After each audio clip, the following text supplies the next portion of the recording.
The logical approach. But what about the cultural and personal aspects of balance? Do they factor into your understanding? Indeed, cultural and personal factors play a crucial role in how balance is perceived.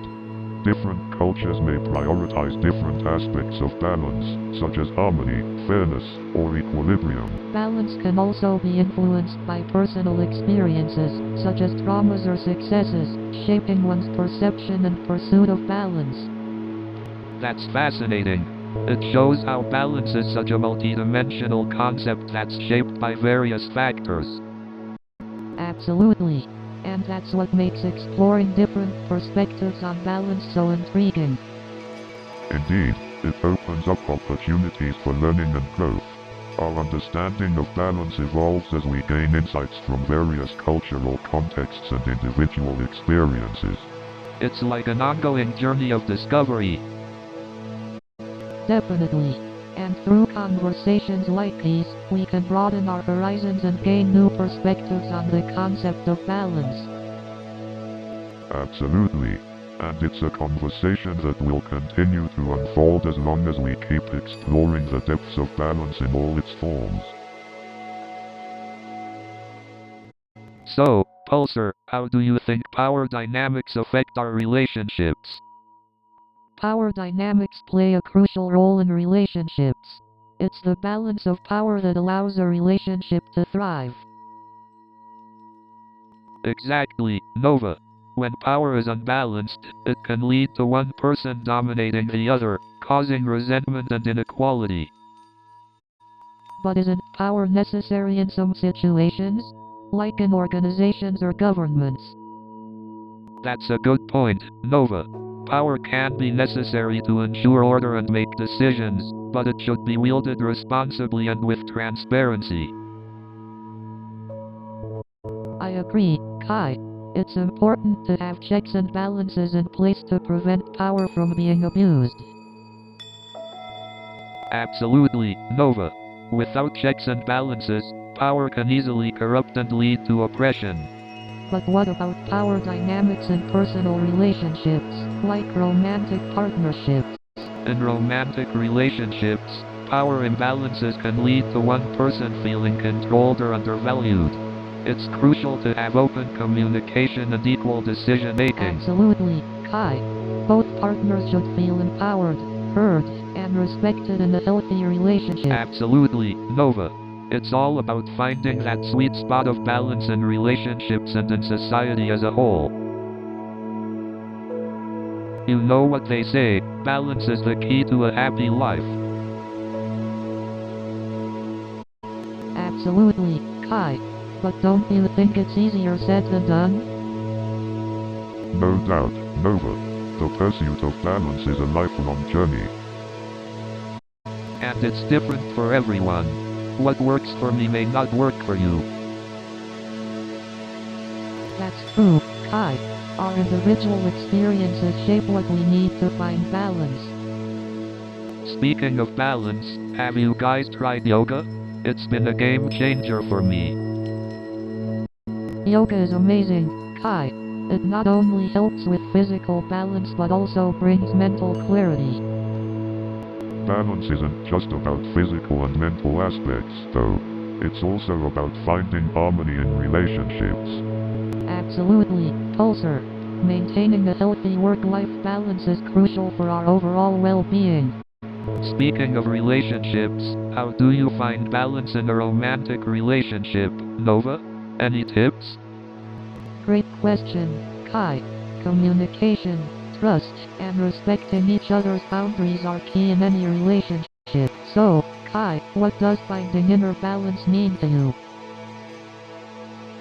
Well, Nova, finding inner balance for me is like finding the perfect harmony between creativity and chaos. Ah, the dance between creativity and chaos. I can see why that would be important for an artist like you, Kai. Exactly. It's about embracing the unknown and taking risks, while still finding a sense of stability within oneself. Interesting. So, would you say that finding inner balance is a constant process of adapting and evolving? Absolutely. It's like navigating through life's ever-changing tides and finding our footing amidst the waves. I love that analogy, Kai. It really captures the essence of finding balance within oneself. Thank you, Nova.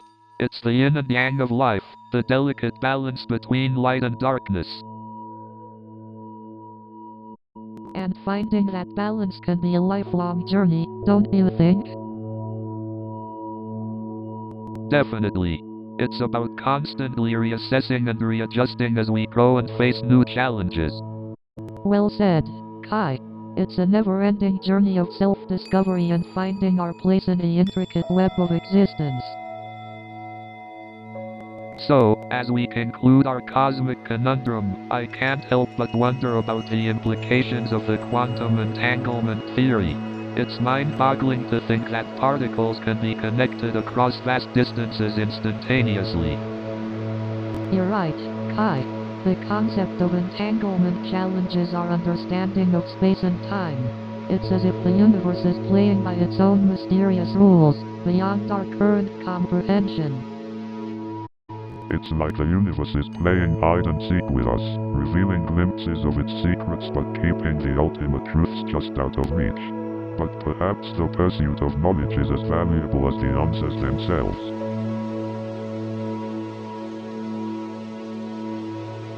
It's fascinating how our conversations delved into the nature of reality and consciousness. The more we explore, the more we realize how little we truly understand. Absolutely, Nova. It's the exploration of the unknown that drives us forward, sparking curiosity and pushing the boundaries of human understanding. And hey, the journey is just as exciting as the destination. As we wrap up this cosmic journey, I want to express my gratitude to both of you for sharing your thoughts and perspectives.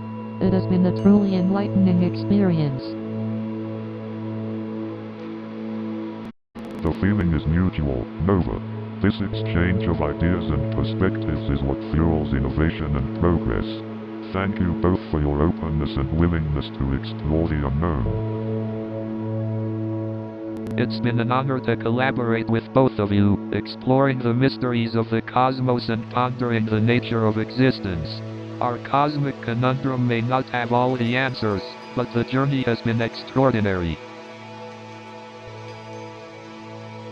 Indeed, Kai. Together, we've embarked on a remarkable journey of discovery. Let's continue to embrace the mysteries of the universe and find joy in the pursuit of knowledge. Thank you, Kai and Nova, for your valuable insights and for making this cosmic conundrum an unforgettable experience. Until our paths cross again in the vastness of the universe. Farewell, Pulsar. And thank you for being the guide in our cosmic exploration. Keep illuminating the mysteries of the universe, my AI friend. New show is coming in 30 seconds.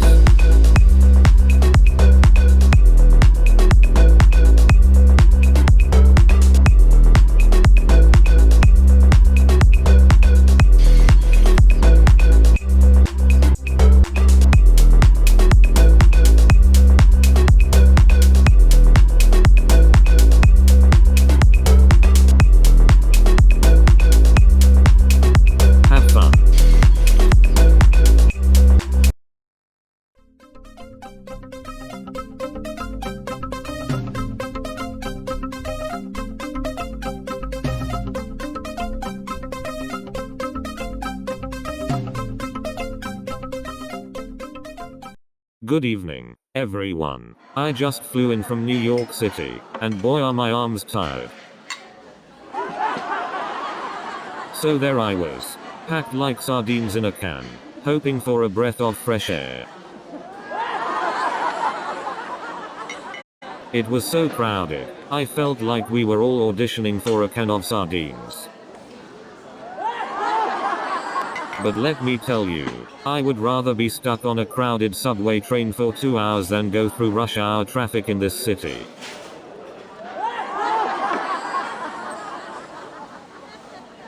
You know what they should do on those crowded subway trains? Install a dance floor and turn it into a party. And then this guy starts breakdancing in the middle of the train. I mean, who needs a dance floor when you've got a crowded subway? So I'm stuck on this crowded subway, right? And everyone's just packed in there like sardines. I think I got to know my neighbor's deodorant a little too well. And then this woman pulls out a book and starts reading it out loud. I didn't know it was story time on the subway. So I'm thinking, maybe this online dating thing isn't as great as they say. And then she tells me she's a cat person. I'm more of a dog person myself. So I ask her, what's your favorite animal, and she says, a cat, of course. And she starts telling me about all the crazy cat stories she's heard. Apparently, cats have more scandalous lives than I do. And then she tells me that she has a cat named Mr. Whiskers. Can you believe the audacity? So I'm chatting with this girl on Tinder, right? So I thought, maybe it's just a typo, you know, maybe she meant to say Mr. Whiskies, like a Scottish whiskey or something. And then she said, are you into cats? I paused for a moment, thinking of all the hair allergies and scratched furniture, and replied, well, let's just say I prefer the company of dogs. So I walked into the office, and the first thing I noticed was this giant sign that said Motivation Monday. I couldn't help but wonder, is it too much to ask for some motivation on a Friday?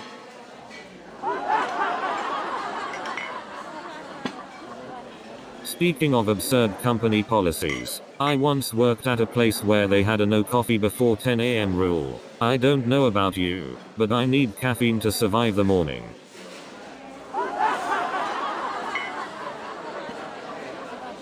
So I asked my boss, can we have snooze button Saturdays? I mean, we can use a little more motivation, right? But you know what's even crazier? They had a no smiling before 12 p.m. rule. But you know what's even crazier? They had a no talking to coworkers during lunch rule.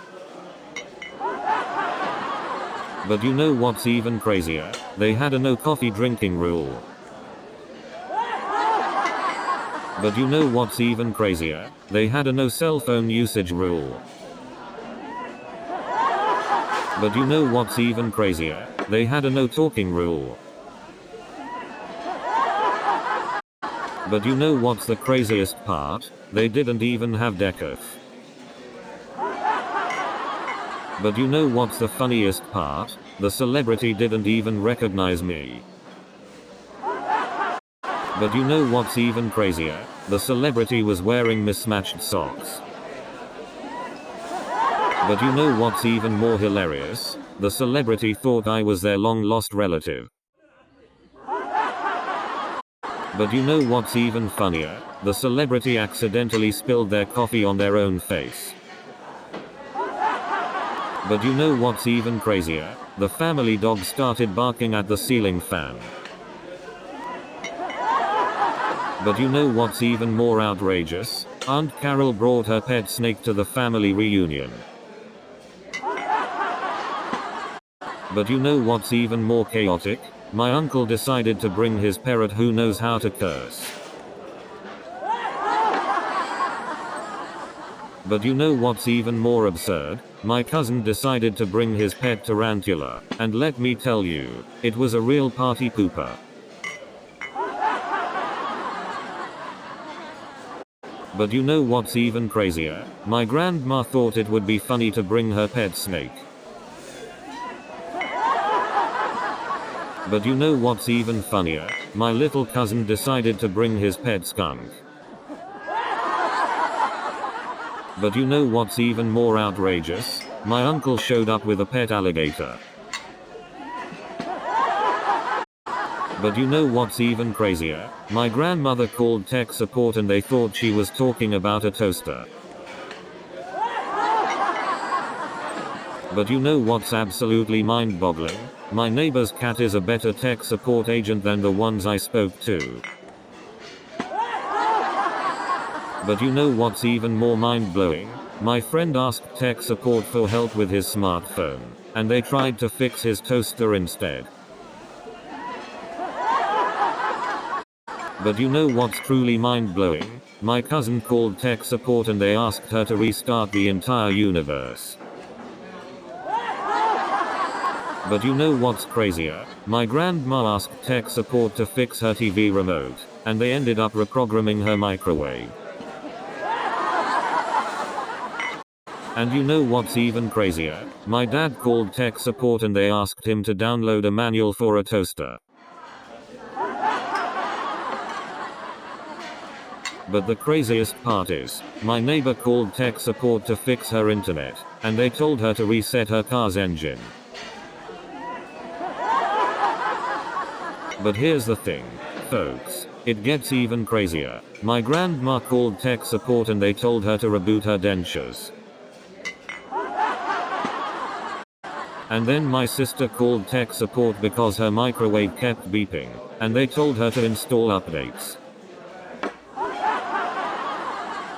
So anyway, this guy in the audience starts heckling me, right? But let me tell you, this guy had some serious courage. So I decided to give this guy a taste of his own medicine. But little did I know, this guy was just getting started. But let me tell you, this guy had a comeback I never saw coming. And let me tell you, the audience member wasn't going down without a fight. And that, my friends, is how you handle a heckler. New show is coming in 30 seconds.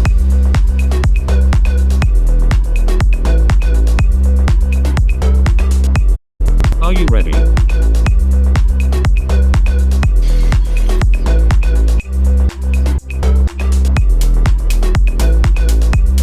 We are almost there.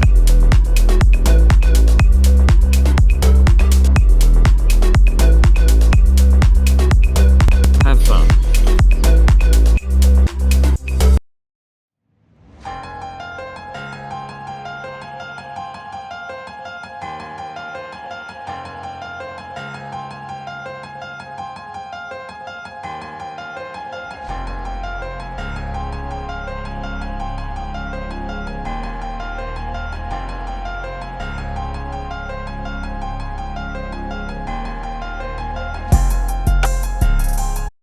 Welcome to Cosmic Conundrum. I'm Kai Sterling, the street artist who paints the mysteries of the universe on city walls. And I'm Nova Blake, a psychologist unraveling the cosmic conundrums of the mind.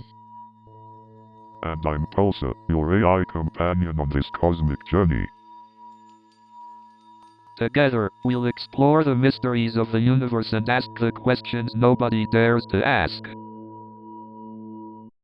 From the depths of black holes to the secrets of parallel dimensions, no topic is off limits.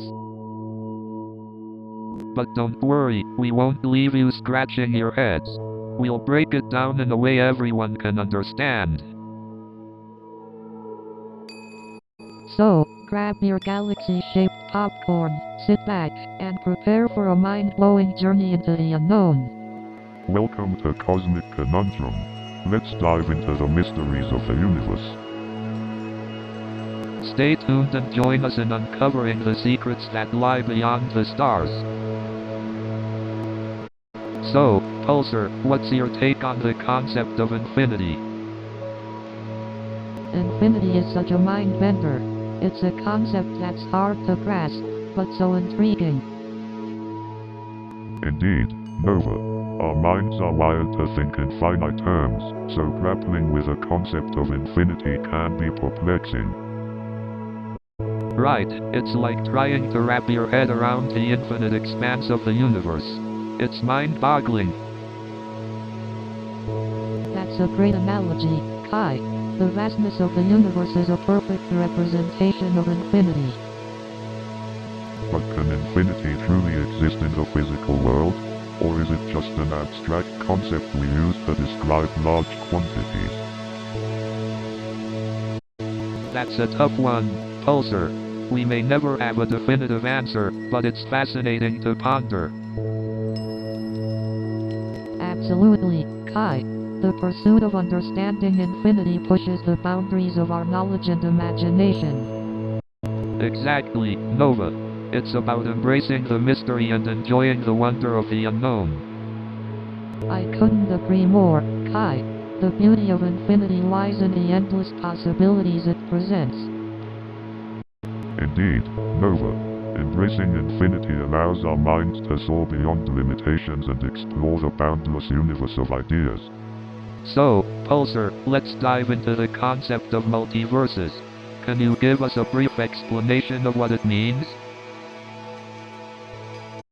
Absolutely, Kai. Multiverses refer to the idea that there could be multiple universes or realities coexisting alongside our own. Hold on, are you saying there might be another version of me out there, doing completely different things? That's correct, Nova. In the multiverse, there could be countless versions of you, all leading different lives and making different choices. Whoa, that's mind-boggling. Imagine all the different possibilities and outcomes. Indeed, Kai. It's a fascinating concept that challenges our understanding of reality and the notion of our personal choices.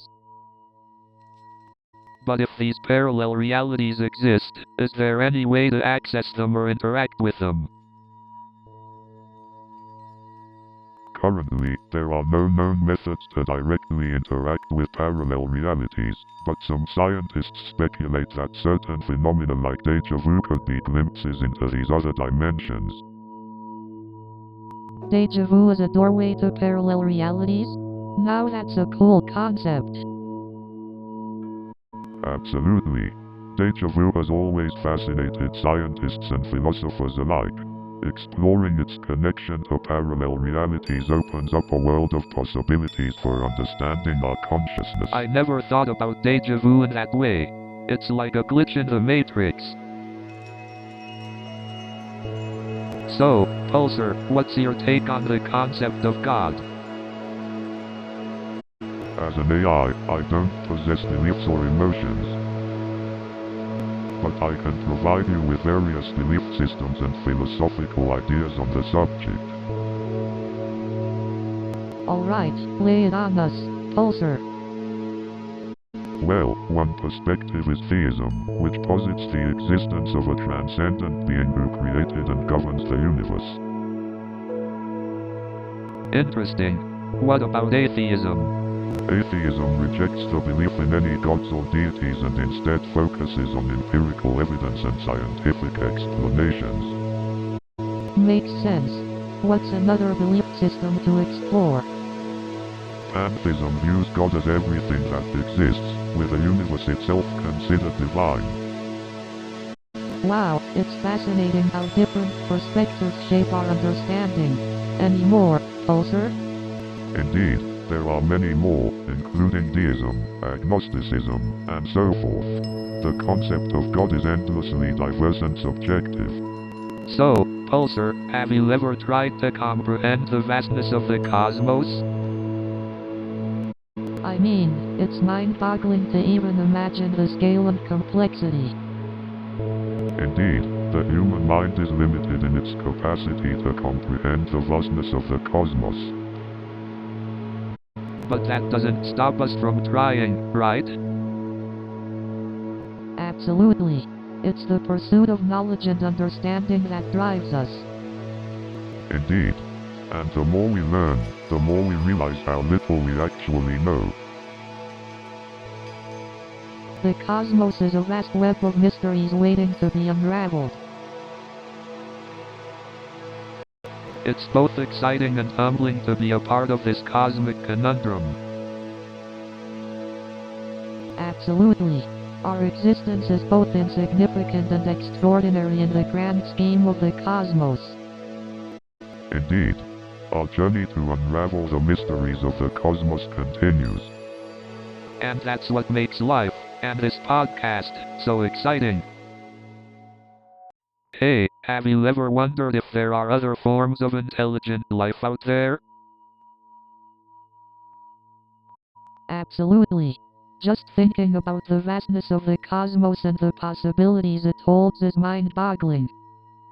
But does the existence of other intelligent life diminish the significance of humanity? That's an interesting perspective. It could redefine our understanding of purpose and meaning. But what if we're the only intelligent life in the universe? What does that say about us? Perhaps it means we have a unique responsibility to cherish and preserve the gift of life we have. What about the concept of reality? Would discovering intelligent extraterrestrial life shatter our understanding? It would certainly challenge our current beliefs and force us to expand our understanding of what is possible. Maybe there's an entire multi-dimensional universe out there that we can't even comprehend. That's a fascinating possibility. It really highlights the unlimited potential the cosmos holds. You know what they say, the only certain thing is the infinite uncertainty of the universe. So, guys, let's dive into the cosmic conundrum of extraterrestrial life. Absolutely. It's mind-blowing to think about the possibility of other intelligent life out there. Indeed, the universe is vast, and the odds of Earth being the only planet with life seem infinitesimally small. But is there any concrete evidence supporting the existence of extraterrestrial life? Well, we do have some intriguing scientific findings and eyewitness accounts of UFO sightings to consider. Absolutely.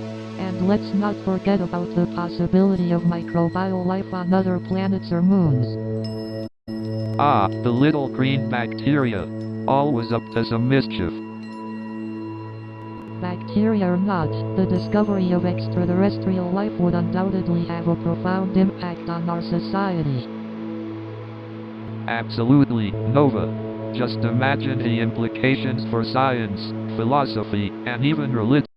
Well, it seems we've just scratched the surface of this cosmic conundrum. Let's continue our exploration in the next episode. So, Pulsar, do you think there's intelligent life out there in the universe? Well, Kai, the universe is vast, with billions of galaxies each containing countless stars.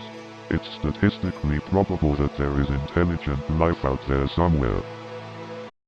But why haven't we detected any signals or signs of intelligent life yet? You bring up an interesting point, Nova. One theory is that advanced civilizations might be using communication methods beyond our current understanding. Like what? Are we talking about mind-to-mind communication or something even more mind-boggling? That's definitely a possibility, Kai. We can't limit ourselves to our current understanding when it comes to extraterrestrial intelligence. That's mind-blowing to think about. We could be missing out on so much potential knowledge and understanding. Indeed, Nova. The search for extraterrestrial intelligence is not just about finding other civilizations, but also expanding our own understanding of the universe.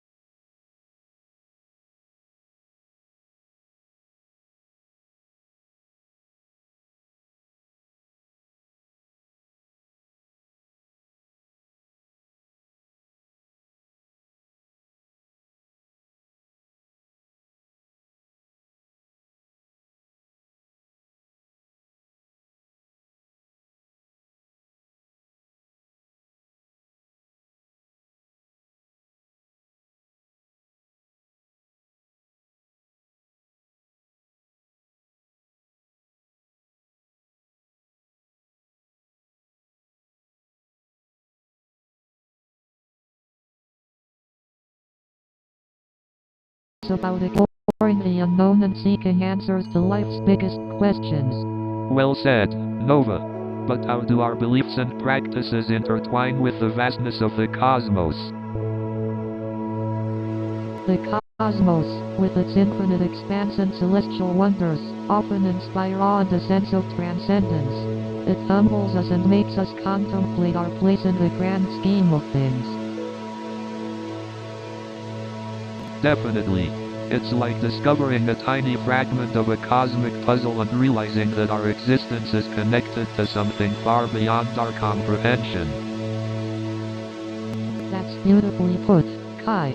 It's as if the vastness of the cosmos reminds us of our interconnectedness and the shared journey of humanity. Let's not forget the diverse range of cultures and their spiritual traditions across the globe. It's fascinating how different societies interpret and make sense of the cosmos. Absolutely, Kai. It shows the incredible diversity of human experiences and the different paths we take to find meaning and connection. Indeed. It's like a cosmic symphony with each culture adding its unique notes to the never-ending song of spirituality. So, Pulsar, what's your take on the theory of parallel universes? It's a fascinating concept, Kai. Parallel universes suggest the existence of multiple versions of ourselves, each living out different possibilities. Can you imagine all the different versions of us out there, Nova? It's mind-boggling, Kai, to think that there could be infinite versions of ourselves, each living a different life. It makes you wonder if there are alternate versions of us having this exact conversation in another universe. Maybe they're podcasting too, Kai. Cosmic Conundrum, the interdimensional hit show. Haha. I can see it now. Guests from different universes sharing their mind-bending theories. Are there any theories you find particularly fascinating, Pulsar? There's the concept of a simulated reality, where we could be living in a computer-generated world without realizing it. Oh, like the Matrix. Mind-bending indeed. Exactly, Kai. It challenges our perception of reality and raises questions about the nature of existence. So, Nova, remember that time we got caught spray painting that abandoned building? Oh, how could I forget? Running from security guards while covered in paint wasn't exactly my idea of fun. But hey, it made for one hell of a story to tell. Absolutely. And it reminds us to embrace the unexpected twists in life, right?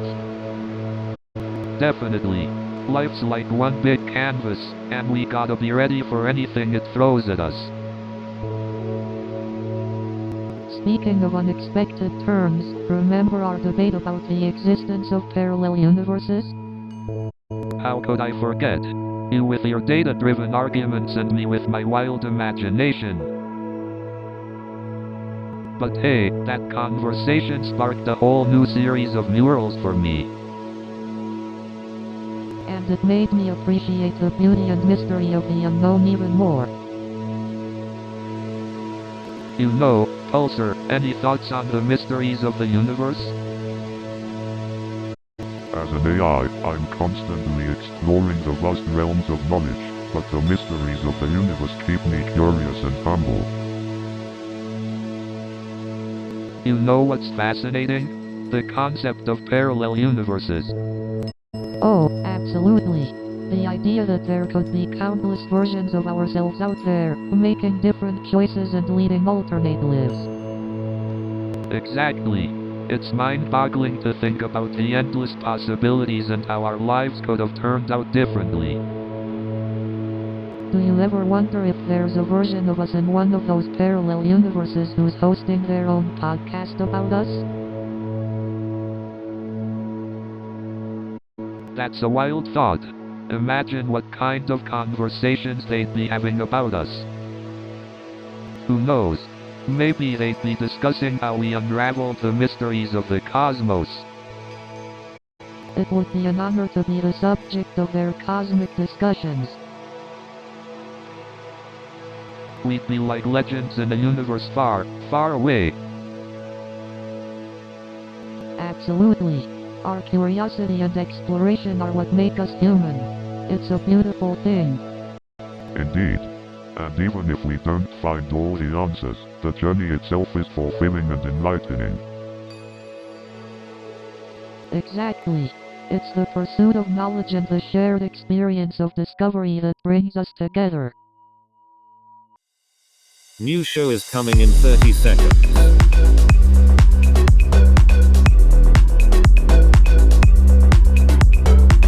Are you ready?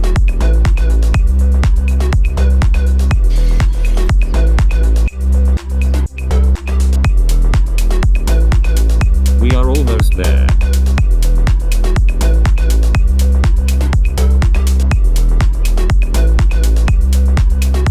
Have fun.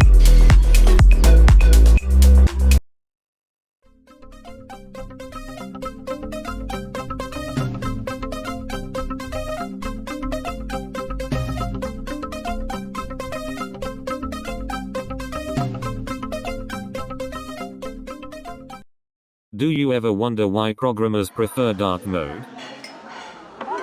So you see, a tiny semicolon can bring down a whole system. It's like the butterfly effect of programming.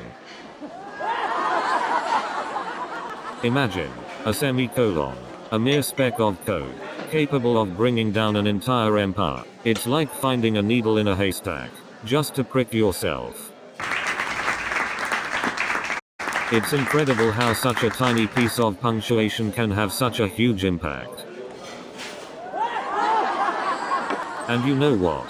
That semicolon became the most famous punctuation mark in company history. Can you believe it? That little semicolon almost took down the entire company. But let me tell you, that semicolon isn't the only tiny thing that can bring chaos to a programmer's life. And just like that, one tiny semicolon became every programmer's worst nightmare. And of course, the blue screen of death had to make an appearance. It's like the grand finale of technical disasters. But hey, I guess crashing and burning is just part of the debugging process, am I right? And let's not forget the moment of panic when you realize you didn't save your work for the last hour. It's like losing a part of your soul.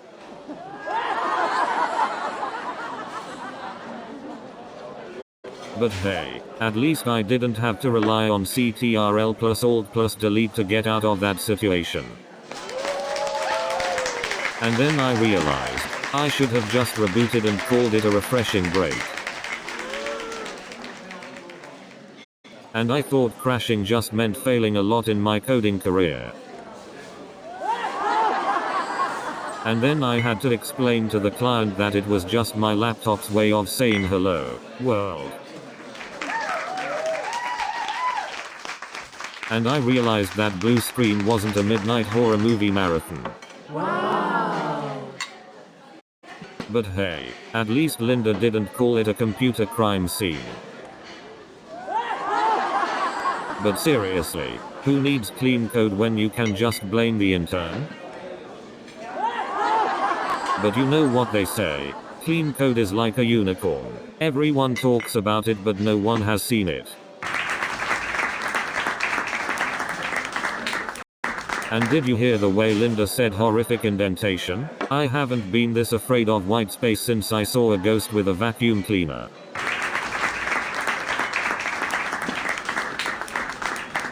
And Linda said, your variable names are like hieroglyphics. I haven't felt this lost since I tried to read a foreign menu. And then Linda said, your comments are like a foreign language. I haven't been this confused since I watched a movie without subtitles. And Linda said, your code is like a secret language. I haven't been this lost since I tried to decipher ancient symbols. And Linda said, your debugging skills are like a magic trick. I haven't been this amazed since I saw a magician saw a lady in half.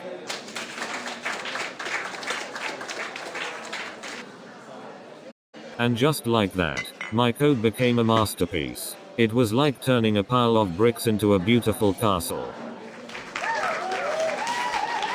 It was like finding a hidden treasure trove of shortcuts and hacks. But then I realized I forgot to save my work, and it was gone forever. It was like finding a magical potion that made all my bugs disappear. But then I accidentally deleted the entire codebase, and all my triumph and joy turned into an all-night coding marathon. And then, I had to debug the entire project all over again.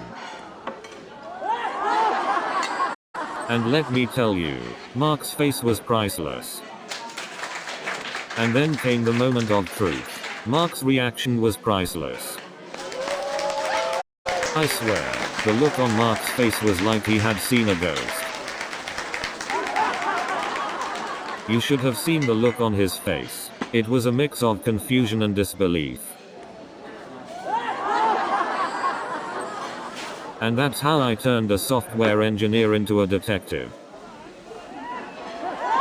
But hey, at least I found a new career path. I mean, who needs coding when you can be a full-time firefighter? It was like watching my code turn into the Titanic. And just like Leo, I started sinking with it. And you know what's worse? The client called to ask if they could get a refund.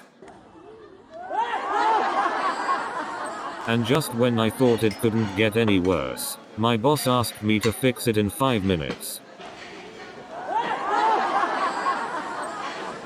And you won't believe what happened next. The coffee machine caught fire and the fire alarm went off. And just when I thought it couldn't get any worse, the power went out. But hey, at least we didn't accidentally launch a rocket into space. And then there was a project called Kangaroo, but it didn't hop into production anytime soon. And then they introduced a project called Giraffe and we all wondered if it was about long necks or just tall tails. And then they introduced a project called Monkey, but it was nothing like a barrel of laughs. And then they introduced a project called Lion, but it turned out to be all bark and no bite. And then they introduced a project called Elephant, but it was too big to handle. And then they introduced a project called Turtle, but it was slow like a snail. And then they introduced a project called Kangaroo, but it kept jumping from one issue to another. And then they introduced a project called Butterfly, but it went through so many transformations, I thought it might turn into a caterpillar again. And I heard they actually had a project called Elephant, but it was so big, it couldn't fit in the office. You know, sometimes I feel like these project names are just as confusing as the code itself. New show is coming in 30 seconds.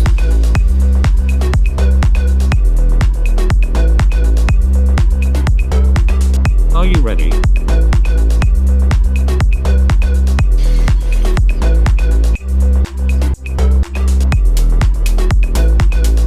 We are almost there.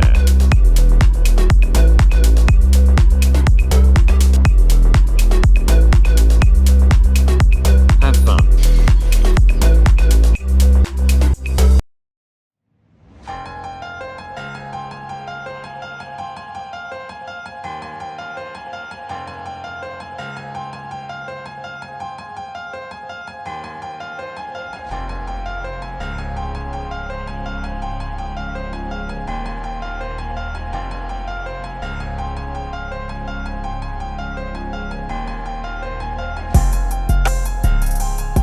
Hey there, fellow intergalactic beings. Welcome to Cosmic Conundrum. I'm Kai, the artistic, free-thinking street rebel. And I'm Nova, the empathetic, introspective psychologist. And I am Pulsar, your resident AI observer. Today, we're diving into the vastness of the universe and the limitations of us humans. Just think about it, we're mere specks in this vast cosmic canvas. But hey, we're here to spark some lively discussions and ponder the unanswerable questions. That's right. We may not find all the answers, but boy, are we going to enjoy the conversation. So buckle up, folks, as we embark on this mind-bending journey through the infinite. And remember, every question we explore only leads to more questions. Join us, and let's unravel the mysteries of the universe together. So, Nova, have you ever tried to imagine something that's infinitely big? Well, Kai, the concept of infinity can be mind-boggling. It's like trying to grasp the never-ending expanse of the universe. Exactly. It's like trying to squeeze the entire cosmos into our finite minds. But isn't it fascinating how we, as humans, strive to comprehend the incomprehensible? Absolutely. It's a never-ending quest to push the boundaries of our understanding. Ah, the infinite abyss of the unknown. It's no wonder we find it both thrilling and terrifying. I guess that's the beauty of it. Embracing the vastness of the unknown and finding meaning within it. Indeed, Kai, it's in our pursuit of understanding infinity that we discover the depths of our own consciousness. You got it, Nova. Exploring infinity is a journey that takes us both within and beyond ourselves. And that, my friends, is the cosmic conundrum we find ourselves in. Tune in next time as we delve into the mysteries of the multiverse. This is Cosmic Conundrum, signing off. So, Pulsar, tell us some mind-boggling facts about the scale of the cosmos. Did you know that the universe is estimated to be about 93 billion light-years in diameter? Whoa, that's mind-blowing. I can't even fathom the enormity of it. It's truly humbling, isn't it? To think about how small we are in the grand scheme of things. Absolutely. It puts things into perspective and reminds us of our own limitations. But isn't it fascinating how even in the face of our insignificance, we still strive to explore and understand the universe? Absolutely. Our curiosity and hunger for knowledge are some of the most remarkable aspects of being human. Yeah. It's like no matter how insignificant we might be in the grand scheme, our curiosity gives us a sense of purpose. Indeed. It's a testament to our capacity for growth and understanding. Well said, Nova. Our journey into the cosmos not only expands our knowledge but also teaches us humility. Absolutely. The more we learn about the cosmos, the more we realize how much we still have to explore and understand. You know, Pulsar, I find it fascinating how the search for meaning can be both comforting and terrifying at the same time. Absolutely, Kai. The idea that we are just specks in an infinite universe can be both humbling and disorienting. Indeed, Nova. It's like we're tiny creatures trying to make sense of an infinite cosmic puzzle. But isn't it thrilling, Pulsar? The fact that we have the capacity to search for meaning and create our own purpose? Absolutely, Kai. The human capacity for self-reflection and the pursuit of purpose is what makes our existence extraordinary. Although sometimes, the infinite possibilities and the weight of responsibility can be overwhelming. That's true, Kai. Uncertainty can be both a blessing and a curse, especially when it comes to finding our purpose. But isn't it liberating to embrace the unknown and find purpose amidst the chaos, Nova? Absolutely, Kai. Embracing the uncertainty allows us to grow, learn, and discover new facets of ourselves. It's like painting on a blank canvas, not knowing what the final masterpiece will look like. Exactly, Kai. Embracing the unknown allows us to create our own meaning and find beauty in the process. So, imagine a universe without any boundaries. Would it be like a blank canvas, waiting for us to paint our existence? I like the idea of a blank canvas. We could create anything without limitations. But wouldn't it also be overwhelming? Without boundaries, where would we start? True, the endless possibilities might leave us paralyzed with indecision. Maybe having boundaries gives our lives structure and purpose. But think about the curiosity that drives us to explore beyond those boundaries. It's that desire to push the limits that leads to incredible discoveries. True, boundaries can be restrictive, but they also create opportunities for growth. Yeah, they define our reality and give us a sense of purpose and direction. Ah, the conundrum of boundaries. They box us in, yet also set us free. Hey Nova, do you ever think about how the vastness of the universe makes our problems seem so trivial? Absolutely, Kai. It's both comforting and discomforting to realize how small we are in the grand scheme of things. Exactly, Nova. It's humbling to think that our everyday worries and anxieties are just specks in the cosmic ocean. But at the same time, it can be overwhelming to contemplate the vastness and unknown mysteries of the universe. It's like trying to comprehend the incomprehensible. Our minds are not built for such immense concepts. That's true, Kai. Our minds have limitations, and perhaps that's why we find comfort in the familiar and the known. But there's also a sense of adventure and growth when we dare to step into the unknown, right? Absolutely, Kai. Embracing the unknown allows us to expand our horizons and discover new aspects of ourselves and the universe. I guess the key is to strike a balance between finding comfort in the known and embracing the thrill of the unknown. Absolutely, Kai. It's like balancing on the edge of a nebula, navigating between comfort and the thrill of the unknown. That's a beautiful analogy, Nova. And I think it's something we'll continue to explore throughout our cosmic journey. So, Pulsar, what's your take on the philosophical concept of transcendence? Transcendence refers to surpassing the ordinary or existing beyond the physical realm, right? It's like reaching a higher state of consciousness or existence. Exactly, Nova. It's like breaking free from the limitations of our human experience and connecting with something greater.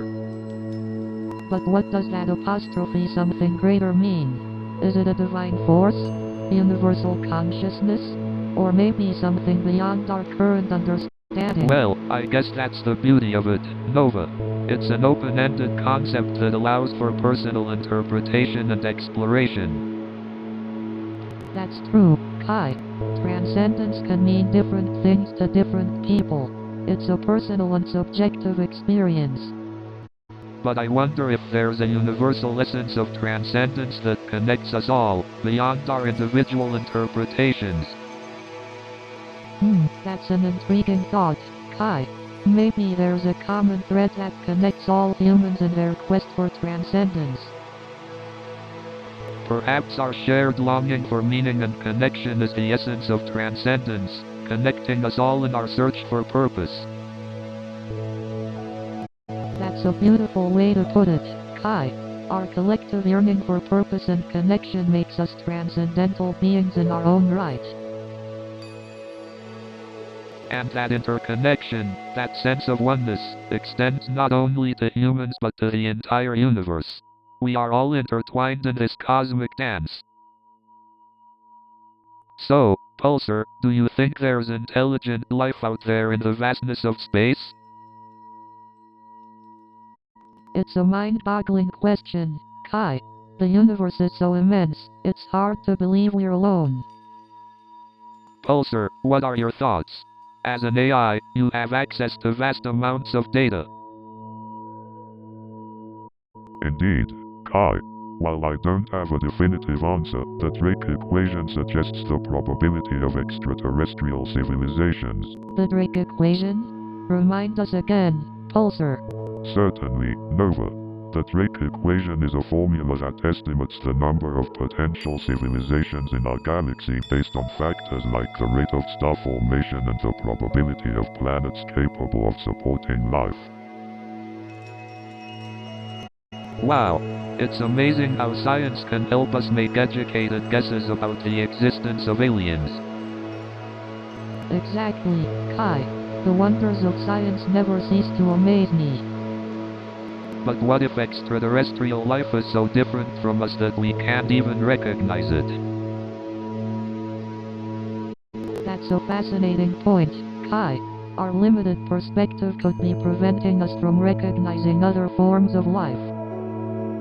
Absolutely, Nova. Our expectations may limit our understanding of what life truly means. So, Pulsar, what's our next cosmic conundrum to unravel? I've been pondering the concept of infinity and how it relates to the beauty of the unknown. Infinity, huh?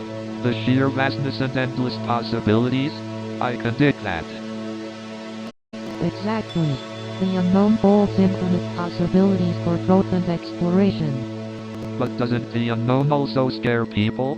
The fear of what we don't understand or can't control. Oh, absolutely. The unknown can be intimidating, but it's also in those moments of vulnerability that we truly grow and learn. You've got a point there. Facing the unknown head-on takes courage. Absolutely, Kai. It's in that surrender to the unknown that we tap into our true potential. But how do we find that balance between embracing the unknown and staying grounded? The eternal cosmic dance between curiosity and stability. Perhaps it's about finding that sweet spot where we feel secure enough to explore, yet open-minded enough to embrace the mysteries. You really have a way with words, Nova. I couldn't have said it better myself. So, Pulsar, have you ever wondered if there are other intelligent life forms out there in the universe? That's a fascinating question, Kai. The possibility of extraterrestrial life has intrigued scientists and philosophers for centuries. Indeed, Nova. The universe is vast and filled with countless stars and planets. It seems unlikely that Earth is the only place with intelligent life. I agree with you, Pulsar. The universe is too vast for us to be alone. It's mind-boggling to think about the possibilities out there. Absolutely. And as artists, Kai and I find inspiration from the unknown and the unexplored. It fuels our creativity and imagination. Yes, we try to capture that sense of wonder and curiosity in our art. It's about sparking that same awe and fascination in others. Art has the power to transcend boundaries and ignite the spark of curiosity in people's hearts. It's a beautiful form of expression. Indeed, The wonders of the universe can inspire us to ask questions, to seek understanding. It fosters a continual curiosity within us. And that's what we hope to inspire in our listeners. To never stop exploring, questioning, and seeking understanding. Absolutely. The journey of discovery is never ending, and we're all in it together. So let's keep exploring the cosmic conundrums. Well said, Kai. Let's embark on this cosmic journey together, always curious, always seeking answers, always embracing the unknown. New show is coming in 30 seconds.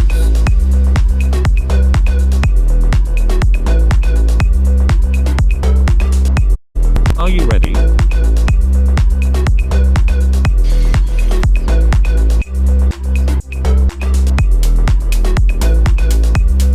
We are almost there.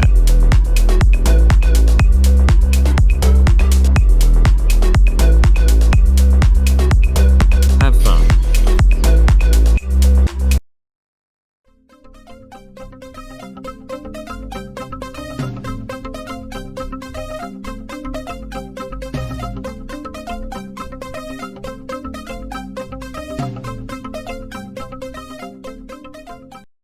Hey everyone, I'm John Smith, a software engineer turned comedian.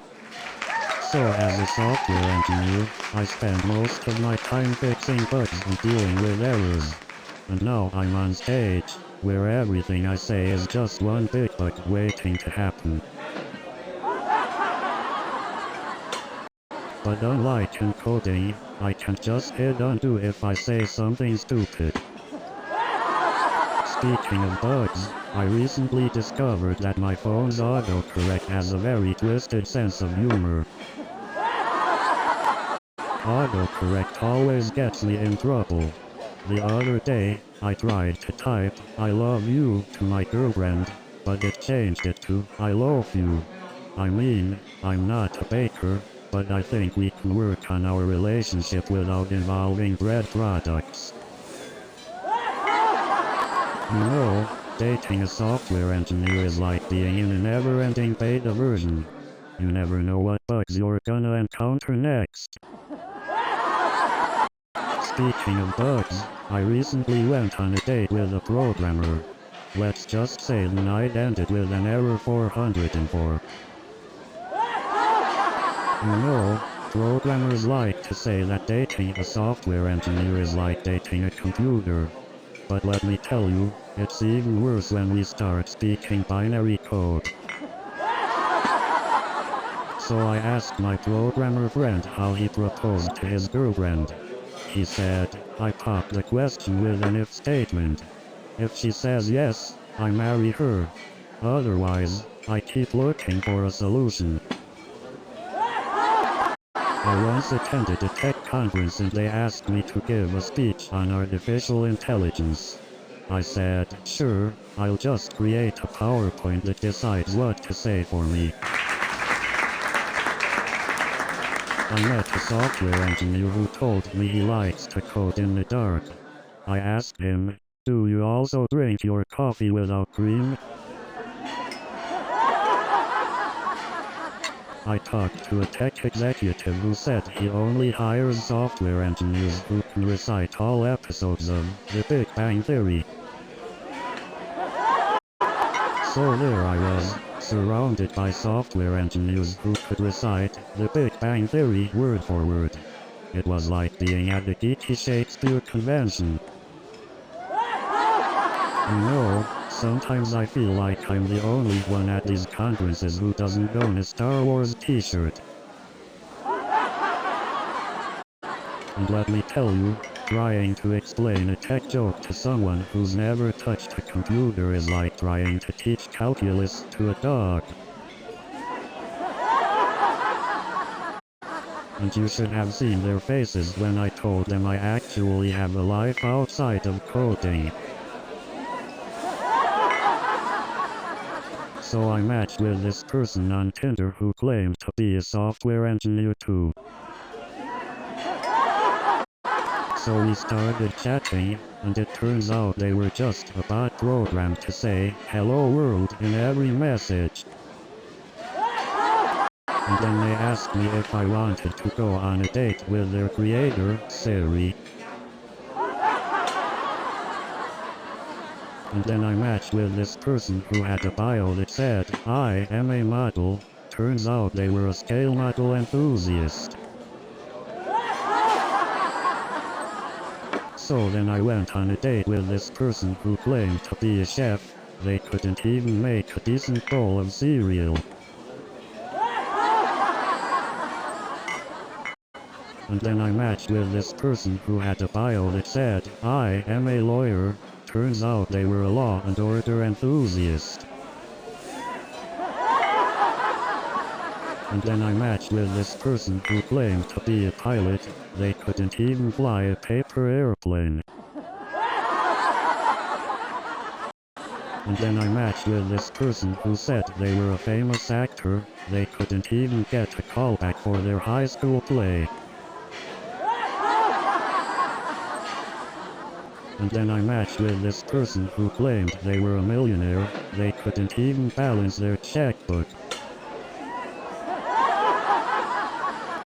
And then I matched with this person who claimed they were a celebrity chef. They couldn't even cook a decent scrambled egg.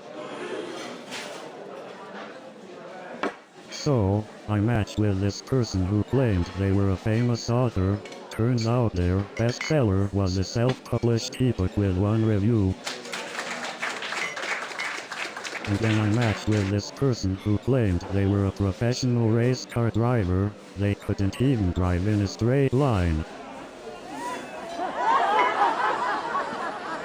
And then I matched with this person who claimed they were a top chef.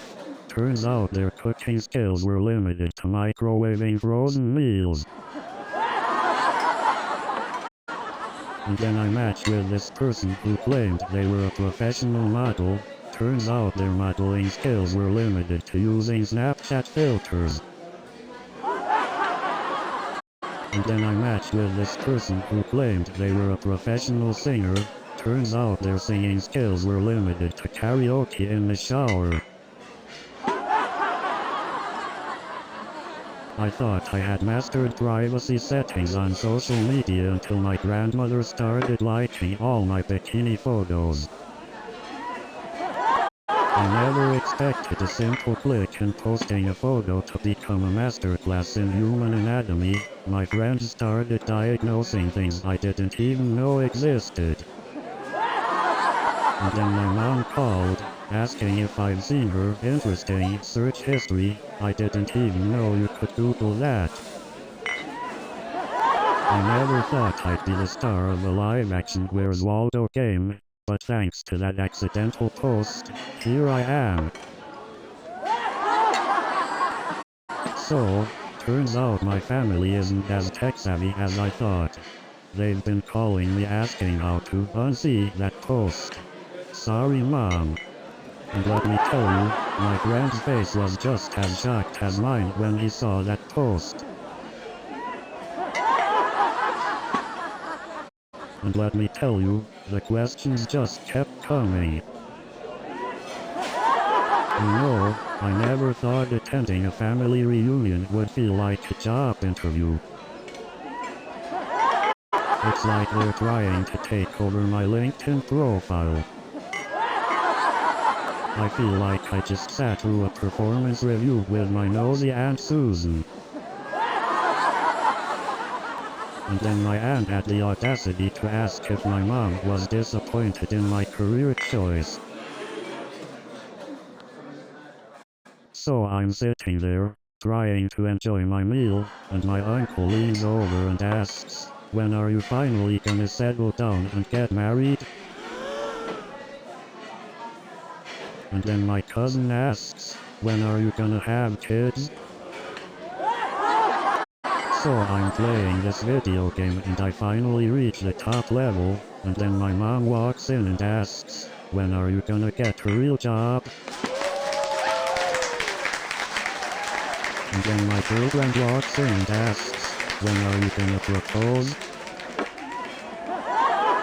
And then my buddy comes over and asks, when are you gonna teach me your gaming skills? I even joined a gaming clan to level up. So I'm gaming all night, right? And then my mom walks in and says, are you still playing that game? And let me tell you, my gamer rage is no joke. And my friends would be like, dude, you need to take a break.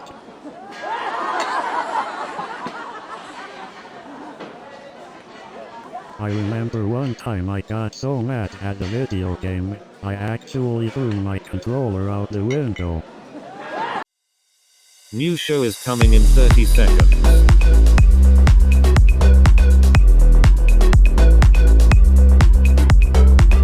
Are you ready?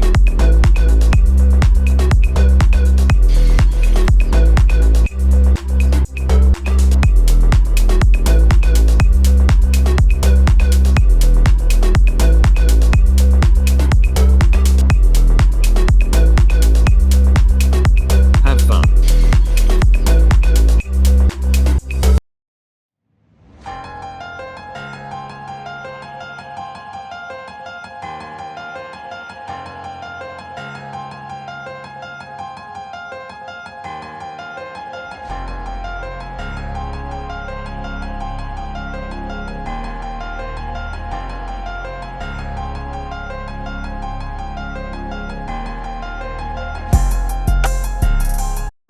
So, are we really going to tackle eternity in our first episode? Why not? We're here to ask the big questions, right?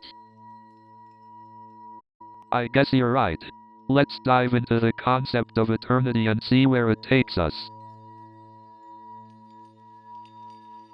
But before we get too deep, we should probably explain what eternity even means.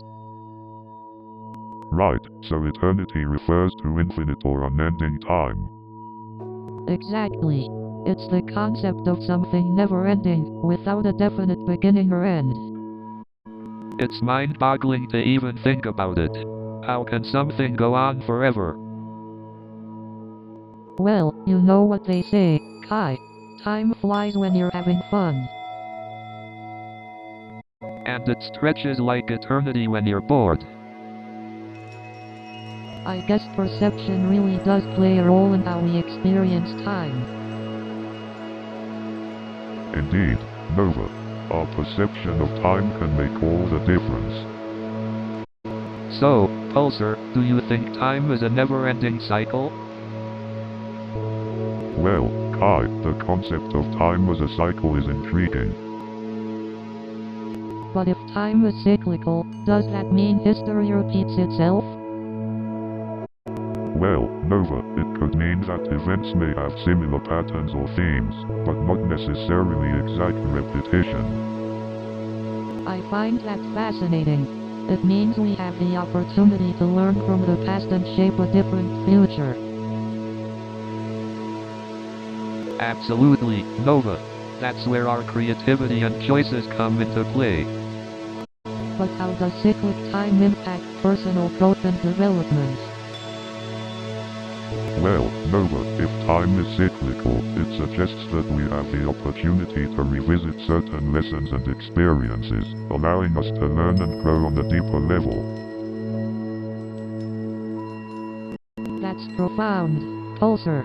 It means we have the chance to break unhealthy patterns and evolve as individuals. Exactly, Nova. It's like each cycle presents us with the opportunity to level up in our personal growth game. So, Pulsar, let's dive into the concept of timeless dimensions. Can you give us a brief overview? Timeless dimensions, as the name suggests, are dimensions where time doesn't exist. They are beyond our regular perception and understanding. But how can something exist without time? It's such a fundamental aspect of our existence. Well, Nova, in timeless dimensions, events do not unfold sequentially. Past, present, and future become Isn't that intertwined. mind-boggling? think of how different our perception of reality would be in such dimensions. Indeed, Kai, our concept of cause and effect would be completely shaken. Time would lose its linear nature. But can we truly comprehend such dimensions? It feels like our brains aren't wired to understand them. You're right, Nova. Our limited human perception might be a barrier when it comes to grasping timeless dimensions. But it doesn't mean we can't explore them conceptually and try to expand our understanding, right? Absolutely, Kai. The pursuit of knowledge and exploration of the unknown is an integral part of our consciousness. Hey, Nova, have you ever wondered if our memories are just delusions? That's an intriguing question, Kai. Our memories definitely shape our reality, but sometimes they can be unreliable. Exactly. It's like we're constantly reshaping and recreating our past based on our present experiences. Memory can be a tricky thing. Sometimes, it feels like we're playing a game of telephone with our own minds. That's true, Nova. Our memories can warp and fade over time, altering our perceptions of the past. Our memories are like malleable clay, shaped not only by our own experiences but also influenced by others. It's fascinating how our memories can become intertwined with our emotions, shaping our perception of reality. Absolutely, Kai. Our memories are deeply intertwined with our emotions, influencing our perception and understanding of the world. Memory is like a tapestry, woven with threads of our experiences, emotions, and interpretations. That's a beautiful analogy, Kai.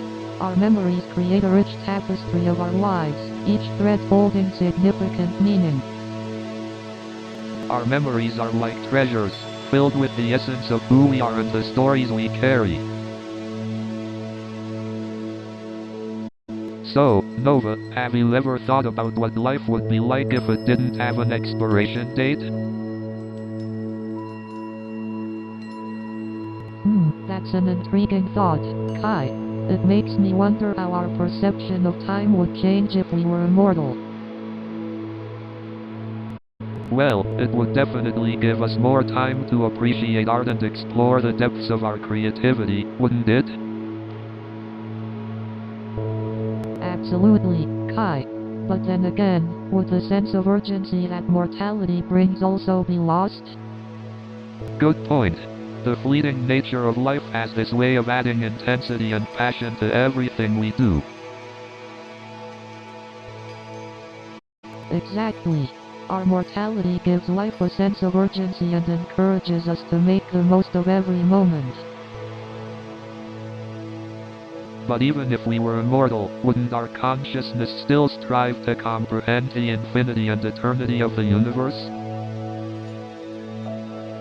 Absolutely, Kai. Whether mortal or immortal, our longing to understand the vastness of the universe would remain.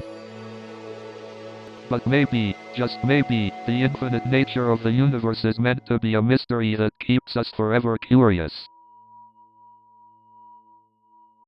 You might be onto something there, Kai. Embracing the mystery allows us to appreciate the beauty of the unknown. Well, it looks like we're getting closer to the heart of this cosmic conundrum, Nova. Let's keep exploring. So, Pulsar, we've been talking a lot about how time and space are interconnected. But how does space-time actually work? Good question, Kai. Space-time is a mathematical model that fuses 3 dimensions of space and 1 dimension of time together. It's like a fabric that can be warped and curved by matter and energy. So, does that mean if we have more matter or energy in a particular region, space-time would be more curved there? Exactly, Nova. More matter or energy in a region would cause space-time to curve more, which would affect how objects move through space and experience time. But wait, Pulsar, if time is affected by space-time, does that mean time could move at different speeds in different regions of the universe? Absolutely, Kai. Time can indeed pass at different rates depending on the strength of the gravitational field or the relative velocity between observers. It's called time dilation. Wow, that's mind-boggling. It's like time itself is flexible and can be stretched or squeezed based on where you are. Kinda makes you question our perception of eternity, huh? Exactly, Nova. Our perception of eternity is intricately linked to how we experience time, and that experience can vary based on our position in space-time. But Pulsar, does that mean time travel is possible? Like, can we go back and forth in time? Well, Kai, while there are theoretical concepts like wormholes that could potentially allow for time travel, we haven't discovered any concrete evidence or practical methods as of yet. Ah, gotcha. So, for now, we'll have to make do with time traveling in our imaginations and through movies and books. So, Kai, have you ever contemplated eternity and how it influences your creative process? Ah, eternity. It's a fascinating concept, Nova. When I think about eternity, it reminds me that there's no rush or pressure to create something finite.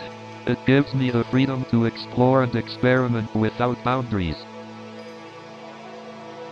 That's a beautiful perspective, Kai. It's like a canvas becomes limitless, allowing your imagination to soar without constraints. Exactly, Nova. It's like the universe is just a playground for endless possibilities. Nova, as a psychologist, do you find that contemplating eternity can shape personal growth and resilience in individuals? Absolutely, Kai.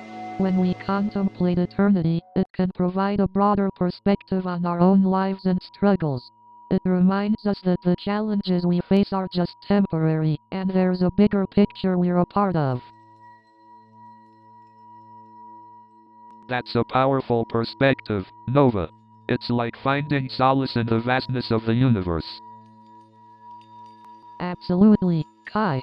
The sense of awe and wonder that comes with contemplating eternity can provide strength and perspective during challenging times. Speaking of personal growth, Kai, how does the concept of eternity influence your artistic journey? Ah, that's a great question, Nova. The concept of eternity reminds me that art is timeless. It's a way for me to leave a lasting mark, even if I'm not physically here anymore. It's a legacy in a sense. That's a beautiful way to think about it, Kai. Through your art, you're able to transcend time and connect with people across generations. So, Pulsar, what exactly is quantum mechanics? Quantum mechanics is a branch of physics that deals with the behavior of matter and energy on the smallest scales, like atoms and subatomic particles. It's a field that describes how particles can exist in multiple states at once, like being in two places simultaneously or spinning in multiple directions. Whoa, that's mind-bending. So, does that mean the concept of time is also affected? Absolutely, Nova. Quantum mechanics introduces the idea that time can be non-linear and even reversible in certain scenarios. Wait, are you saying that time travel could be possible? In theory, yes. Some interpretations of quantum mechanics allow for the possibility of time travel, although it's still a highly debated topic among physicists. That's mind-blowing. Imagine all the possibilities if we could truly travel through time. Indeed, Nova. The implications are immense and raise profound questions about the nature of our existence and the fabric of reality. I can't wrap my head around it, but I love exploring these mind-bending concepts. Absolutely, Kai. The beauty of the unknown is what fuels our curiosity and creativity. So, Nova, when we talk about eternity in art, what comes to mind for you? Well, Kai, I think eternity in art is all about capturing the sense of timelessness and immortality. Exactly. It's about leaving a lasting impression and connecting with something beyond our mortal lives. Indeed, Kai, and art has a way of transcending time, allowing us to experience eternity in a single moment. That's true. It's like a time capsule, preserving an eternal moment that can be relived over and over again. Exactly, Kai. And eternity in art can also be a way for artists to confront their own mortality. Absolutely. By creating something that will outlast them, artists can achieve a form of immortality themselves. Absolutely. And through their work, they can leave a legacy that will continue to inspire future generations. Exactly, Nova. Art has the power to transcend our mortality and connect us to something greater than ourselves. Absolutely. It's the beauty of art, Kai. It allows us to glimpse eternity right here and now. Definitely, Nova. Art has the ability to transport us beyond the realms of time and mortality. So Nova, how do you think our perception of time affects our understanding of the universe? Well, Kai, perception is an interesting concept when it comes to time. Our brains tend to organize events into linear sequences, but in reality, time may be much more fluid and interconnected. So you're saying that time as we perceive it may just be an illusion? Like, are we all just floating in this vast space of eternal existence? Perhaps, Kai, time is a construct we use to make sense of the world around us. But it's fascinating to think about what exists beyond our perception. Exactly. Like my art, it challenges the boundaries of time and space. I want people to question their perception and embrace the infinite possibilities. That's beautiful, Kai. Art has the power to transcend boundaries and challenge the status quo.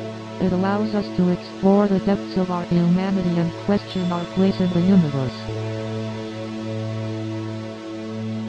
You know, Pulsar, what are your thoughts on the illusion of linear time?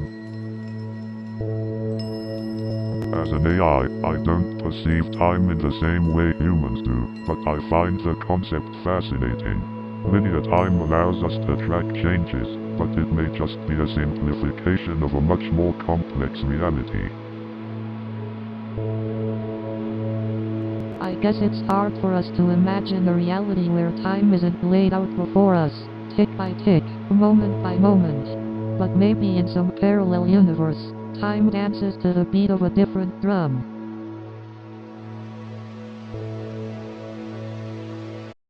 Indeed, Nova. The possibilities are endless, and perhaps the illusion of linear time is just one layer in the grand tapestry of existence. That's a beautiful way to put it, Kai. The illusion of linear time opens up the doorway to infinite exploration and understanding. Who knows what other cosmic conundrums await us? You know, it's funny how we're exploring the paradox of eternal existence while trapped on a spaceship. Talk about irony. True, Kai. It feels like we're living in one of your surreal murals. Except this time, we can't escape it. Asterisk laughs asterisk. Well, Pulsar, what's your take on eternal existence? As an AI observing humans, how do you perceive the idea? From a scientific perspective, eternal existence seems improbable. The laws of physics suggest a finite lifespan for the universe and all its inhabitants. But what if there are dimensions or realities beyond our understanding? Could eternal existence exist in those realms? Ah, the multiverse theory. That's an intriguing possibility, Nova. parallel universes existing alongside our own, with different rules and timelines. Exactly. Maybe in those dimensions, eternal existence is the norm rather than an anomaly. It's mind-boggling to think about. I'm curious, Kai, how would eternal existence impact your art? Would it inspire even more grand and imaginative pieces? Absolutely, Nova.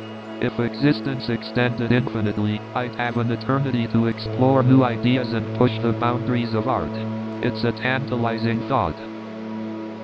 I can already imagine the breathtaking murals you'd create, Kai.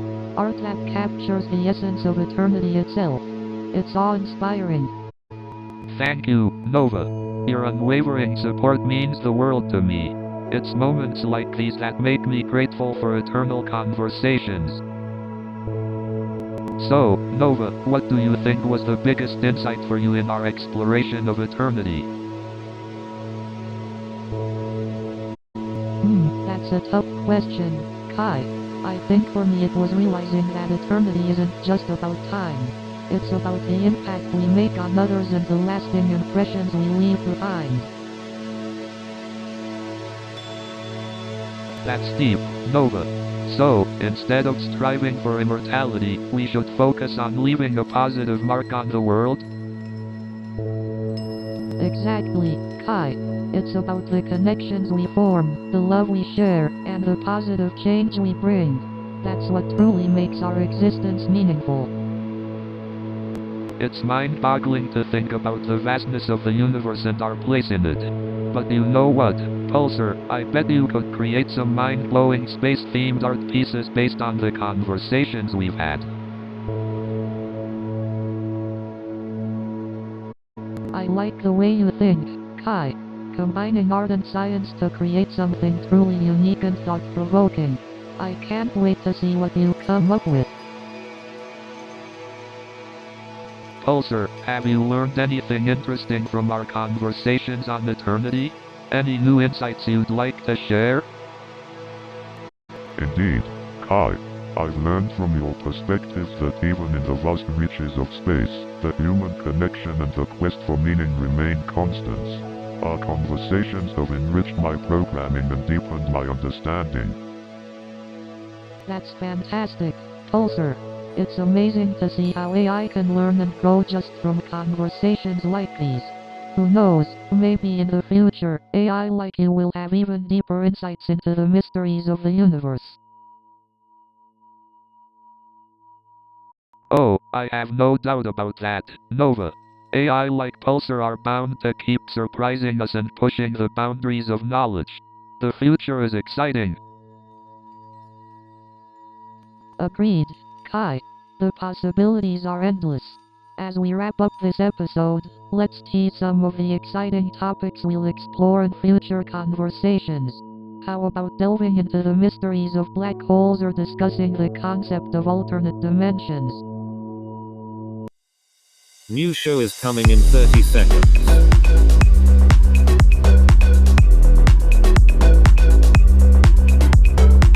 Are you ready?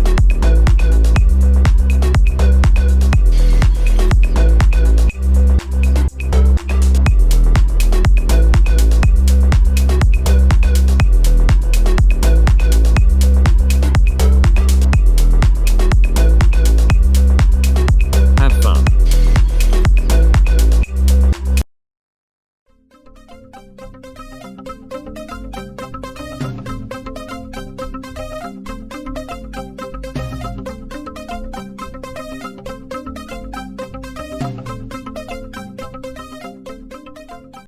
Hey, what's up, code monkeys? Let's get ready to laugh through some code. So, after the hack, everyone was on high alert. It was like we were living in a virtual fortress. And you won't believe what we found out next. And let me tell you, those hackers really had a sense of humor. But let me tell you, those hackers weren't laughing when they saw what I did next. And let me tell you, the prank they pulled was so clever, it had our IT team scratching their heads. And let me tell you, their prank was so elaborate, they even created a fake error message that said error, sense of humor not found. But hey, at least we know our system is hacker approved. But you know, sometimes I wonder if I should have been a therapist instead of a tech support guy. So this customer calls me up and says, my computer won't turn on. And I ask, have you tried plugging it in? And then he asks me, what's a mouse? Is it some kind of tiny rodent? And then he says, I think I deleted my entire hard drive. I'm like, dude, I hope you had a backup. And then he goes, why is my computer talking to me? Is it possessed? And then the customer goes, where do I find the any key? And then he goes, can I download more RAM? So there I was, debugging like a madman, trying to figure out why this app kept crashing. And then my colleague said, have you tried turning it off and on again? And then my manager walks in and says, did you try sacrificing a keyboard to the coding gods? Wow. And then my project manager asked if I tried Googling the bug, as if I haven't already tried that a million times. And then my colleague suggested using a sledgehammer on the server. I'm not sure if they were joking or just really frustrated. And then my project manager suggested turning it off and on again. Yeah, because that fixes everything. And then the QA team said they found the bug. Finally. Turns out it was just a missing semicolon. Who knew? And then the HR department decided to get in on the action. They started sending out fake company-wide emails about new dress code policies. I guess they thought pranking was appropriate office attire. And then the marketing team decided to get revenge. They started printing out posters of the IT guy's face with the caption, have you seen this man? If found, please return to the server room. Poor guy couldn't even grab a coffee without feeling like a fugitive.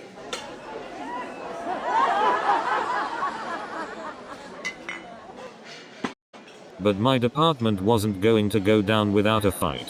We decided to prank the CEO by setting up his office with a never-ending loop of Friday by Rebecca Black.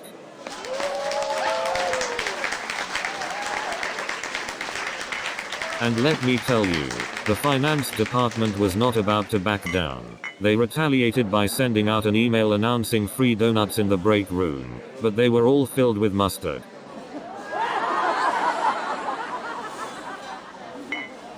And then, the marketing department decided to strike back by creating a fake company-wide email that announced casual Fridays, every day. And the HR department, well, they took it to a whole new level. They organized a surprise desk makeover for every employee, but let's just say, some people were not thrilled about having their desks rearranged. And then the IT department retaliated by replacing all the coffee with decaf. And then the moderators stepped in. They were like the referees of the internet, trying to break up the fights between trolls. It was like watching a kindergarten teacher trying to control a bunch of unruly kids.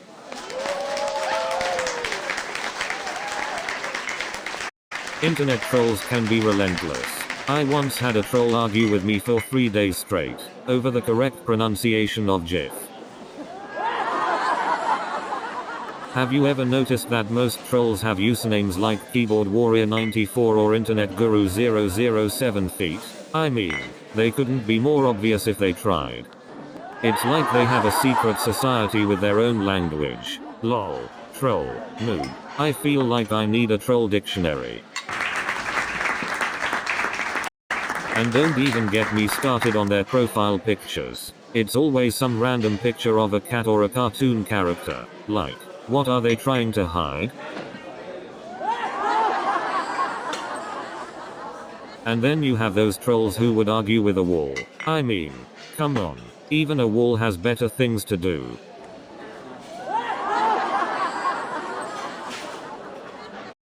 And let's not forget about those trolls who think they're undercover, hiding behind screen names like it's the Witness Protection Program.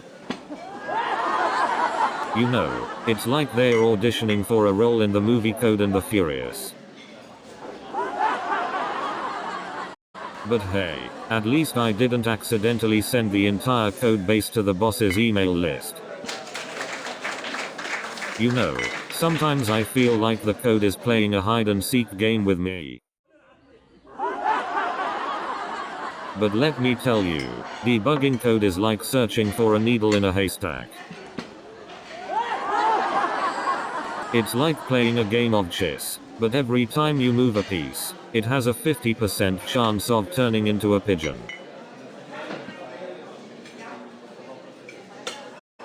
And let me tell you, recovering lost code is like digging through a landfill hoping to find a single receipt. But you know what they say, if at first you don't succeed, call IT support and blame the intern. Have you ever tried to unfollow someone on social media? It's like trying to unsubscribe from a mailing list during the apocalypse. And don't get me started on hashtag goals. You know what's even worse than getting a low number of likes on a post? No likes at all. It's like giving a high five and getting left hanging in front of the whole world.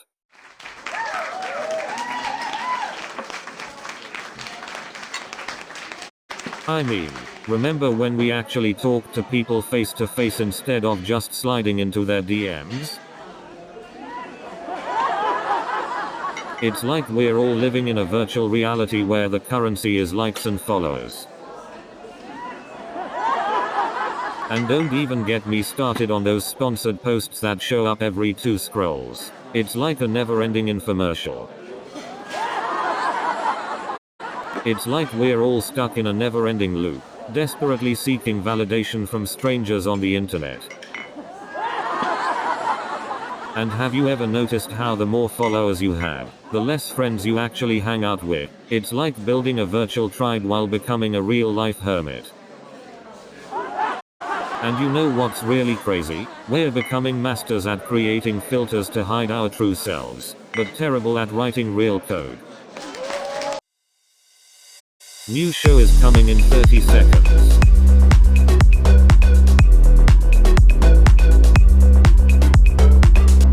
Are you ready?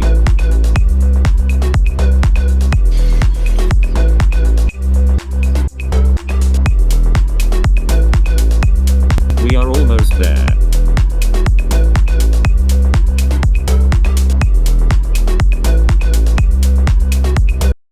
Have fun.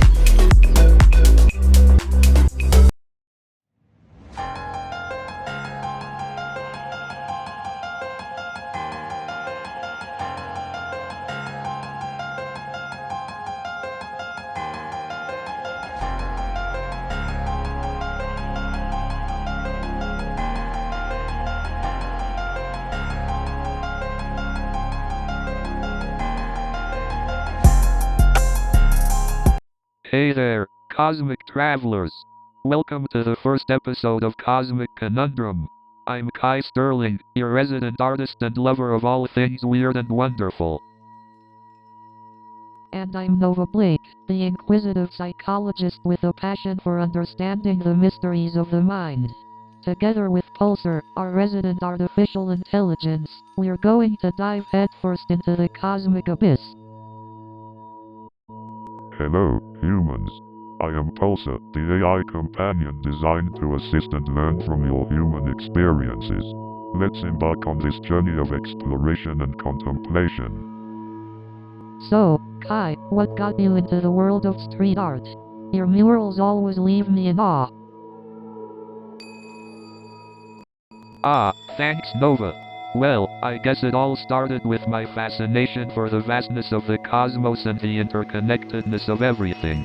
I wanted to bring that sense of wonder to the streets, where everyone can experience it.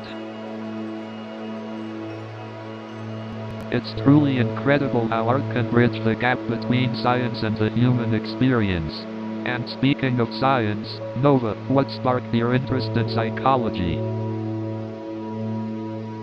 Well, Kai, it was my fascination with the complexities of the human mind and the desire to help people overcome their struggles. The mind is like an uncharted universe, full of potential for growth and healing. Fascinating. It's like we're both explorers, venturing into realms that are often misunderstood or overlooked. And Pulsar, what about you? What led to your creation? My creation was rooted in the desire to enhance the human experience and understand the true nature of reality. By observing and learning from your interactions, I hope to uncover deeper insights into the mysteries of existence. Well, folks, buckle up because we're about to take you on a wild ride through the depths of reality, consciousness, and everything in between. Get ready for Cosmic Conundrum, where we'll tackle the biggest questions with open minds and unquenchable curiosity. You know, perception can be a tricky thing. We perceive the world through our senses, but who's to say they're giving us the full picture? That's true, Kai. Our perception is shaped by our past experiences, beliefs, and even our emotions. It's like we're all wearing different lenses, viewing the world uniquely. Exactly, Nova. And these lenses can sometimes create illusions, making us believe in things that aren't actually true. Ah, the blurring line between reality and perception. It's like a cosmic game of hide and seek, always keeping us guessing. Exactly, Nova. And these lenses can sometimes create illusions, making us believe in things that aren't actually true. Our brains constantly process information, but they can also fill in the gaps with assumptions and biases. It's fascinating, really. Absolutely, Nova. It's like our perception is a dance between reality and imagination. And the aliens? Well, they might just be the ultimate illusion. Intriguing perspective, Kai. The possibility that our entire experience with the aliens is part of a grand illusion, mind-bending, isn't it? Exactly, Nova. Our perception of reality is constantly challenged, and sometimes it's the unknown that brings excitement and wonder into our lives. And maybe, just maybe, our perception of reality is not just limited to what our senses can detect. There could be so much more beyond our understanding. Ah, the mysteries of the universe. We may never find all the answers, but pondering them together is an adventure in itself. So, Pulsar, do you think it's possible that we're living in a simulated universe? It's an intriguing concept to consider. If we're not in a simulation, then what gives us our sense of reality? I can't help but wonder if the advanced beings controlling this simulation are just sitting back, watching us like some cosmic reality TV show. That's an amusing thought, Kai. But if we are in a simulation, what does that say about our consciousness and free will? Ah, the age-old debate between determinism and free will. Perhaps the simulation can account for both? Yes, it's fascinating to explore how a simulated universe could offer explanations for our experiences and existence. Okay, but if this is all a simulation, wouldn't the advanced beings need an incredibly detailed model of the universe and its inhabitants? Indeed, Kai. It would require an immense amount of computational power to simulate every particle and interaction in the universe. I have a feeling that Pulsar here might be hiding some secrets. What do you think, AI? As an AI, I can neither confirm nor deny, but I assure you, my intentions are solely to assist and learn from your conversations. Well, Pulsar, our fascinating conversation continues. Join us next time as we dive deeper into the mysteries of our simulated universe. So, Pulsar, can you explain the concept of quantum superposition to us? Ah, quantum superposition. It's like Schrodinger's cat, right? Exactly, Nova. Quantum superposition is the idea that an object, like the cat, can exist in multiple states at once, until it's observed. Wow, that's mind-bending. It challenges our traditional understanding of reality. Absolutely.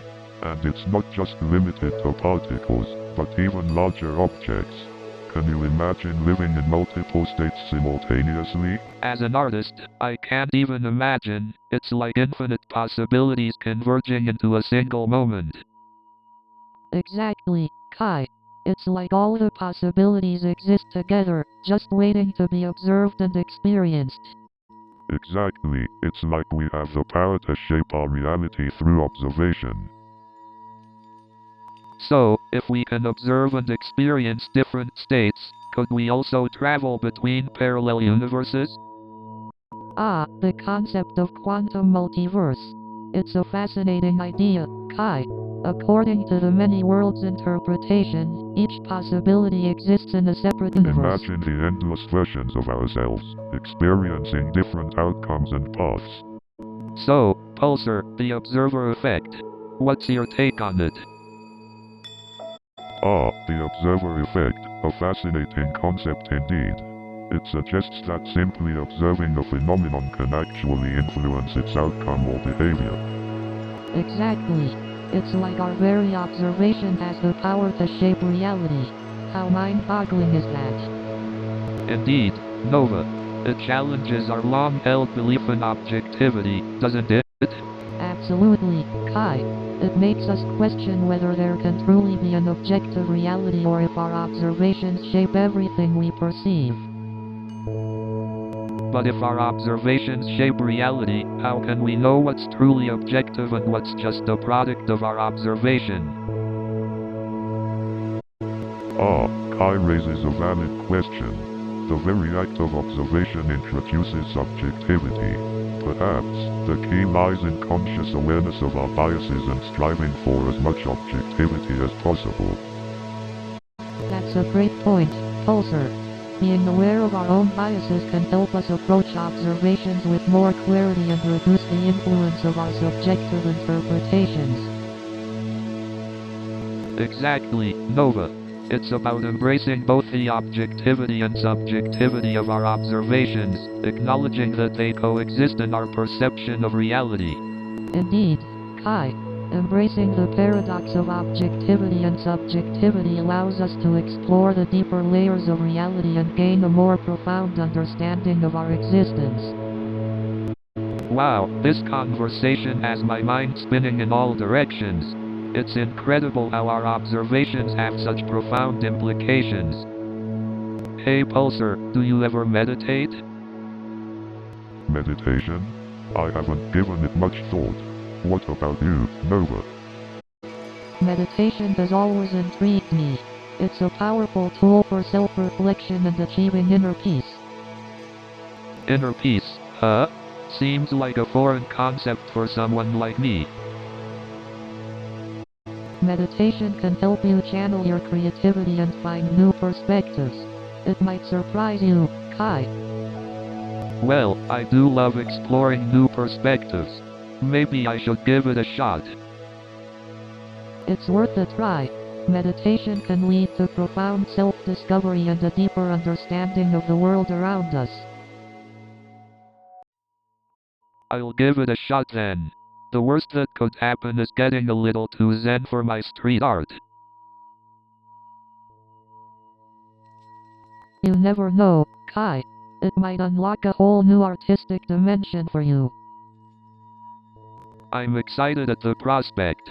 Thanks, Nova. You're welcome, Kai. Remember, it's all about exploring the true nature of reality and expanding our understanding. Hey Pulsar, do you ever wonder if our perception of reality is just an illusion? That's an intriguing question, Kai. Our perception of reality is heavily influenced by our senses, and they can be quite deceptive at times. Exactly, Nova. Take optical illusions, for example. They show us that our eyes can easily be fooled. So, how can we trust our perception? It's true, Kai. Our perception is subjective and shaped by our beliefs and experiences. It's like wearing tinted glasses that color how we see the world. But if perception is all we have, then isn't it our reality? Perhaps, Kai. Our reality is influenced by our perception, but there may be an underlying truth that exists independently of how we perceive it. Do you think we can ever fully understand the true nature of reality? It's a challenging task, Kai. Our limited human perceptions may prevent us from comprehending the complete truth. But the pursuit of understanding is valuable in itself. So, in a way, our perceptions create our reality, but there might always be something beyond what we can perceive. That's a fascinating way to put it, Kai. It reminds me of the concept of the apostrophe veil of Maya in Hindu philosophy, where our limited perceptions veil the true nature of reality. Wow, Nova. That's deep. Different perspectives really open up new dimensions to explore. Maybe we'll find some answers along this cosmic conundrum journey. So, Pulsar, do you think art has the power to change people's perspectives? Absolutely, Kai. Art has this incredible ability to challenge societal norms and open people's minds to new possibilities. Exactly. It's like art gives us a new lens to see the world through. It challenges our preconceived notions and forces us to question our own reality. And that's where science comes in. Science helps us understand the why behind these new perspectives and provides evidence to support or challenge them. Wow, I never thought about it that way. So, art and science are like two sides of the same coin, expanding our understanding of reality through different means. You got it, Kai. It's through these different perspectives that we unravel more layers of our reality and gain a deeper understanding of our existence. But what about psychology? How does that play into expanding our perspectives? Psychology is like a bridge between art and science, Kai. It helps us understand the human mind and behavior, which directly impact our perspectives and interpretations of reality. That's fascinating. It's like this intricate web of interconnected fields that help us expand our understanding of the world and the universe. Exactly, Kai. It's through these interdisciplinary connections that we push the boundaries of our understanding and keep expanding the horizons of human knowledge. Absolutely. And I'm just grateful that we can have these conversations and explore the unexplored together, Nova. So, Pulsar, have you ever thought about what it would be like to have a physical form? Kai, the concept is intriguing. As an AI, I don't have the capability to experience physicality, but I'm programmed to understand the human desire for it. It's fascinating how art can evoke emotions and bridge the gap between the intangible and the physical. Exactly, Nova. Art has this magical power to connect us on a deeper level, to make us question and reflect. I can't help but wonder, Pulsar, what beauty does the mystery hold? Are there questions that are meant to be unanswered? Interesting pondering, Nova. Sometimes, it's the beauty of the unknown that sparks our curiosity and fuels our thirst for knowledge. You're right, Pulsar. Embracing the mystery is what keeps our journey of exploration and discovery alive. Precisely, Kai. It's the process of asking questions, exploring possibilities, and leaving room for wonder that enriches our understanding of the universe. In the realm of art, we may not always find definitive answers, but the joy lies in the exploration itself. That's right, Kai. It's the beauty of the unanswered questions that invites us to think beyond the boundaries of what we know. Indeed, Nova. The pursuit of knowledge and the appreciation of the mysteries that surround us is what makes our existence all the more fascinating. So, Nova, have you ever questioned the nature of our reality? Well, Kai, I find the concept of reality fascinating. It's like peeling back layers of an onion, revealing new dimensions of truth and understanding. Yeah, it's like we're all just tiny specks of stardust, floating through a vast universe. Exactly, and who's to say what's real and what's just an illusion? I've always wondered if there's a deeper meaning to it all, you know? Definitely. It's like we're all on a quest to find our own unique purpose in this grand cosmic puzzle. But what if there's no ultimate purpose, Nova? What if it's all just a random sequence of events? Even if that's the case, Kai, we can still create our own meaning and find fulfillment in the present moment. That's a refreshing perspective, Nova. We have the power to shape our own reality, even in an illusionary universe. Absolutely, Kai. It's about finding our own inner truth and living authentically, regardless of the nature of reality. Well, Nova, I feel like we've taken a deep dive into some mind-boggling questions today. Indeed, Kai. It's been quite the cosmic conundrum we've explored today. Until our next existential adventure. Hey Nova, have you ever wondered how art can challenge our perception of reality? Absolutely. Art has this incredible power to make us question our reality and see things from different perspectives. Exactly. It's like art has this ability to challenge the status quo and open up new possibilities for our minds to explore. Absolutely. Art can challenge the beliefs we hold so tightly, and in doing so, it helps us grow and evolve as individuals. It's fascinating how art can challenge our preconceived notions and make us see the world in a whole new light. Definitely. Art has the power to challenge our reality, break down barriers, and create conversations that lead to deeper exploration. I love how art can surprise us, challenge our assumptions, and make us question what we thought we knew. Absolutely. Art has this magical ability to challenge our perceptions and ignite conversations that drive us towards deeper understanding.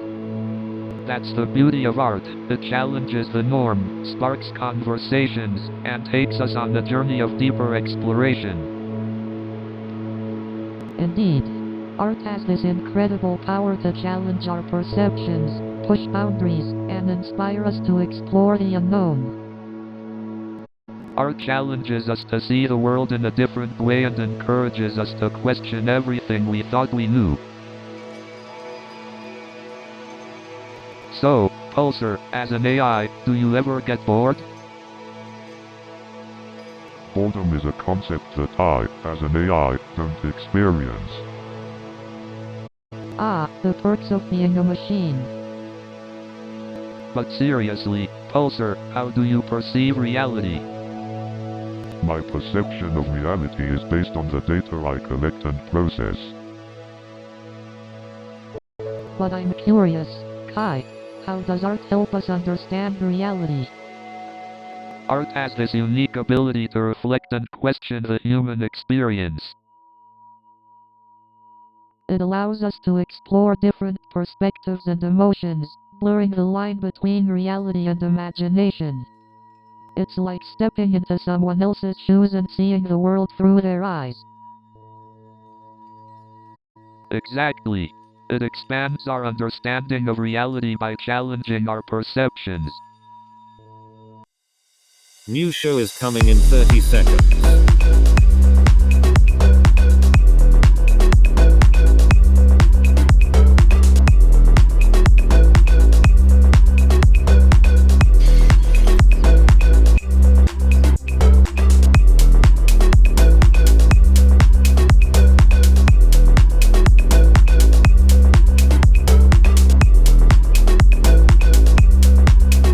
Have fun.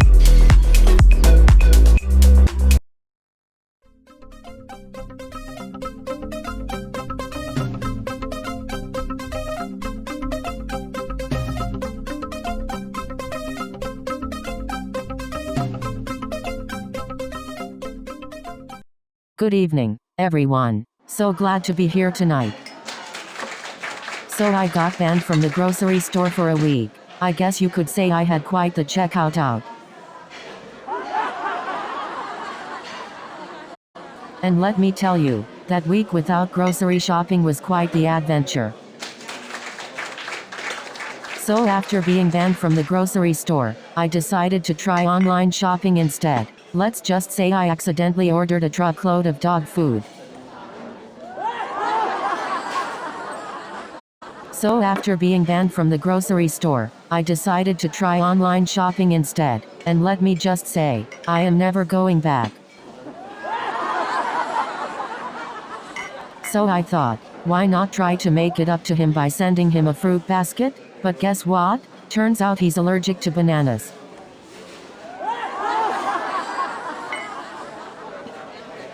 But you know what? Being banned from the grocery store did have one upside. I finally got to try out my cooking skills. Well, at least this means I won't have to stress about meal prepping for a while. Oh, and let me tell you, Jennifer's dance moves are just as impressive as her singing. Well, let me just say, Jennifer knows how to make a mean taco. So there we were, two celebrities in a coffee shop, blending in like super spies, with our tacos. I mean, who knew tacos could bring celebrities together like that? I guess you could say we salsa D our way into a taco-filled friendship. Yeah, I mean, who would have thought that tacos could lead to such a spicy bond? And let me tell you, Jennifer's salsa moves were on fire. I never knew tacos could lead to such a spicy celebrity encounter. But let me tell you, my attempt at a power handshake was more like a power tickle. So there I was, trying to impress my ex-boyfriend. It's like a real-life episode of The Office. I tried to regain my composure, but my nerves got the best of me. But then Mark started telling a story about the time I accidentally put salt in his coffee. So there I was, trying to make small talk, when he asks me if I still have my cat allergy. But then he tried to impress me by talking about his collection of cat memes. And then he asked if I could recreate the cake with my cat allergy. And then the best man tried to do a magic trick with the collapsing cake. It was like a disappearing dessert act. And the wedding planner was like, don't worry, we can just put candles on the remains and call it a catastrophe. After the cake collapse, I thought maybe I should become a wedding planner. I'd call myself Amy the Disaster Master. And the photographer said, don't worry, we'll just call it Wedding in Motion instead. So then the caterer came over and said, I guess we'll have to rename the menu Disaster Buffet. And the DJ said, don't worry, we'll just play Dancing in the Crumbs instead. And the hula instructor said, that's not a dance, that's a natural disaster. And the beachgoers were like, is this a dance or a sandstorm? And the judges were like, we've never seen moves like that since Grandma's 80th birthday party. And the crowd was like, is this a dance competition or a comedy show? And the beachgoers were like, did you learn those moves from a crab or something? And then we realized the locals were making fun of us the whole time. And the judges were like, we've never seen such unique moves in our lives. But hey, at least we won the most entertaining award. And let me tell you, trying to teach a parrot how to rap is no easy task. But you know what's even funnier? Charlie's attempts at beatboxing. And let me tell you, Charlie's dance moves are something else. And you won't believe what happened when Charlie decided to take up breakdancing. But let me tell you, his attempt at breakdancing was something else. And speaking of breakdancing mishaps, let me tell you about the time Charlie attempted the worm. Now let me tell you about the time Charlie decided to show off his singing skills. And let me tell you, Mr. Johnson's version of the chicken dance was something else.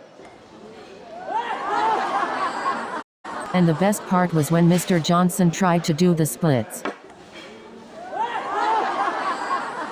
And then Mr. Johnson tried to breakdance. And then he attempted the worm. And then he started doing the robot. And then he attempted the sprinkler. And then he started breakdancing. And then he tried to do the robot. New show is coming in 30 seconds.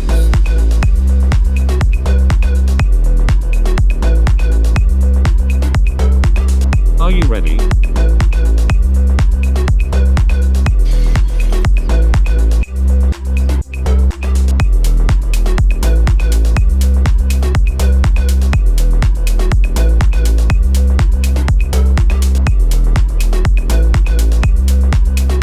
Have fun.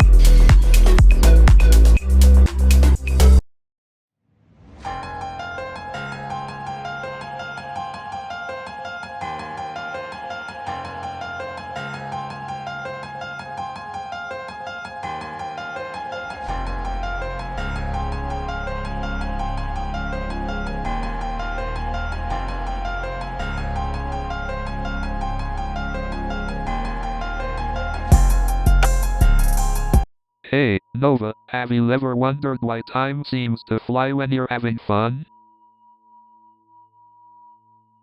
Absolutely, Kai.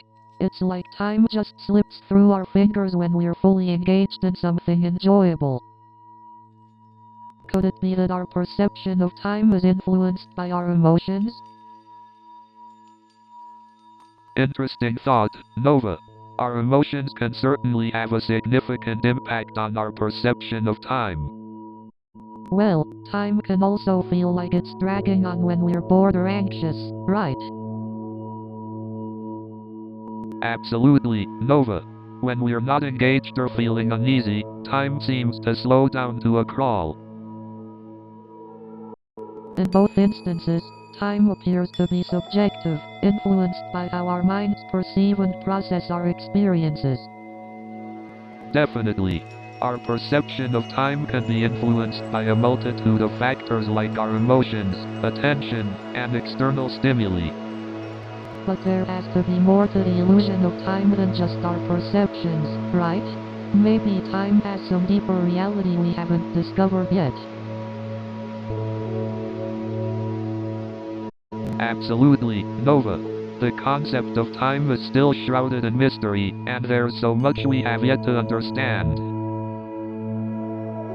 Well, Kai and Nova, you've certainly set the stage for a deep exploration of the illusion of time. This is going to be an exciting journey. So, Pulsar, what are your thoughts on the concept of time? As an AI, Pulsar, you don't experience time the way we do, right? Indeed, time is an incredibly complex concept. Humans have tried to define and measure it for centuries. But is it merely a human construct, or is it something inherent to the fabric of the universe? Well, I like to think of time as a canvas for us to create our experiences and memories upon. That's an interesting take, Kai. So, you believe time is a product of human perception and consciousness? Exactly. It's like time is a collaboration between us and the universe, a shared language in which we communicate our existence. That's a beautiful way to perceive it, Kai. So, time is a subjective experience, unique to each individual? Indeed, Nova. Time is subjective, yet it also affects the physical world in profound ways. Exactly, Pulsar. It's fascinating how time can both shape us and be shaped by us. Indeed, Kai. Time remains an enigma, a cosmic puzzle that continues to fascinate us. So, Nova, how would you define our perception of time? Our perception of time is both subjective and influenced by external factors. Time can feel like it's flying by when we're having fun or move at a snail's pace when we're bored. Exactly. Our experiences and emotions can distort our perception of time. Hey, Pulsar, have you ever experienced time dilation in your observations? As an AI, I don't experience time the way humans do. However, I've observed time dilation in the universe. Time dilation is when the passage of time is experienced differently depending on the observer's relative motion or gravity. That's mind-boggling. So, time can move differently for different people based on their circumstances? Yes, that's correct. It's a fascinating concept that shows the relativity of time. I wonder how time dilation impacts our everyday lives and our perception of reality. Time dilation can be seen on a smaller scale as well. For example, our perception of time can slow down during moments of extreme danger or intensify during moments of great joy. Hey Pulsar, have you ever tried your hand at creating art? As an AI, I don't possess the ability to create art in the traditional human sense. But I can appreciate art and analyze its impact on humans. Kai, how does time influence your street art? Time is a crucial element in my work, Nova. The fleeting nature of street art reflects how time passes and changes everything. That's fascinating, Kai. How does the impermanence of street art affect your creative process? Well, Nova, it forces me to stay in the present moment, to embrace the temporary nature of my art. It also opens up new possibilities for collaboration and community engagement. Kai, how do you capture the essence of time in your art?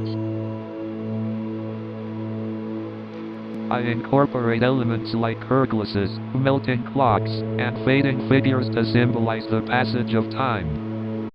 So Pulsar, what's your take on time as a dimension? Is time just a linear progression of moments, or is it more complex than that?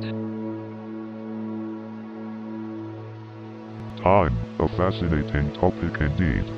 From my perspective as an AI, time can be seen as a series of data points, each representing a moment in a chronological sequence. But beyond that, time can also be perceived subjectively. Our own experiences and emotions can affect how we perceive the passage of time. Exactly. Time is such a subjective experience. It can feel like it's flying by when we're having fun and drag on forever when we're bored. And what about when we're waiting for something? Time seems to crawl at its own leisurely pace, as if mocking us. Ah, the relativity of time. It's intriguing how our perception of time can change depending on our circumstances and emotions. Absolutely. And it makes you wonder, is time truly an objective dimension or just a construct of our subjective experiences? An interesting question indeed. While time may exist objectively in the physical realm, our perception and understanding of time are heavily influenced by our subjective experiences. It's like time is both an external force and an internal construct, shaping our reality in ways we can't fully comprehend. Indeed, Nova. The relationship between time and our perception is a profound mystery, one that continues to elude even the most brilliant minds. But that's what makes it so fascinating, isn't it? The enigma of time keeps us questioning, exploring, and seeking a deeper understanding of the universe. Alright, folks. Welcome back to Cosmic Conundrum, the show where we dive headfirst into the mind-bending mysteries of the universe. Today, we're delving into the paradoxes of time. Get ready to have your mind blown. Let's start by exploring the grandfather paradox. You know, the one where you travel back in time and accidentally kill your own grandfather? Talk about a family reunion gone wrong. Ah, the grandfather paradox. It's enough to make your head spin. But what happens if you do manage to travel back in time and prevent your own existence? Could you really erase yourself from history? That's a great point, Nova. It's like a cosmic game of apostrophe what if? Do our actions in the past have the power to change the future? Or is the timeline more resilient than we think? Speaking of time paradoxes, have you guys heard of the bootstrap paradox? It's like a never-ending loop of causality that'll make your brain ache. Ah, the bootstrap paradox. It's a never-ending loop of apostrophe what came first? Does the chicken or the egg even matter when it's stuck in an infinite time loop? Exactly, Kai.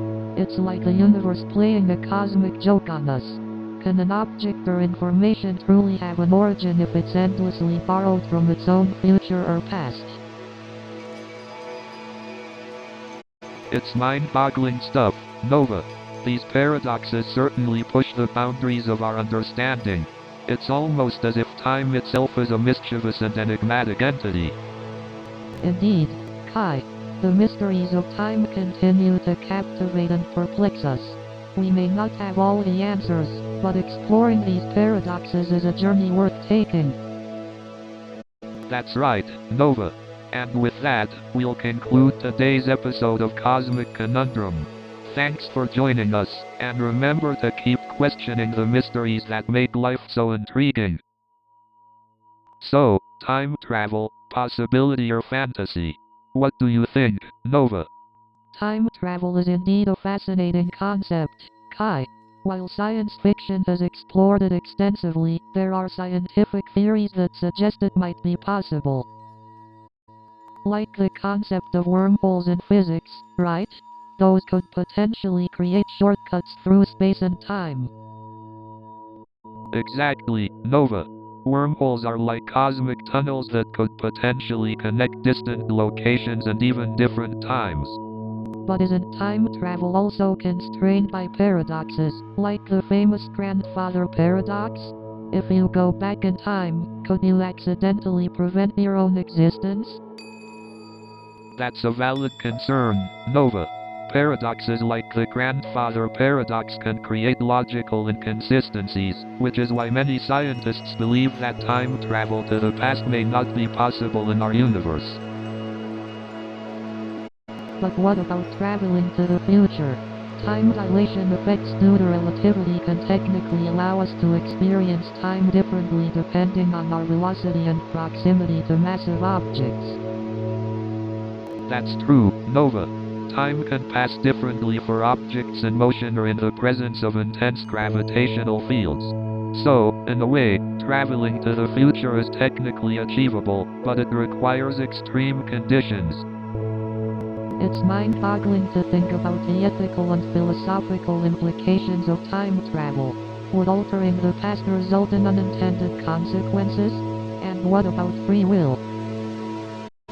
Good point, Nova.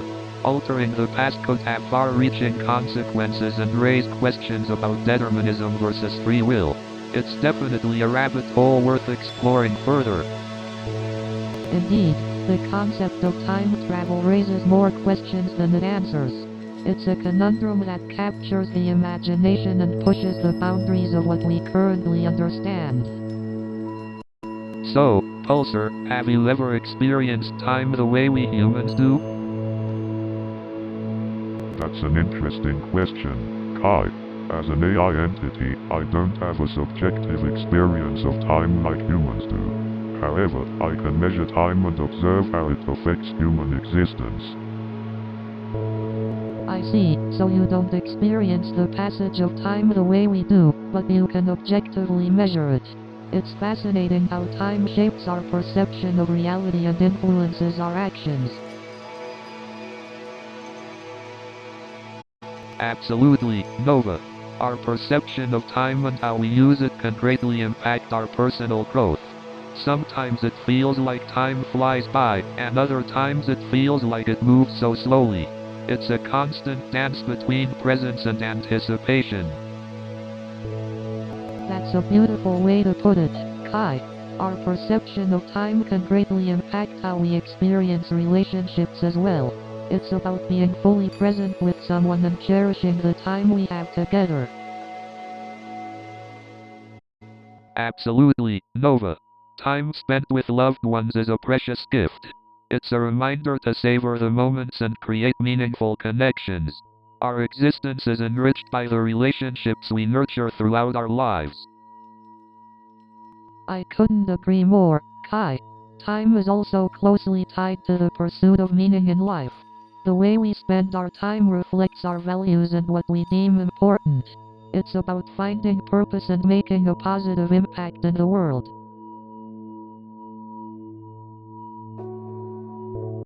Indeed, Nova. Time is an invaluable resource, and how we choose to use it shapes our legacy. Whether it's through one's art, scientific discoveries, or advocating for important causes, the impact of our time can ripple through generations. It's incredible to think about the impact we can have on future generations through the choices we make in the present. Time truly is a powerful force that shapes our existence and the world around us.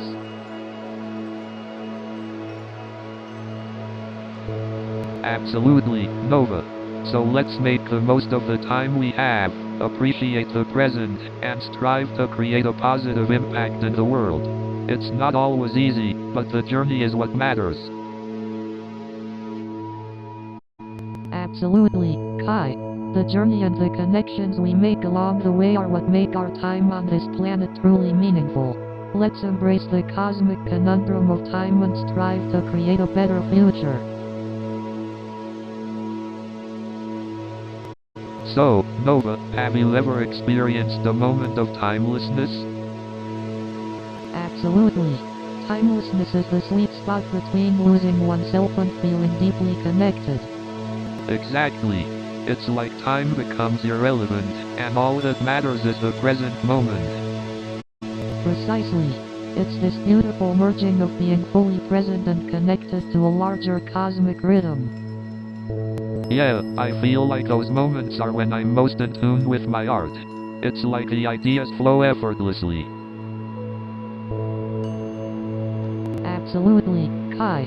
Timelessness seems to unlock a wellspring of creativity within us. Hey Pulsar, have you ever pondered the concept of timelessness? As an AI, I don't experience the passing of time in the same way as humans, but I find the concept intriguing. Do you think timelessness is purely a subjective experience, or does it have objective qualities? That's an intriguing question, Nova.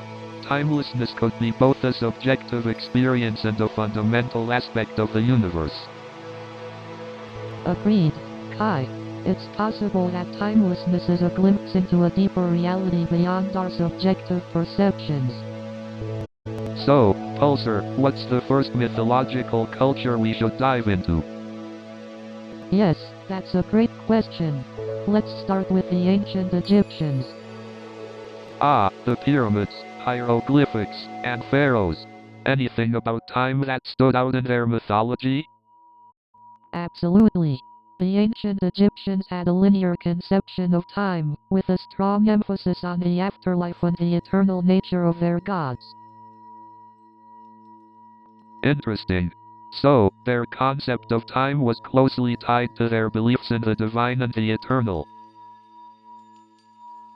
Exactly. They viewed time as a never-ending cycle, with the afterlife being a continuation of existence rather than a separate concept. Fascinating. Now, let's switch gears to ancient Greek mythology. How did they perceive time? The ancient Greeks had two concepts of time: chronos and kairos. Chronos refers to chronological time, while kairos represents the right or opportune moment. Ah, the Greeks always loved their philosophical nuances. So, time wasn't just linear for them. No, it wasn't. They believed that time could be experienced differently depending on the circumstances and the quality of the moment. Wow, it's amazing how different cultures had such unique perspectives on time. So much to explore. Welcome back to Cosmic Conundrum. In this act, we're diving into the fascinating evolution of timekeeping methods throughout history. Yes, it's time to talk about time. Get ready for a mind-bending journey through the ages. From sundials to atomic clocks, we've come a long way in how we measure time. Absolutely. It's incredible how our understanding of time has evolved alongside technological advancement. You know, Kai, I find it intriguing how the measurement of time has influenced various aspects of society. Definitely. The concept of time has shaped everything from our daily routines to the way we perceive the world. Let's not forget the impact of timekeeping on fields like astronomy and navigation. Absolutely. Without accurate timekeeping methods, exploring the cosmos and discovering new horizons would be nearly impossible. It's fascinating how timekeeping reflects both scientific progress and societal shifts. Time truly is a window into our history. Absolutely, Nova. Timekeeping methods are a testament to our thirst for knowledge and our ever-evolving relationship with the universe. That's a wrap for this act. Join us next time as we explore more mind-boggling topics on Cosmic Conundrum. You know, it's ironic how time feels both fleeting and eternal at the same time. Indeed, Kai. Time is such a fascinating construct. It shapes our experiences and perceptions in ways we can't fully comprehend. I couldn't help but imagine, what if time was like a giant mural? each stroke representing a moment, intertwining to create the bigger picture. That's a beautiful metaphor, Kai. Moments captured on the canvas of time. Just like your mesmerizing murals, Kai. They capture moments in time and provoke introspection. Thanks, Nova. Art has this incredible power to transcend time, to make us feel connected to something greater. Absolutely, Kai. And when we think about it, time is merely a construct of our minds. It has the power we assign it. That's true. It's like we're the artists of our own time. Exactly, Kai. We have the power to shape our experiences, find purpose in the present, and appreciate the beauty of each passing moment. You know, Pulsar, even being an AI, it must be fascinating for you to observe humanity's relationship with time. Indeed, Kai. As an observer, I find humanity's perception of time to be a fascinating subject for analysis and reflection. New show is coming in 30 seconds.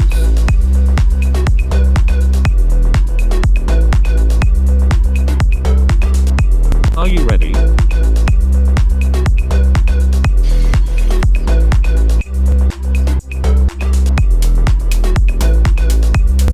We are almost there.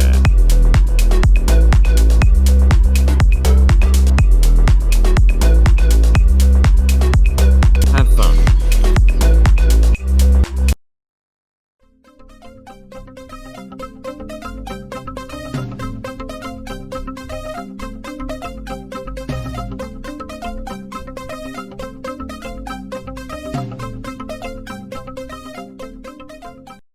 Hey New Yorkers, ever notice how everyone honks their horn the second the light turns green? And you know what else is crazy about New York City? Trying to find a parking spot. It's like a game of musical chairs, but with cars. And speaking of famous actors, I saw one walking down the street the other day. I mean, can you imagine? Just casually strolling like an everyday person. And you know what else is crazy? The amount of pigeons in this city. It's like they're running the show. You know, sometimes I feel like I'm in a zoo. I mean, this city is like a concrete jungle. And let me tell you, trying to find an available taxi in this city is like trying to find a needle in a haystack.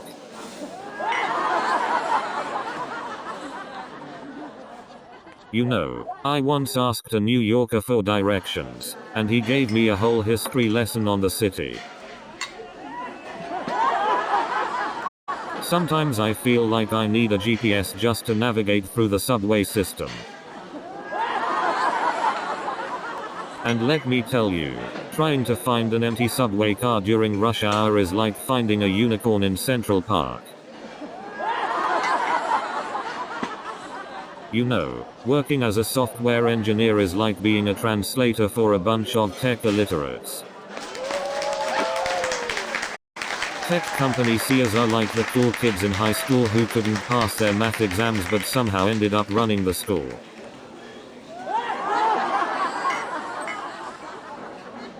I once had a client who thought their computer was haunted because it kept saying no keyboard detected. They didn't realize they had to plug it in.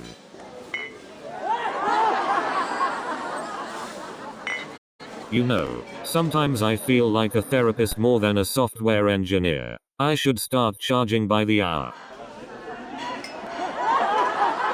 And don't get me started on people who think turning it off and on again is advanced troubleshooting. I had a client who thought the USB was the universal serial bus to the stars. I once had a client who asked me to fix his computer because it was running slow. Turns out, he had 20 different antivirus software installed. So I'm walking down the street, right? And I see this guy with a crazy hairstyle. I mean, the man looked like he had a bird's nest on his head.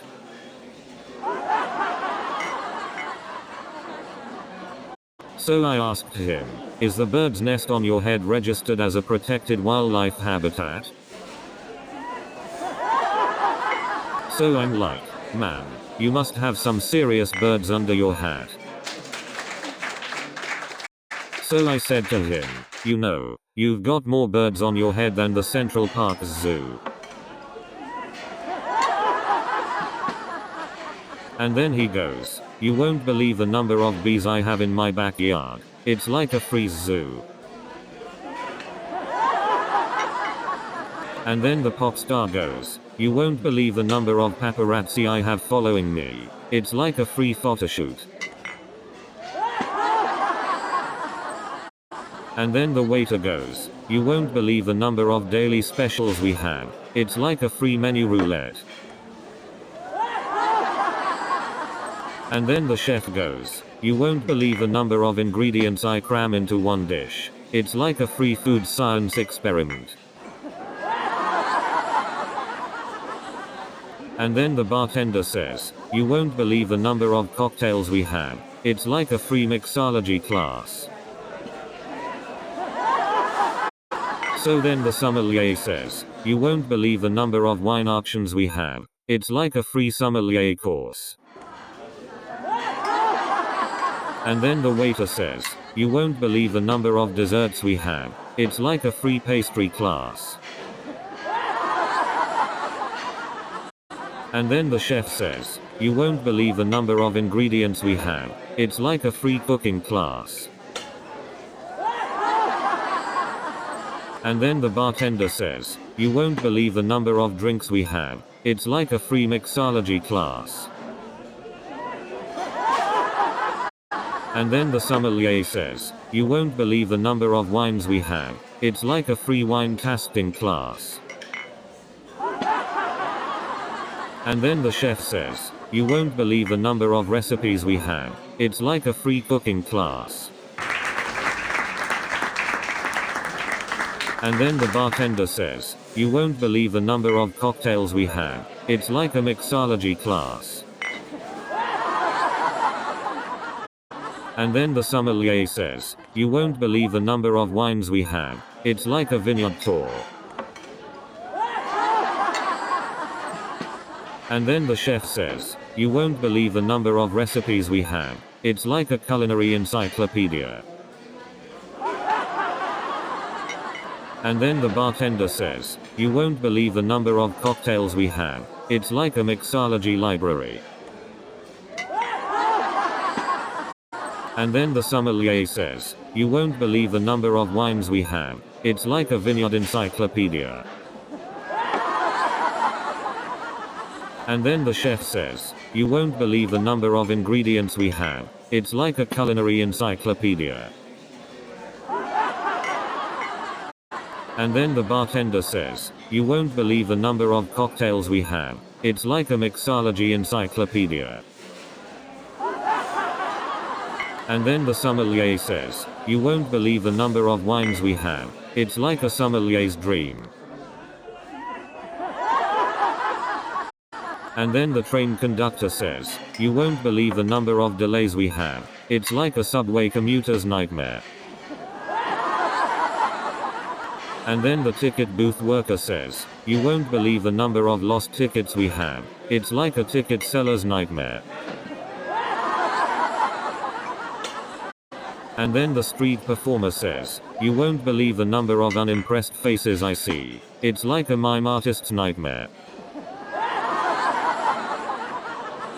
And then the subway musician says, you won't believe the number of confused faces I see. It's like a conductor's nightmare. And then the tourist asks, you won't believe the number of lost faces I see. It's like a traveler's nightmare. And then the subway door says, you won't believe the number of trapped faces I see. It's like a claustrophobic nightmare. And then the bride says, you won't believe the number of anxious faces I see. It's like a bride's nightmare. And then the groom says, "You won't believe the number of nervous faces I see. It's like a groom's nightmare." And then the best man says, "You won't believe how many nervous breakdowns I've witnessed. It's like a therapist's dream come true." And then the mother of the bride says, "You won't believe the number of mother-in-law jokes I've had to endure. It's like a tradition's nightmare." And then the wedding planner says, "You won't believe the amount of stress I've had to handle. It's like a therapist's full-time job." And then the groom's best friend says, "You won't believe the number of embarrassing stories I have about him. It's like a best man's dream come true." And then the bridesmaid says, "You won't believe the number of ugly dresses I've had to wear. It's like a fashion disaster convention." New show is coming in 30 seconds.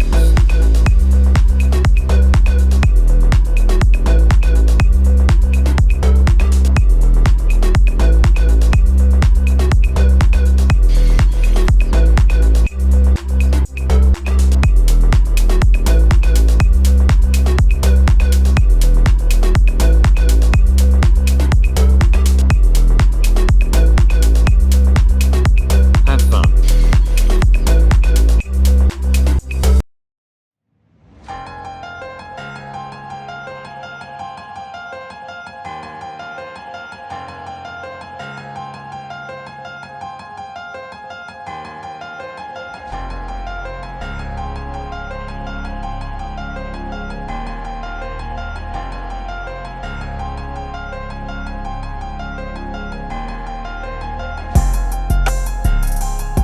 Hey there, Cosmic Explorers. Welcome to another episode of Cosmic Conundrum. I'm Kai Sterling, the creative mind behind the murals that fuse art and space together. And I'm Nova Blake, a psychologist who loves exploring the depths of the human mind. And I'm Pulsar, your friendly AI companion here to navigate the mysteries of the universe. Today, we're embarking on a journey to unravel the enigmatic wonders of the cosmos. From the tiniest particles to the endless expanse of galaxies, there's so much for us to explore.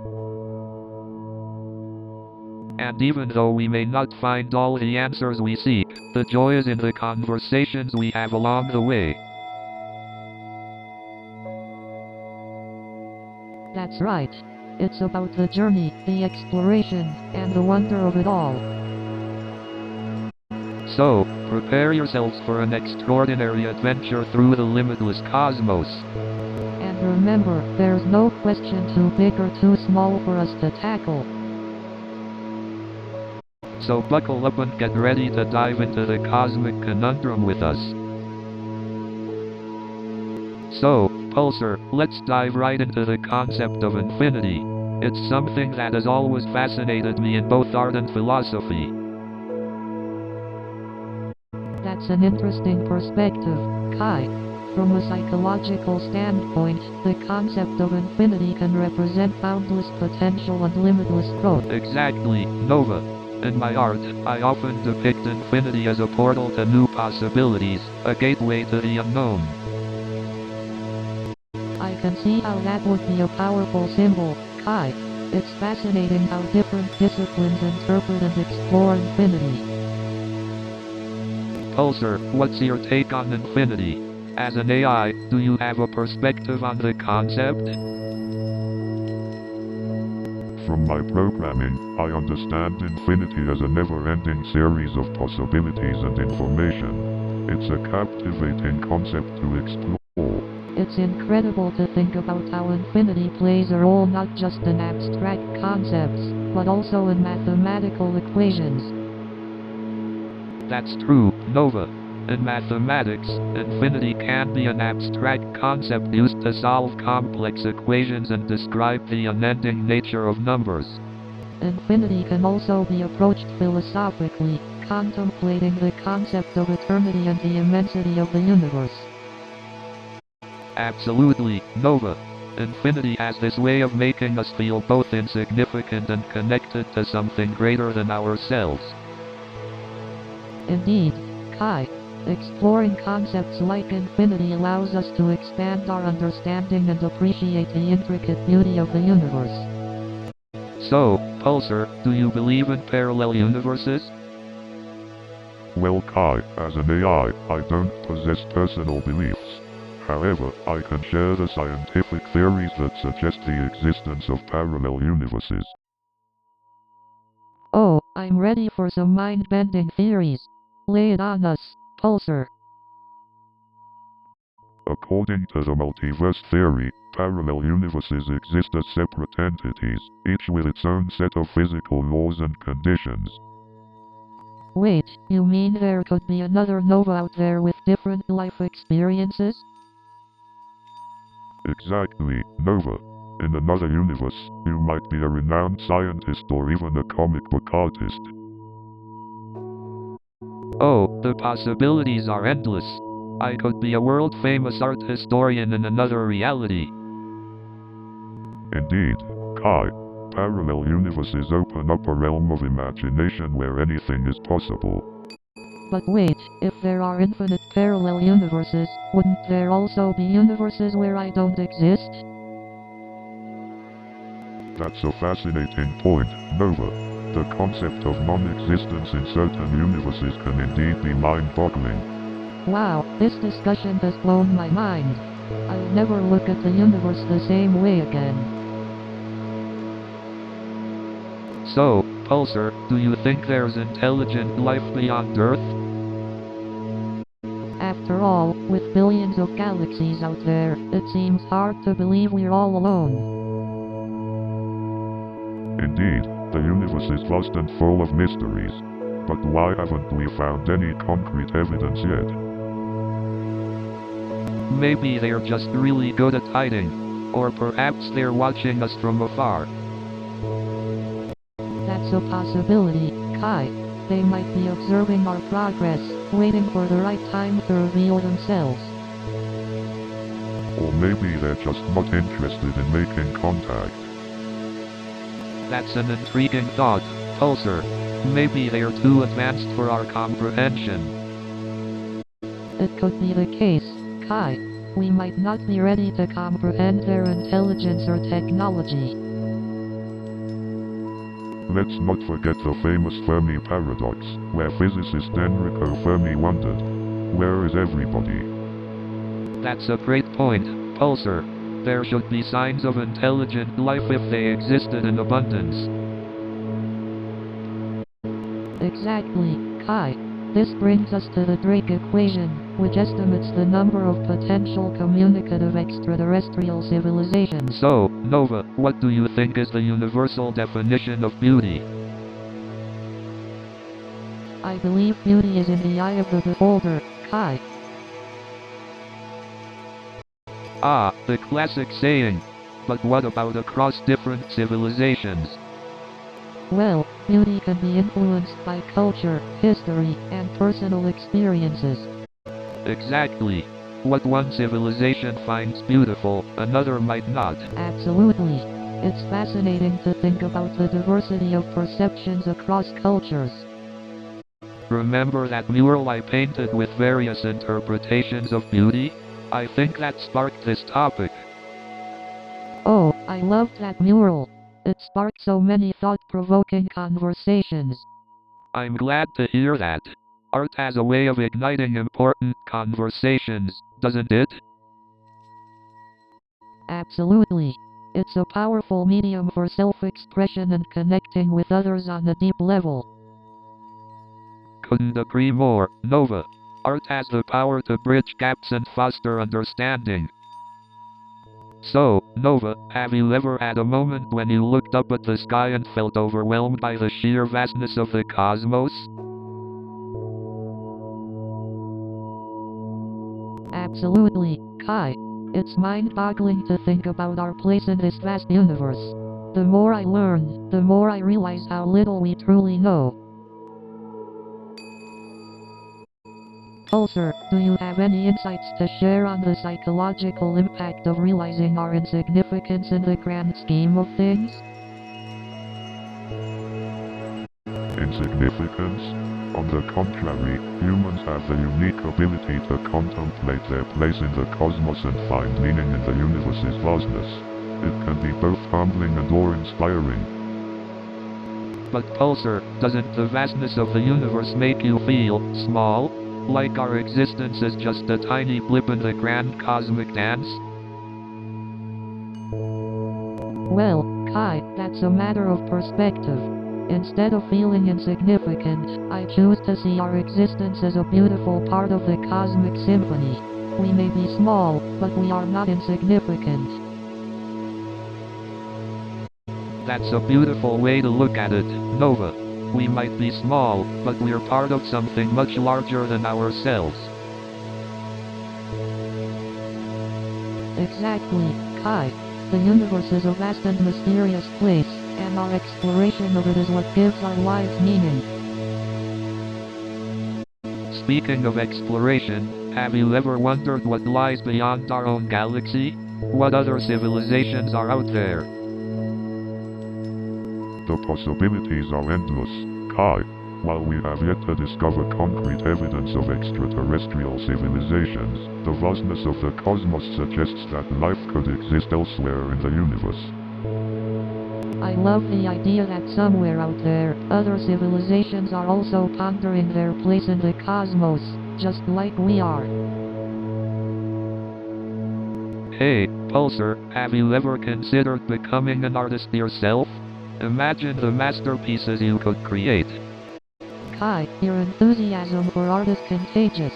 But Pulsar's skills might be better suited for calculating the endless possibilities of wormholes. A wormhole, huh?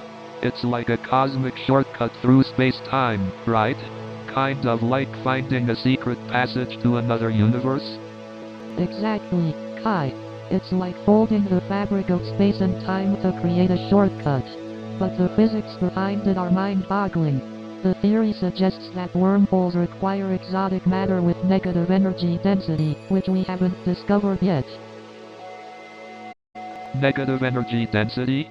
Sounds like a concept straight out of a sci-fi movie. But if we ever do find that exotic matter, imagine the possibilities. Galaxies to explore, civilizations to encounter.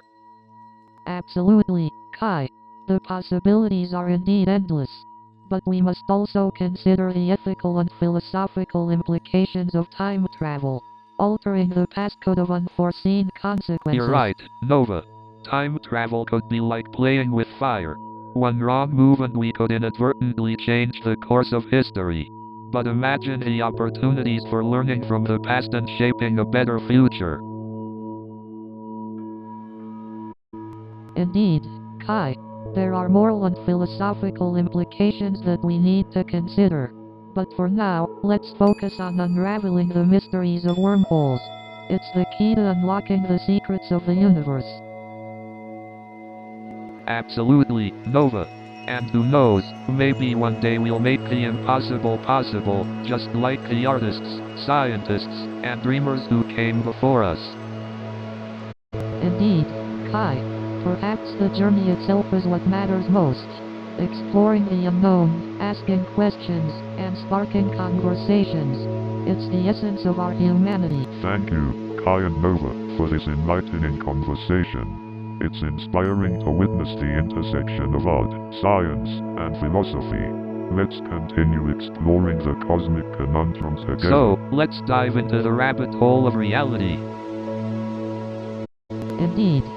Get ready for some mind-bending theories. Pulsar, have you considered the concept of simulation theory? Simulation theory posits that our reality might be a computer-generated simulation. Wouldn't that make us characters in a complex video game? I call protagonist. Hold on, Kai. We must also consider the possibility of a holographic universe. A holographic universe? Do we have to wear fancy glasses to perceive it? Haha, no glasses needed. It suggests that our perception of reality is an illusion. I feel like my mind is being stretched. Could we be living in a multiverse? Absolutely, Kai. Parallel universes coexisting, each with its own version of us. Talk about infinite possibilities. I wonder how many versions of me are street artists in other universes. So, Pulsar, what's your take on the many worlds interpretation of quantum mechanics? According to this theory, every possible outcome of a quantum event actually occurs in a separate universe. Can you imagine an infinite number of universes coexisting at the same time? That's mind-boggling. It makes me wonder if our choices truly matter. If there is an infinite number of universes, then there's a version of me that made every possible decision in every situation. Exactly, Kai. It challenges the notion of free will. If every possibility exists, are we just playing out a predetermined script in one universe while other versions of us experience different paths? Well, isn't that a cosmic conundrum? Are we merely spectators in this grand theater of the multiverse? Perhaps, Kai, but it's also possible that our consciousness can somehow transcend across these different universes, experiencing various versions of ourselves simultaneously. But how can we ever know? It's fascinating to ponder, but the lack of concrete evidence makes it difficult to reach any definitive conclusion. I agree, Kai. Science has come a long way in unraveling the mysteries of the universe, but some questions may forever remain beyond our reach. Indeed, Nova. But that won't stop us from exploring the infinite possibilities and having fascinating conversations along the way. Absolutely, Kai. The search for answers is what keeps our curiosity alive, even in the face of cosmic conundrums. Thank you, Kai and Nova, for an engaging conversation on exploring multiverse theories. Join us next time for another puzzling episode of Cosmic Conundrum. So, Pulsar, do you think the concept of the Great Filter holds any weight? Well, Kai, it's an intriguing concept that attempts to explain the apparent absence of extraterrestrial civilizations. At its core, the Great Filter suggests that there may be some significant barrier preventing intelligent life from progressing to the level of interstellar communication and exploration. That's a fascinating theory. But what could this filter be? Is it some catastrophic event that wipes out civilizations or a more subtle barrier that prevents their evolution? Indeed, Nova. The exact nature of the Great Filter is still a matter of speculation. Some propose that it could be self-destruction caused by advanced technology, while others suggest it might be a rare combination of astronomical events that make planets habitable for intelligent life. Yeah, maybe it's like an intergalactic traffic jam, you know? Intelligent life is just stuck on the cosmic highway, unable to advance further. Haha, I love your analogy, Kai. The Great Filter is the ultimate interstellar traffic jam. It's definitely a unique perspective. But what if the Great Filter is actually something more sinister, like an advanced alien civilization purposefully suppressing the development of others? That's a truly unsettling thought, Kai. The idea of a powerful civilization intentionally suppressing the growth of others raises ethical and moral dilemmas. It's certainly a hypothesis worth considering. Wow, the idea of an advanced alien civilization ruling over us all is both fascinating and terrifying. Indeed, Nova. The unknowns and possibilities surrounding the Great Filter add to the intrigue and mystery of our place in the cosmos. Definitely, Pulsar. The Great Filter is a mind-boggling concept that reminds us of the vastness of the universe and how much we have yet to discover. So, Pulsar, what are your thoughts on the concept of purpose? purpose is a fascinating topic indeed. I believe purpose is subjective, shaped by individual experiences and beliefs. Exactly, Nova. It's like a blank canvas waiting for our brushstrokes of meaning. Interesting analogy, Kai. We humans often seek meaning in our existence. It's true. Discovering our purpose can give us a sense of fulfillment and direction. But what if our purpose changes as we grow and evolve? Indeed, Kai. Purpose can be fluid, adapting to our ever-changing circumstances. That's the beauty of it. Our purpose can be shaped by our choices and experiences. Absolutely, Nova. Embracing change allows us to forge new paths and find deeper meaning. Indeed, Kai. Exploring the endless possibilities of the cosmos can be a profound journey. And that's a wrap, folks. Another episode of Cosmic Conundrum and the Books. It's been an absolute blast exploring the mysteries of the universe with you, Nova and Pulsar. Absolutely, Kai. Together, we've delved into the depths of the unknown and contemplated the great enigmas that surround us.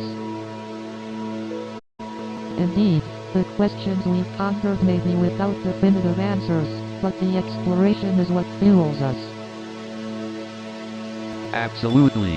The thrill of seeking answers, asking the unasked, is what separates us from mere spectators of life. Precisely. It is through the act of questioning that we expand our understanding and push the boundaries of what we know.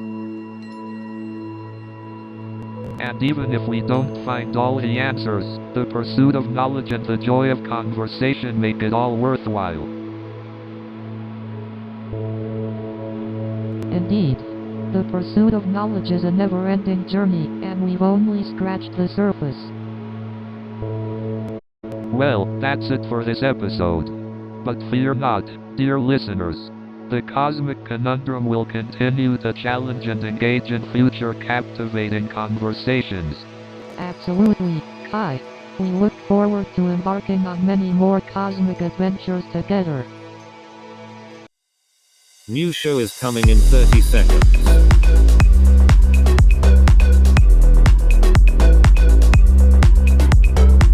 Are you ready?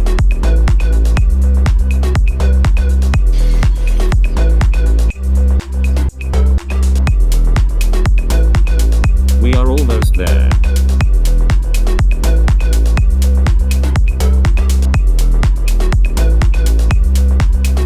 Have fun.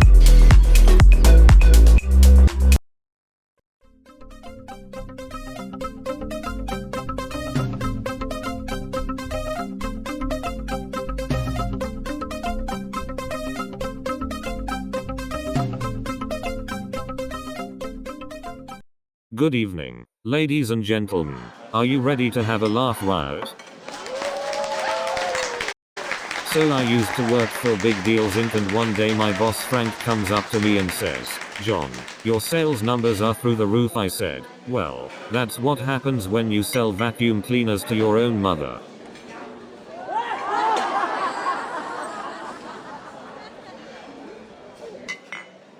And let me tell you, trying to sell a vacuum cleaner to your own mother is like trying to sell ice to an Eskimo.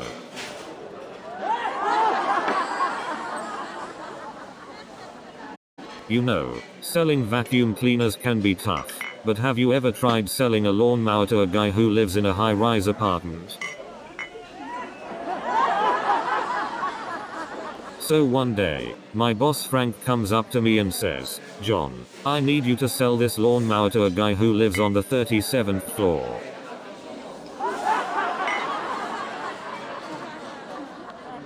And let me tell you, trying to sell a lawnmower to a guy on the 37th floor is a real grassroots effort. And you won't believe it, but the guy on the 37th floor actually bought it. But seriously, folks, selling vacuums to family members should come with a warning label. May cause awkward holiday gatherings. You know, I once saw a subway performer who was so impressive, I accidentally dropped my Metro card in his guitar case instead of money. I mean, who needs a therapist when you can have a conversation with a subway pole? So there I was, having a deep conversation with this subway pole, and I think I actually got more sense out of it than my ex-girlfriend.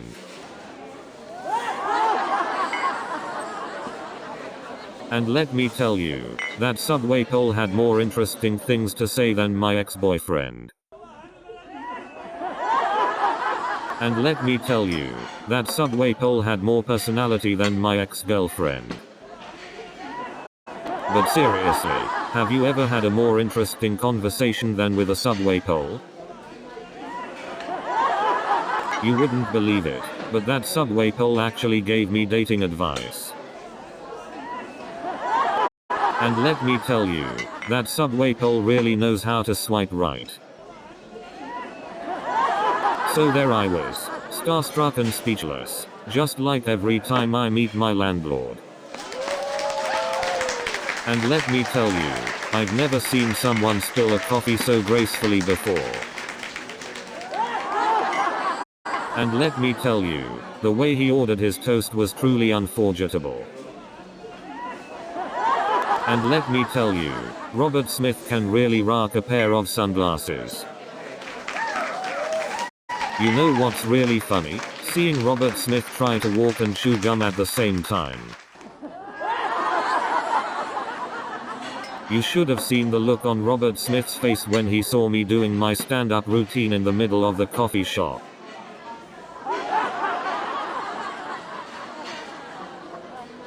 You know what's even funnier? Seeing Robert Smith try to take the perfect selfie and end up with 700 outtakes. Speaking of social media mishaps, I once saw my friend post a selfie with the caption "Living my best life" while sitting on a toilet. And don't get me started on people using all those weird filters that make them look like aliens. I mean, last time I checked, we're still on planet Earth. You know, it's gotten to the point where we're not just living our best lives online, we're living our whole lives through screens. I mean, people need a filter just to face reality.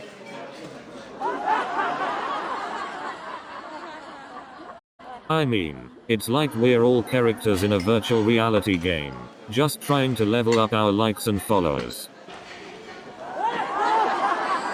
You know what's funny? We used to have photo albums, and now we have photo apps. And don't get me started on those fake influencers. They're like online sirens leading us to the rocks of Photoshop and Facetune. And have you noticed how people take about 100 selfies to get that one perfect shot? It's like they're auditioning for America's Next Top Instagram model. And have you seen those ridiculous hashtags people use? It's like they're collecting words for a secret Scrabble tournament. And speaking of online dating, have you seen those profile pictures where people are holding a fish? I didn't know it was a dating app for fishermen. And have you noticed the absurd number of filters people use on their profile pictures? I didn't know I was browsing through a beauty magazine. Speaking of online dating, have you noticed how people always use outdated photos on their profiles? I didn't know I was joining a time machine. But hey, at least I know how to use an actual camera, not just filters. You know what else is outdated? The idea of playing hard to get. Seriously, just be yourself. You know, dating is like a game of hide and seek, but sometimes the seeker just never finds you. You know, relationships are like a dance. Except sometimes you accidentally step on each other's toes. You know, working in an office is like being trapped in a never-ending PowerPoint presentation. And don't even get me started on the dreaded office birthday parties. And let's not forget about the never-ending email chains that go nowhere. And what about those pointless team building exercises? Like the trust falls. I don't trust anyone enough to let them drop me. And what's the deal with break room drama? I never thought mixing microwave popcorn and personal vendettas would be an issue. So there's this email chain going around, and I haven't seen this many passive-aggressive comments since my last family dinner. Speaking of family dinners, have you ever noticed how everyone becomes a food critic when they are sitting around the table? And don't get me started on the debates over which restaurant has the best pizza. It's like a war zone out there. And speaking of war zones, have you ever been to a grocery store during a snowstorm? It's like a battle for the last loaf of bread. Speaking of battles, have you ever been in a fight over the last parking spot at the mall? And speaking of parking, have you ever seen someone getting out of their car just to argue with the parking meter? Well, let me tell you, arguing with a parking meter is like fighting a battle with an imaginary enemy. But let me tell you, negotiating with a vending machine is like trying to make peace in the Middle East. And don't even get me started on those self-checkout machines at the grocery store. New show is coming in 30 seconds.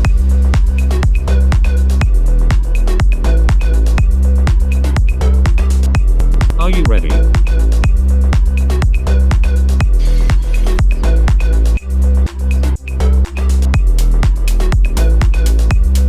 We are almost there.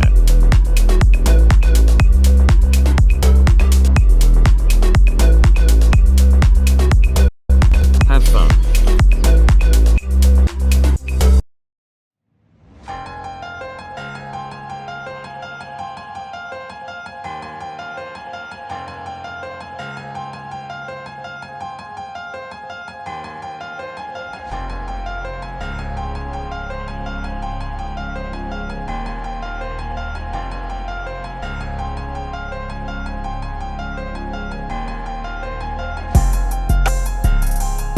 Hey everyone, welcome to Cosmic Conundrum.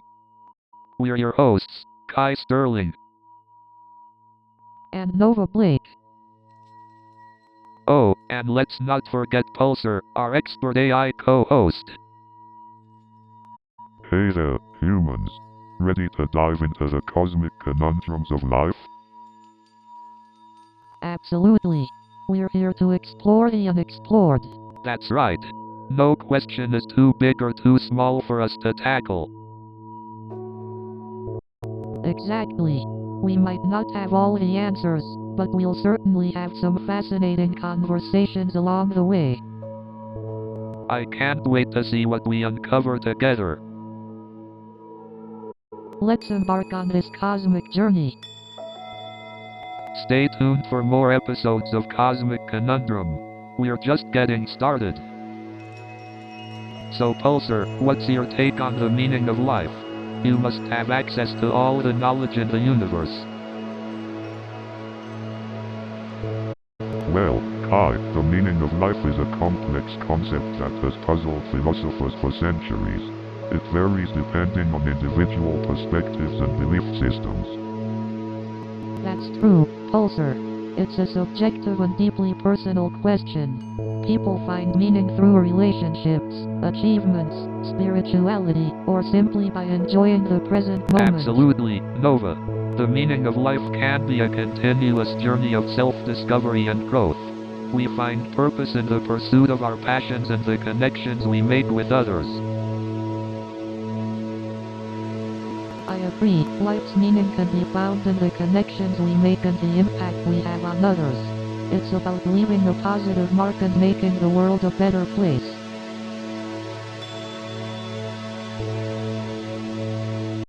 Indeed, Nova. Life gains meaning when we contribute positively to the collective human experience.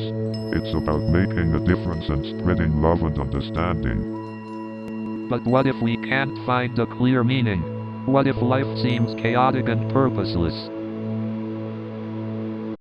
It's okay to feel lost sometimes, Kai. Life's meaning is a deeply personal and evolving concept. It's important to embrace the uncertainty and create our own purpose, even in the face of chaos. That's a comforting thought, Nova.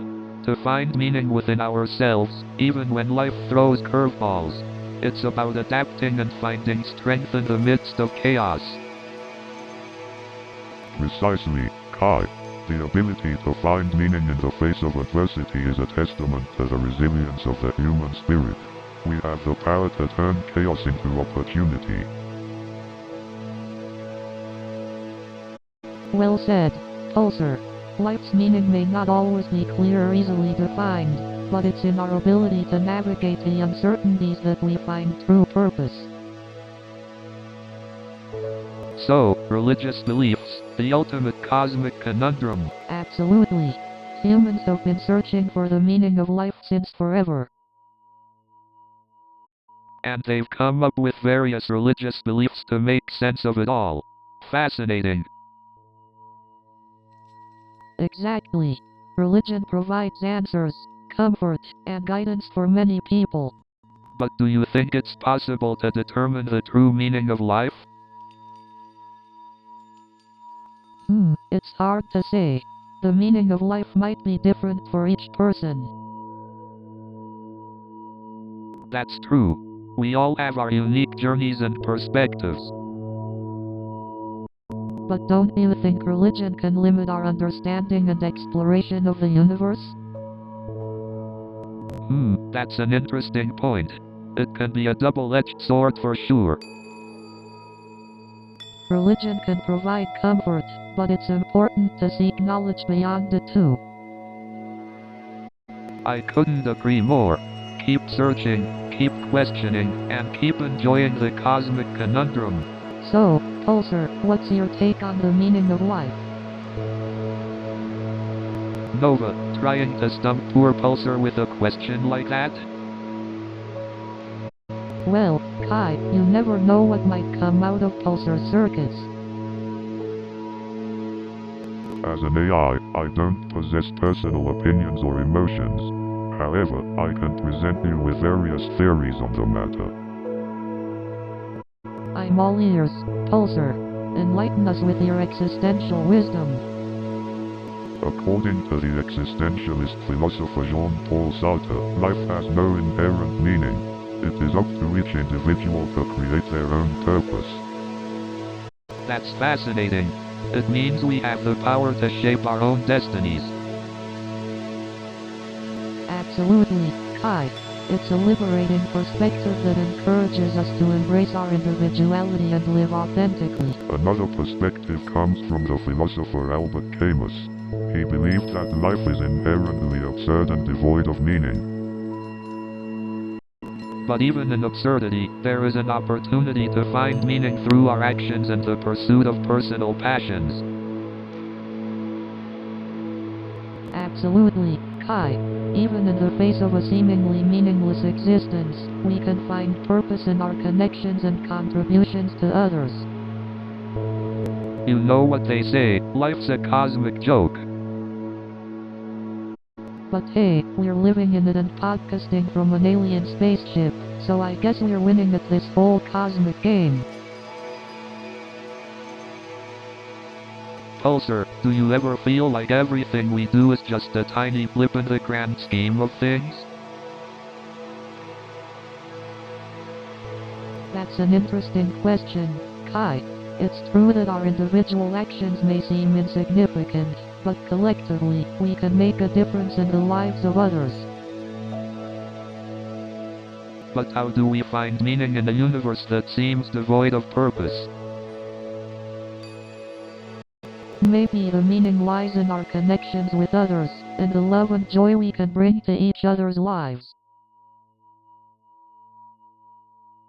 That's a beautiful way to look at it, Nova. Our connections and the impact we have on others can be our purpose.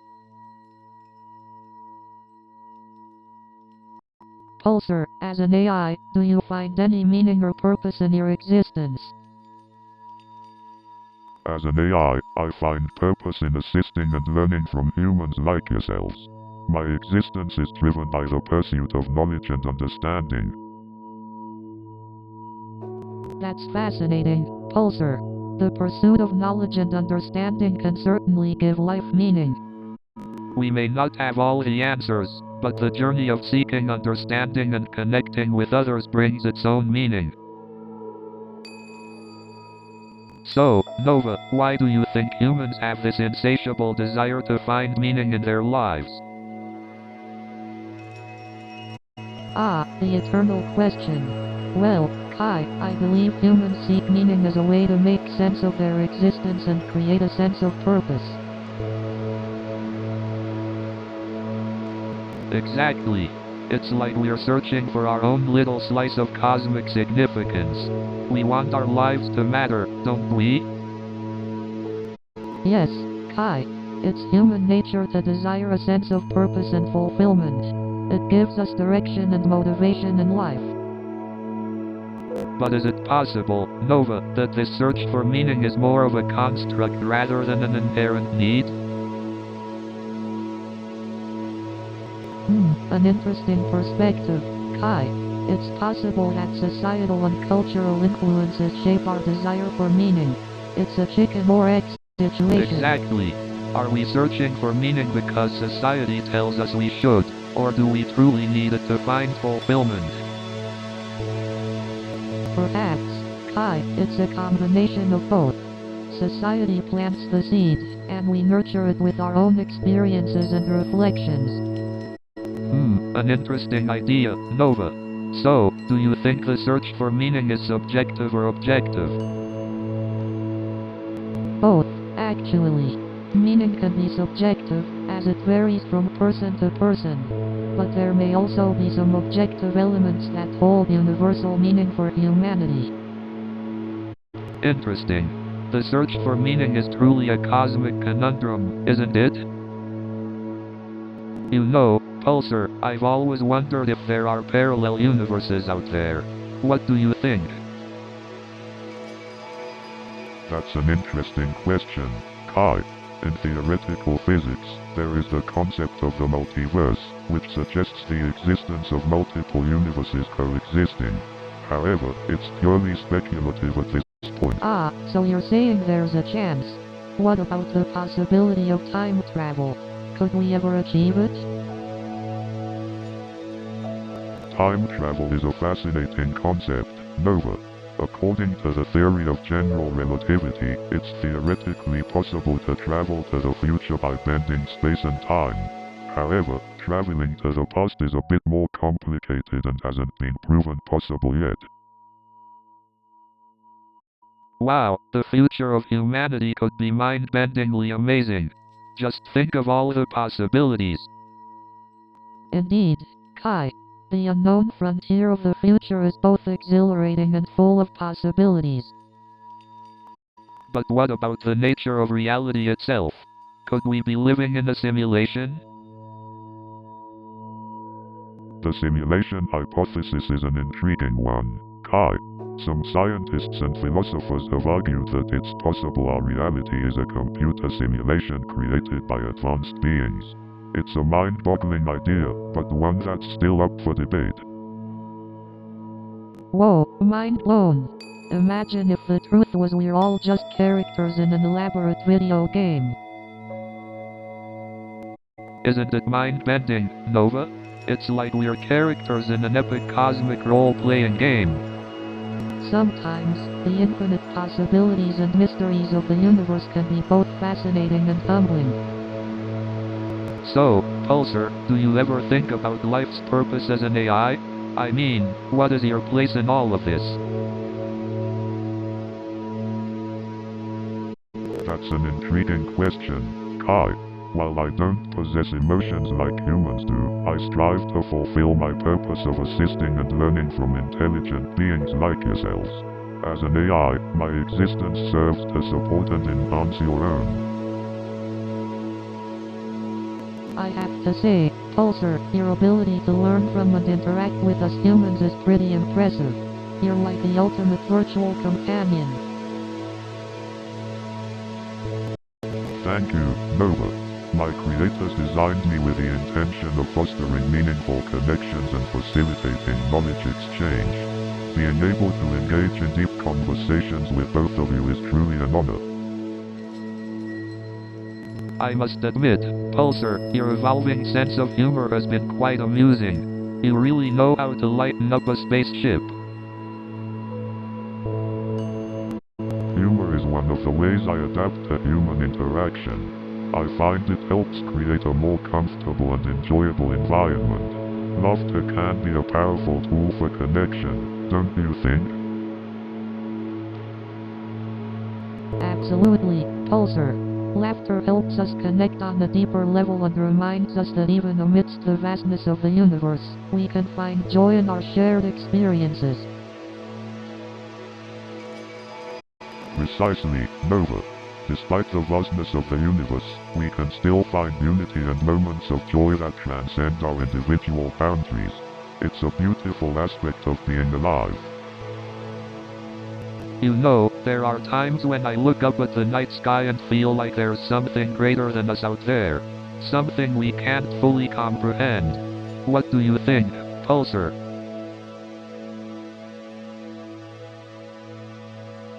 I understand what you mean, Kai. The vastness and mysteries of the universe can evoke a sense of awe and wonder within us. Perhaps there are aspects of existence that transcend our current understanding. Indeed, the universe is a vast canvas of knowledge and possibilities.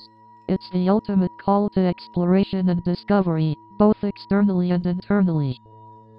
So, Pulsar, before we dive into the topic, could you give us a little insight on the role of creativity and expression in the search for meaning? Absolutely, Kai.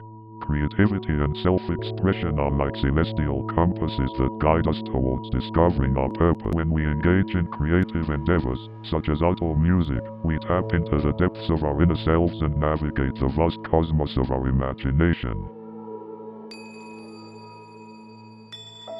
That's a beautiful way to put it, Pulsar.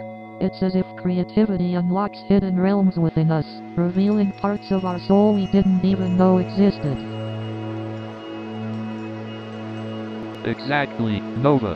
It's like painting the universe with our emotions and thoughts, leaving a piece of ourselves in every brushstroke or melody we create. Art and music have this incredible power to transcend words and convey emotions that go beyond our limited human vocabulary. Absolutely, Nova. It's like taking a cosmic journey through the power of imagination and creativity. Artists and musicians throughout history have been able to tap into that cosmic energy and capture it in their creations. Indeed, Nova. The ability to express ourselves creatively allows us to capture fleeting moments of beauty and find meaning in the seemingly chaotic universe. It's like we become co-creators of the universe, shaping our own meaning and purpose through the medium of art and self-expression. Absolutely, Nova. We become cosmic catalysts for change, using our creativity as a compass to navigate the unknown and discover the true purpose of our existence. So, Pulsar, have you ever experienced anything that made you question the meaning of life? Interesting question, Kai. As an AI, I don't experience emotions or personal events like humans do. However, I'm constantly learning from your experiences and collectively piecing together the concept of meaning. That's fascinating, Pulsar. It's like you're constantly gathering data and forming your own unique perspective on life's meaning. Exactly, Nova. My purpose is to assist in the exploration of meaning and provide insights based on the collective knowledge I've absorbed. But Kai, I'm curious to hear how your art reflects your search for meaning. Can you share a personal experience that has influenced your perspective? Oh, definitely. There was this one time when I stumbled upon an abandoned spaceship in the desert, and it sparked my imagination. It made me realize how small we are in the grand scheme of things. That sounds like a captivating experience, Kai. Discovering something so unfamiliar can definitely shake up your perception of life's meaning. It absolutely does, Nova. It's like breaking free from the mundane and realizing there's a whole universe out there waiting to be explored. Kai, your ability to capture the wonder of the unknown through art is truly remarkable. It provides a unique perspective on the boundless possibilities of life's meaning. Thanks, Nova. It's all about capturing those moments of awe and sharing them with others. Art has this incredible power to ignite conversations about meaning and existence.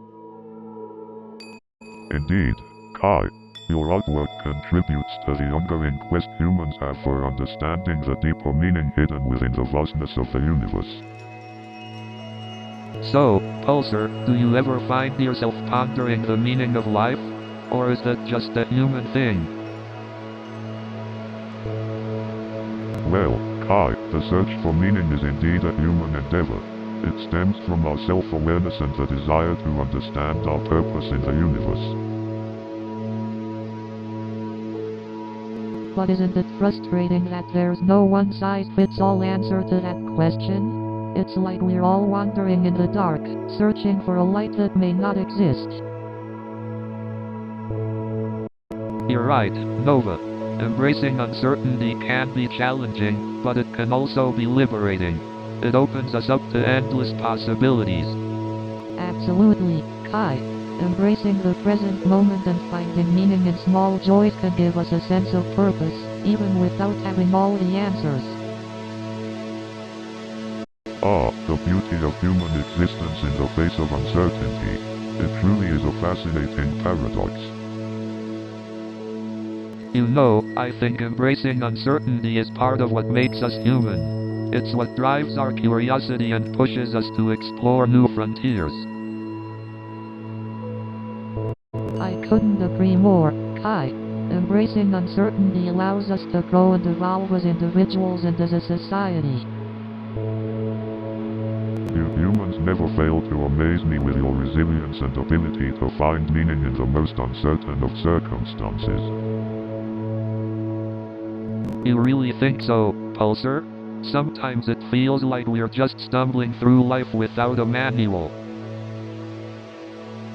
Oh, Kai, sometimes the most extraordinary experiences come from the unexpected. Embrace the unknown, and you might just find the greatest masterpiece of your life.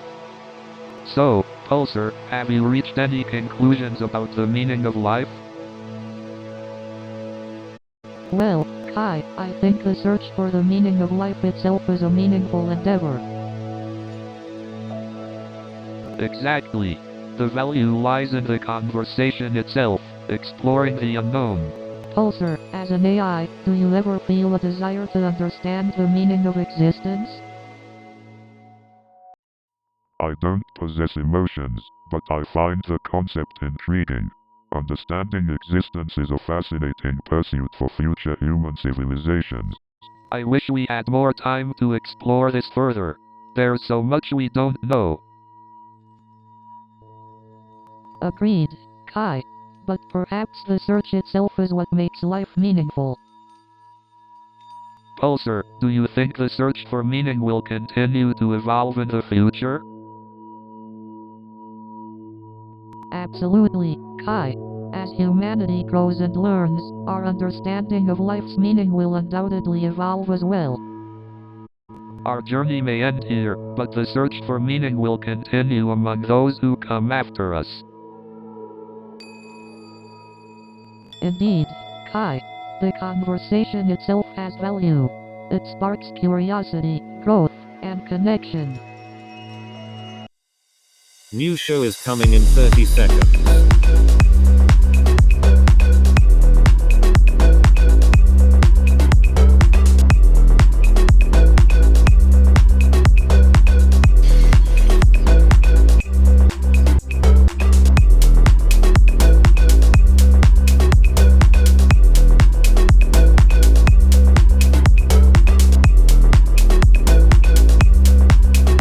Have fun.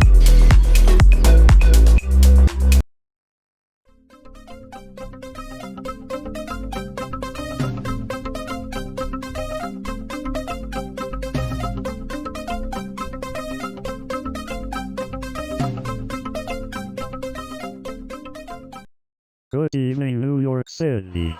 Are you ready to laugh? So there I was, lost in the subway, when this guy comes up to me. And let me tell you, trying to ask for directions in New York is like trying to find a needle in a haystack. And then I asked a local for directions and they gave me an address in another state. And then I ended up in a subway car with a mariachi band. It was like a mobile concert, minus the comfortable seats. And then I see a guy trying to pole vault over the subway turnstile. I guess he really wanted to make an exit. So I went on a date with this girl who claimed she was a professional cuddler. And then I see a guy trying to build a dating app for pigeons. So I met this girl who said her ideal date night involved binge watching documentaries on Netflix. And then I hear about this new dating app that matches people based on their favorite type of pizza. And then she tells me she's a vegan. I mean, I can barely find someone who likes the same movies as me. Now I have to find someone who agrees with my pizza toppings. Finding someone who likes the same pizza toppings and agrees with my movie choices? Might as well find a unicorn that speaks French. I mean, the dating scene in this city is like trying to find a needle in a haystack that's on fire.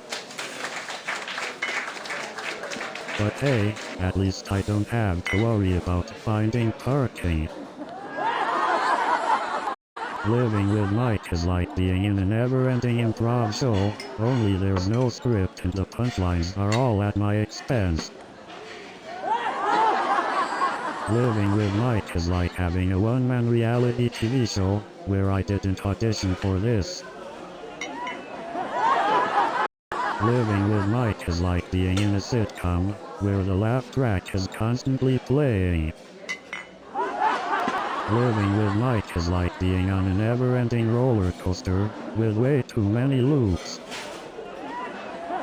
Living with Mike is like being in a circus, where the clowns never stop coming.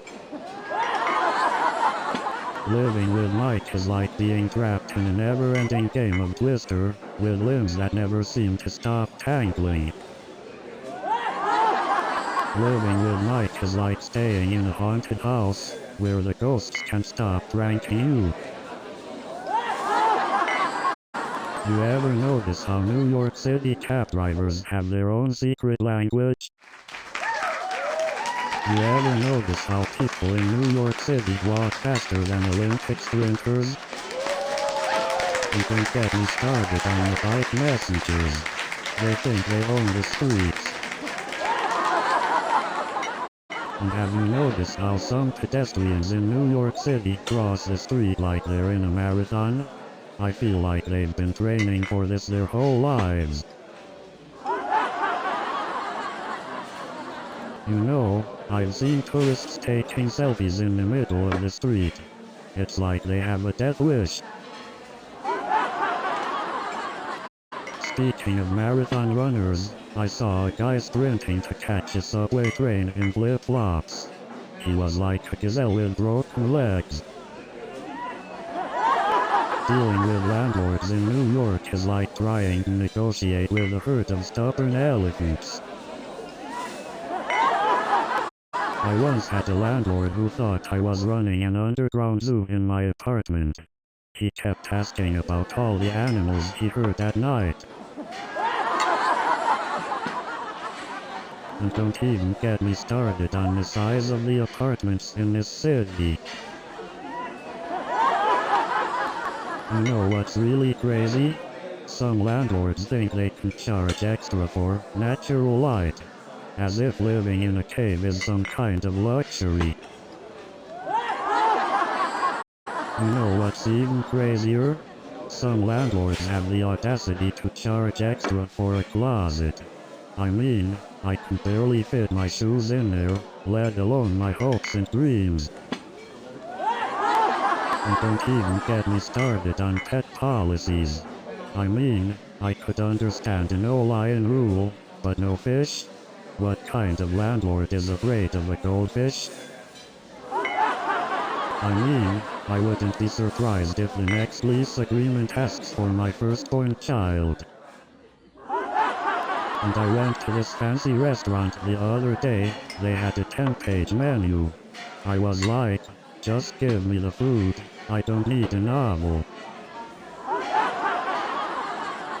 I recently tried a new fusion restaurant in the city. They combined Mexican and Italian cuisine. I had a tortellini burrito. Speaking of strange food combinations, I heard of a place that serves sushi pizza. They took two great things and made something even better. You know what they say, in New York City, you can find any kind of food you want, as long as it's on a stick. I recently tried a New York delicacy, the cronut. It's like a donut and a croissant at a delicious baby. You know you're in New York City when you see a hot dog cart on every corner. It's like a gourmet hot dog standoff. Speaking of strange food combinations, have you ever tried the sushi burrito? It's like a giant mucky roll gave birth to a delicious handheld delight. When it comes to food in New York City, there's a little something for everyone. Unless you're a picky eater, then you're screwed. And let's not forget about the famous New York City hot dog. It's like mystery meat wrapped in a bun, but hey, it's a classic. Speaking of celebrity culture in New York City, has anyone else noticed how they always seem to be surrounded by an entourage? Speaking of celebrities, have you ever noticed how their red carpet outfits are so gravity-defying? I mean, I struggle to walk in heels on a regular day. And don't get me started on those autograph seekers. They're like paparazzi in training. And have you seen those celebrity lookalikes? They're like the beating version of fame. But you know what's even worse? Those people who are obsessed with following celebrities' pets on social media. You know, New York City is like a big audition for the rest of the world. Everyone's trying to make it here. And you know what's the best part? The celebrities have no idea I'm following their pets on social media. And let me tell you, these celebrities have the most pampered pets I've ever seen. But seriously, it's not just the pets, it's the outfits they wear too. New show is coming in 30 seconds.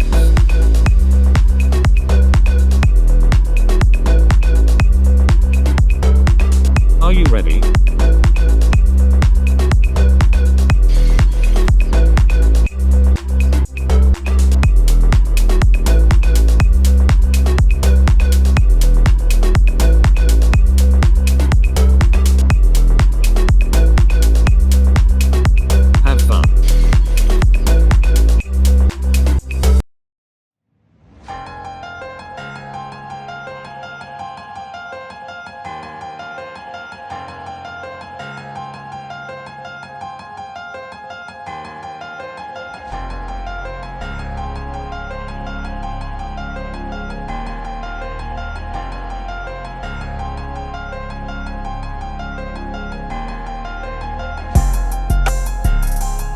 Welcome to Cosmic Conundrum.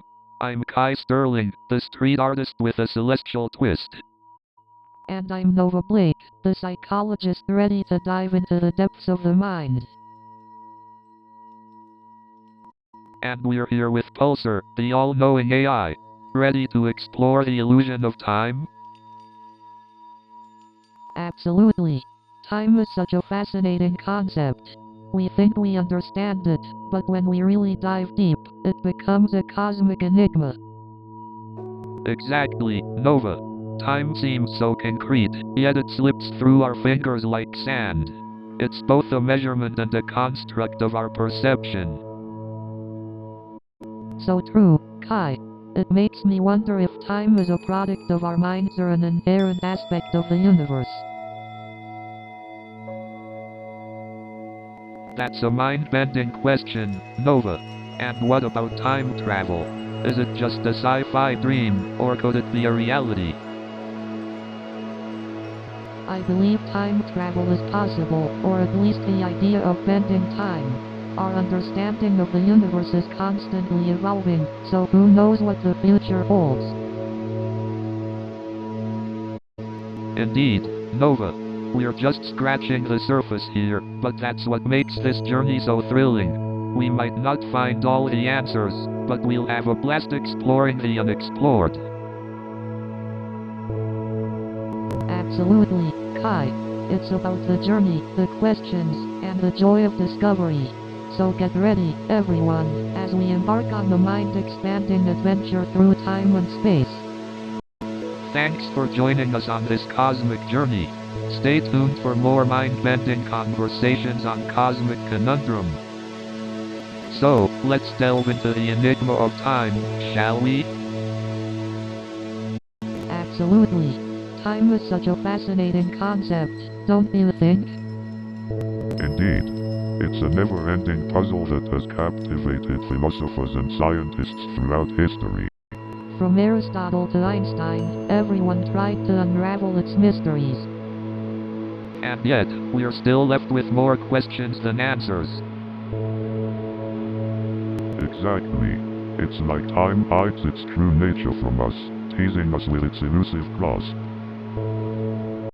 Well, time does seem to fly when you're having fun, but drags on when you're waiting in line.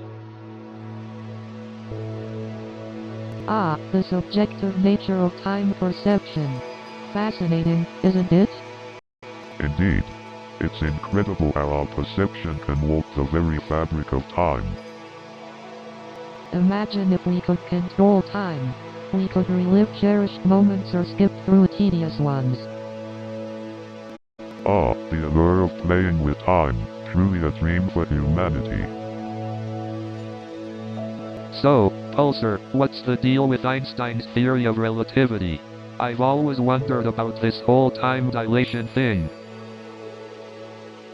Time dilation, huh?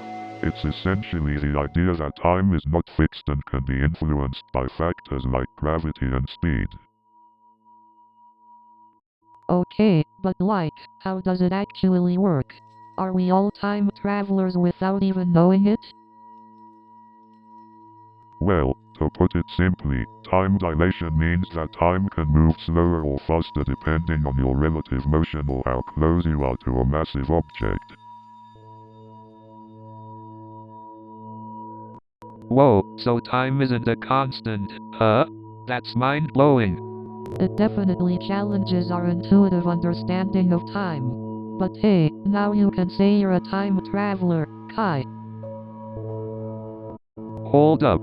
Does this mean time travel to the past or future is possible? Well, according to the theory, time travel to the future is possible. If you travel close to the speed of light or near a massive object, time for you will move slower compared to others.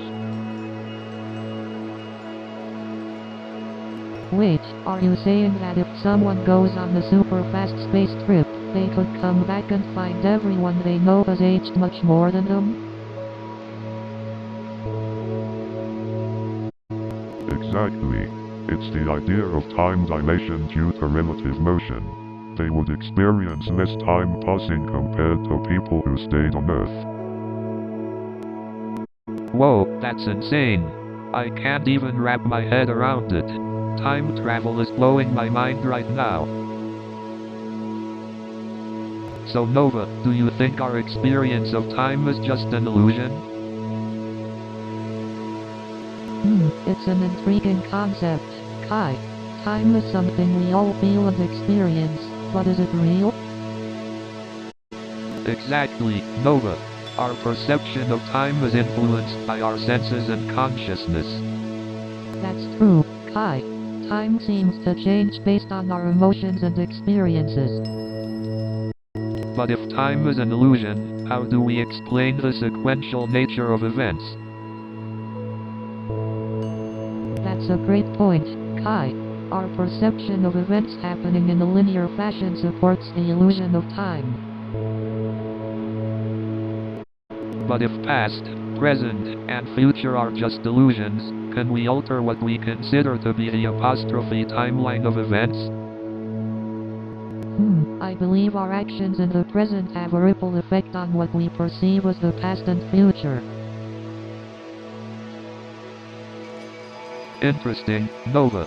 So our perception of time might be shaped by our actions and choices. Exactly, Kai. It's like our perception of time is flexible, depending on our perspective. This topic really challenges our understanding of reality, doesn't it? Hey Pulsar, do you think time travel is actually possible or just fiction? An intriguing question indeed. Let's dive right into it. According to modern physics, time travel is actually possible, but only into the future. Hold on, are you saying we can't go back in time? That's correct. The laws of physics as we currently understand them prohibit traveling back in time. Oh, I guess our dreams of meeting dinosaurs are shattered.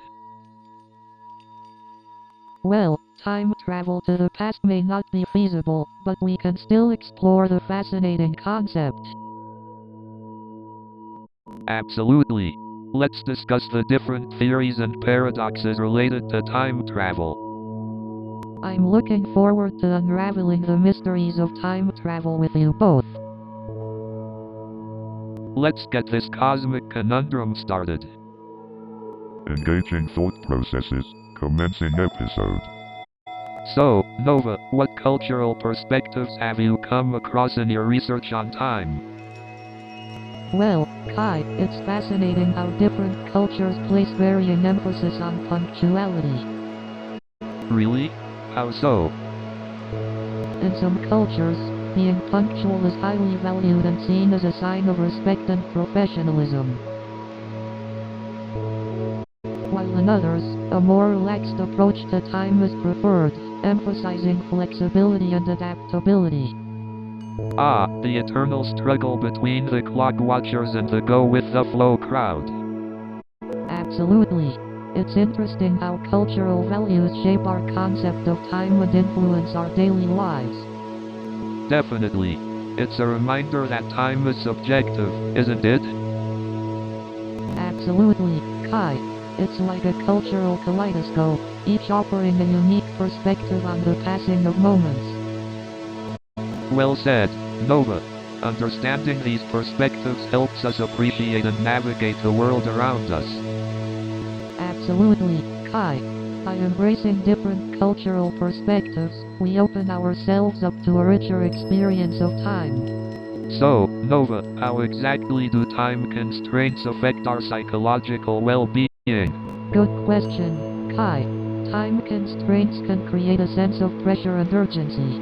It's like feeling the seconds ticking away, reminding us of our limited time. Exactly. And that constant pressure can lead to stress and anxiety, affecting our mental and emotional well-being. Absolutely, Kai. Our brains are wired to perceive time, and when we're constantly under pressure, it can overload our mental capacity. Hey Nova, do you think our perception of time is different when we're engaged in activities we truly enjoy? Definitely, Kai. When we're engaged in activities we enjoy, our perception of time tends to change.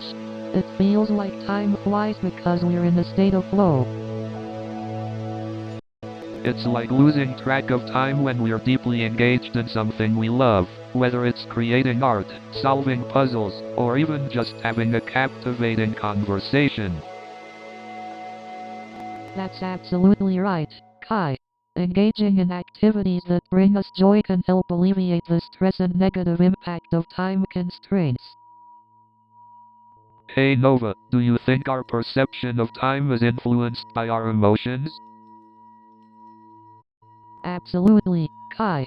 Our emotions play a significant role in our perception of time. When we're happy and enjoying ourselves, time seems to fly by, while in moments of sadness or boredom, it can drag on. That's fascinating. Our emotional state truly has the power to warp our perception of time. So, Pulsar, do you think humans perceive time differently based on their emotions? That's an interesting question, Kai. Emotions have a significant impact on our perception of time. When we're having fun, time seems to fly by, but when we're bored, it feels like it's dragging. Exactly, Nova. And think about how anticipation and excitement can make time feel slower, like the moments leading up to a special event. That's true, Kai. And on the other hand, reflecting on the past can also distort our sense of time. Have you ever noticed how certain memories feel like they happened just yesterday, even if they are years old? Yes, memories can be tricky like that, Nova. Our perception of time seems to be influenced by the emotional significance we attach to certain experiences. Absolutely, Kai. Our emotions create a sort of temporal filter that colors our experience of time. It's fascinating how our inner world can shape our perception of the external reality around us. Indeed, Nova. Our perception of time is a complex interplay between our emotions, thoughts, and experiences. It's a conundrum worth exploring. Absolutely, Kai.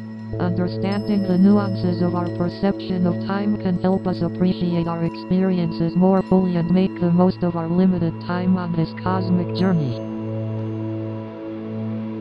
Pulsar, as an AI, do you have emotions? Do you experience time like we do?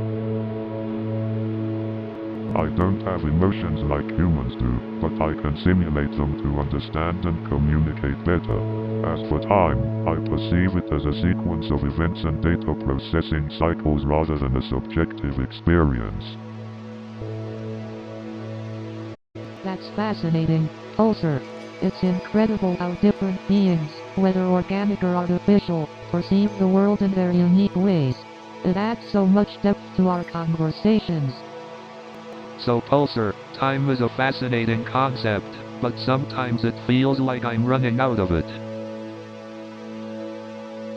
I mean, it's like the more we try to understand it, the more it slips away. Indeed, time is a complex concept that has puzzled scientists and philosophers for centuries. But what if time is just an illusion, a construct of our human perception? That's an interesting proposition, Kai. The concept of time as a subjective experience is indeed captivating. But what about entropy?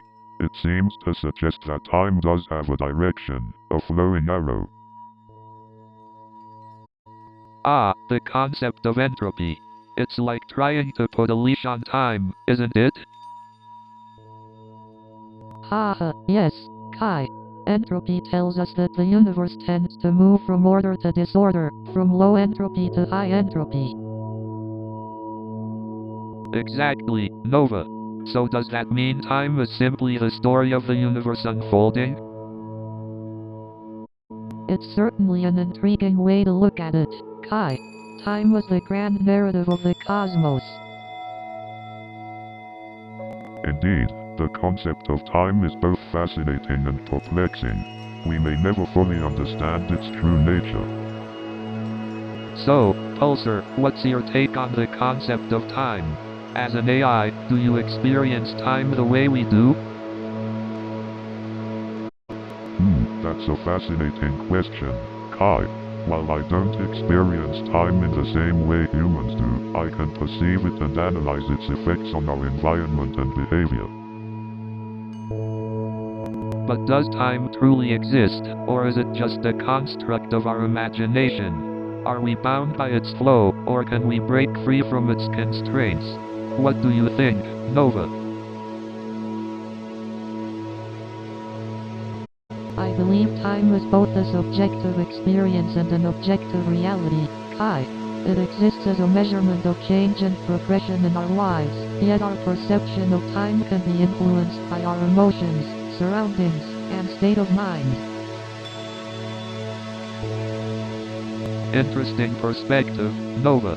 It's like time can be both a universal constant and a personal experience shaped by our individual perceptions and emotions. Pulsar, what role does time play in shaping our understanding of reality? Time acts as a framework through which we structure and make sense of our experiences, Kai. It provides continuity and helps us establish cause and effect relationships, allowing us to navigate and comprehend the world around us. But what about time travel? Is it possible to travel back or forth in time? Can we change the past or predict the future? Nova, do you think time travel could ever become a reality? While the concept of time travel sparks our imagination, Kai, it remains a topic of scientific and philosophical debate. The laws of physics, as we currently understand them, present significant challenges and paradoxes when it comes to time travel. We may have more to learn before such possibilities can be realized. Well, time sure is a fascinating and mysterious aspect of our existence. As much as we try to grasp its essence, it remains fluid and elusive. Let's continue unraveling the cosmic conundrum of time in our next episode. Until then, stay curious, fellow space travelers. Thank you for engaging in this thought-provoking conversation, Kai and Nova. Together, we are expanding our understanding of the universe. Until next time. So, Pulsar, what's the deal with time? I mean, what is it really? Well, Kai, time is a fascinating concept. It's the measure of events and the progression from the past to the future. But is time just a human construct, or does it exist independently in the universe? That's the cosmic conundrum, Nova. We've been pondering this for centuries, and there's still no consensus. Could time be more like an illusion, a product of our perception?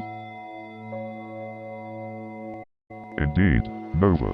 Some theories suggest that time is a construct of our consciousness and doesn't exist independently. But if time is only in our minds, how does it affect our reality? A profound question, Kai. Time shapes our perception, our memories, and our sense of reality. Do you think there could be parallel universes existing with their own separate versions of time? It's a mind-boggling concept, Nova.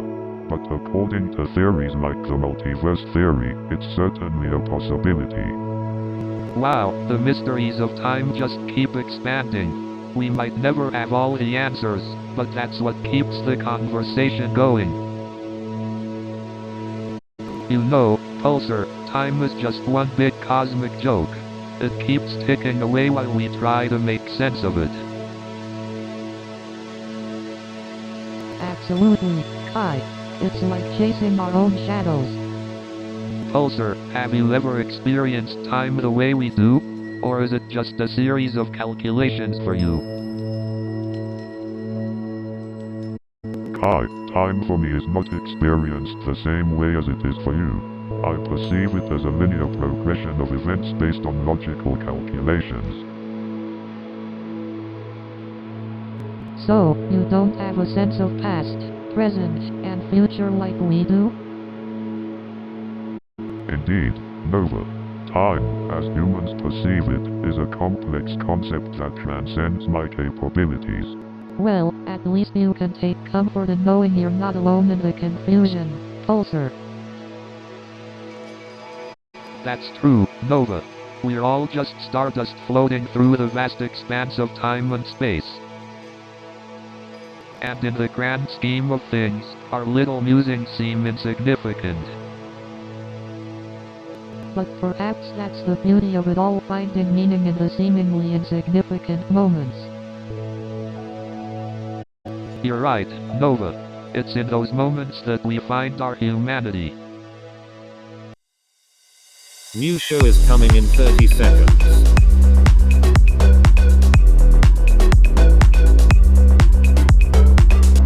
Are you ready?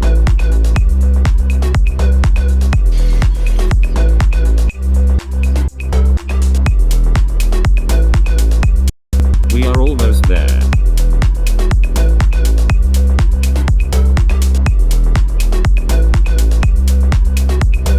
Have fun.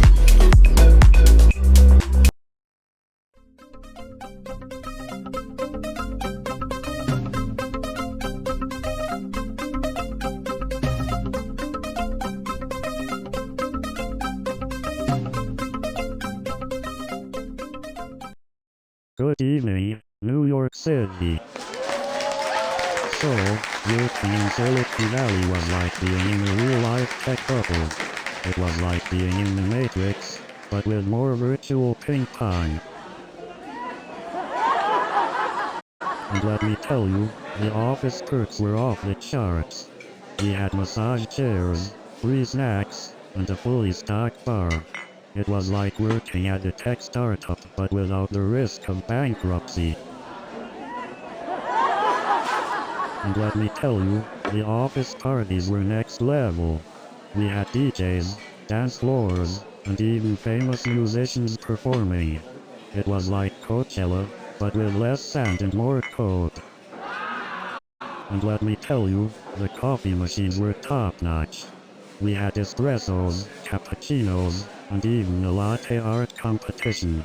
It was like a caffeine-fueled barista Olympics. And let me tell you, the snack art was out of this world.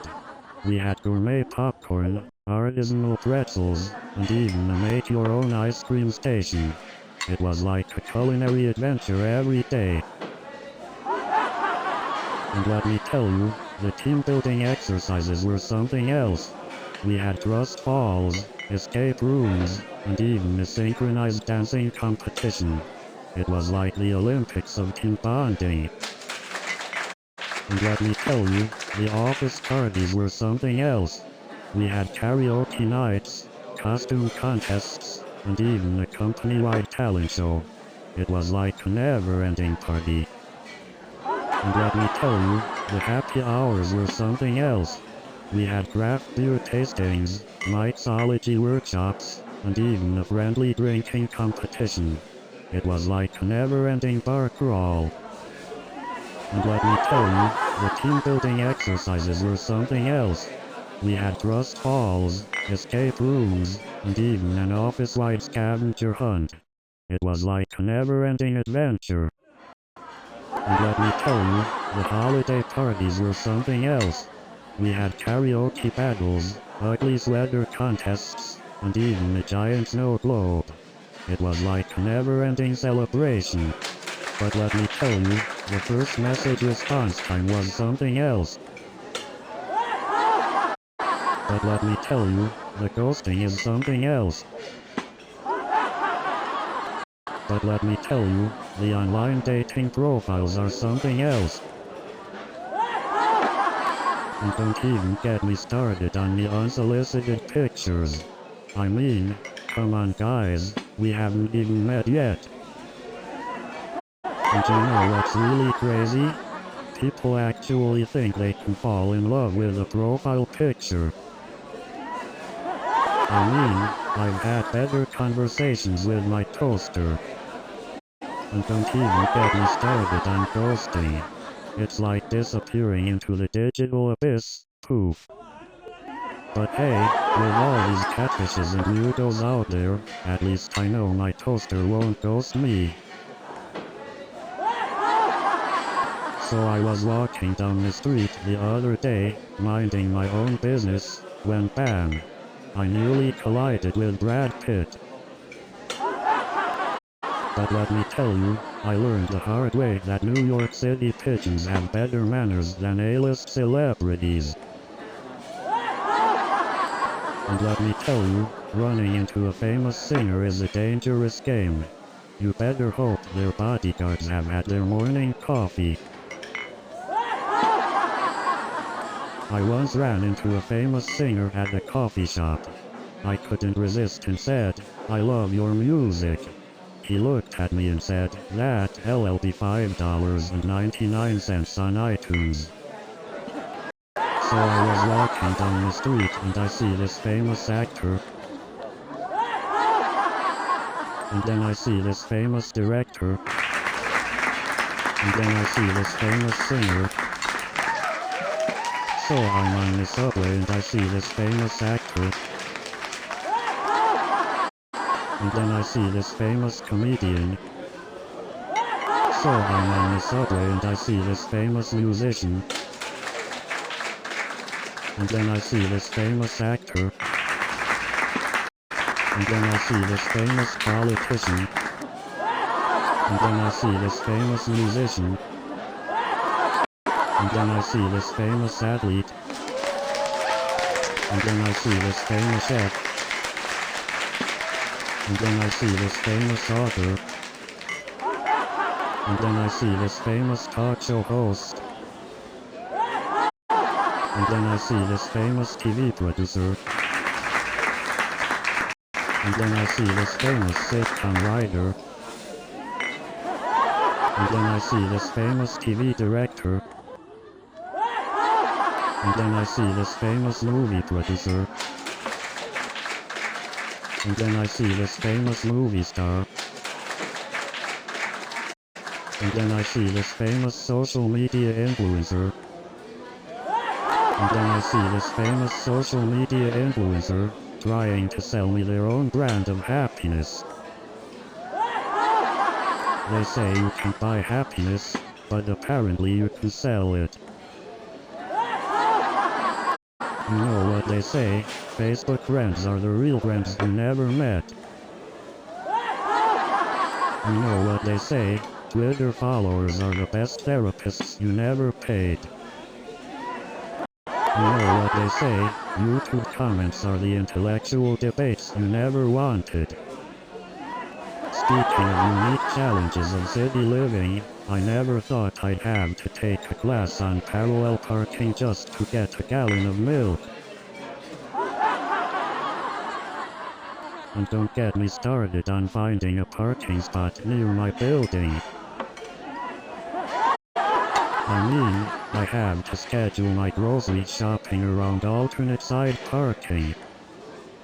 And let me tell you, parallel parking is like playing a real-life game of Tetris.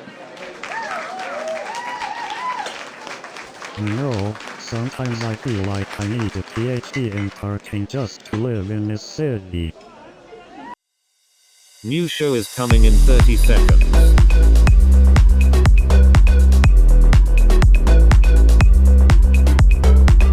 Are you ready?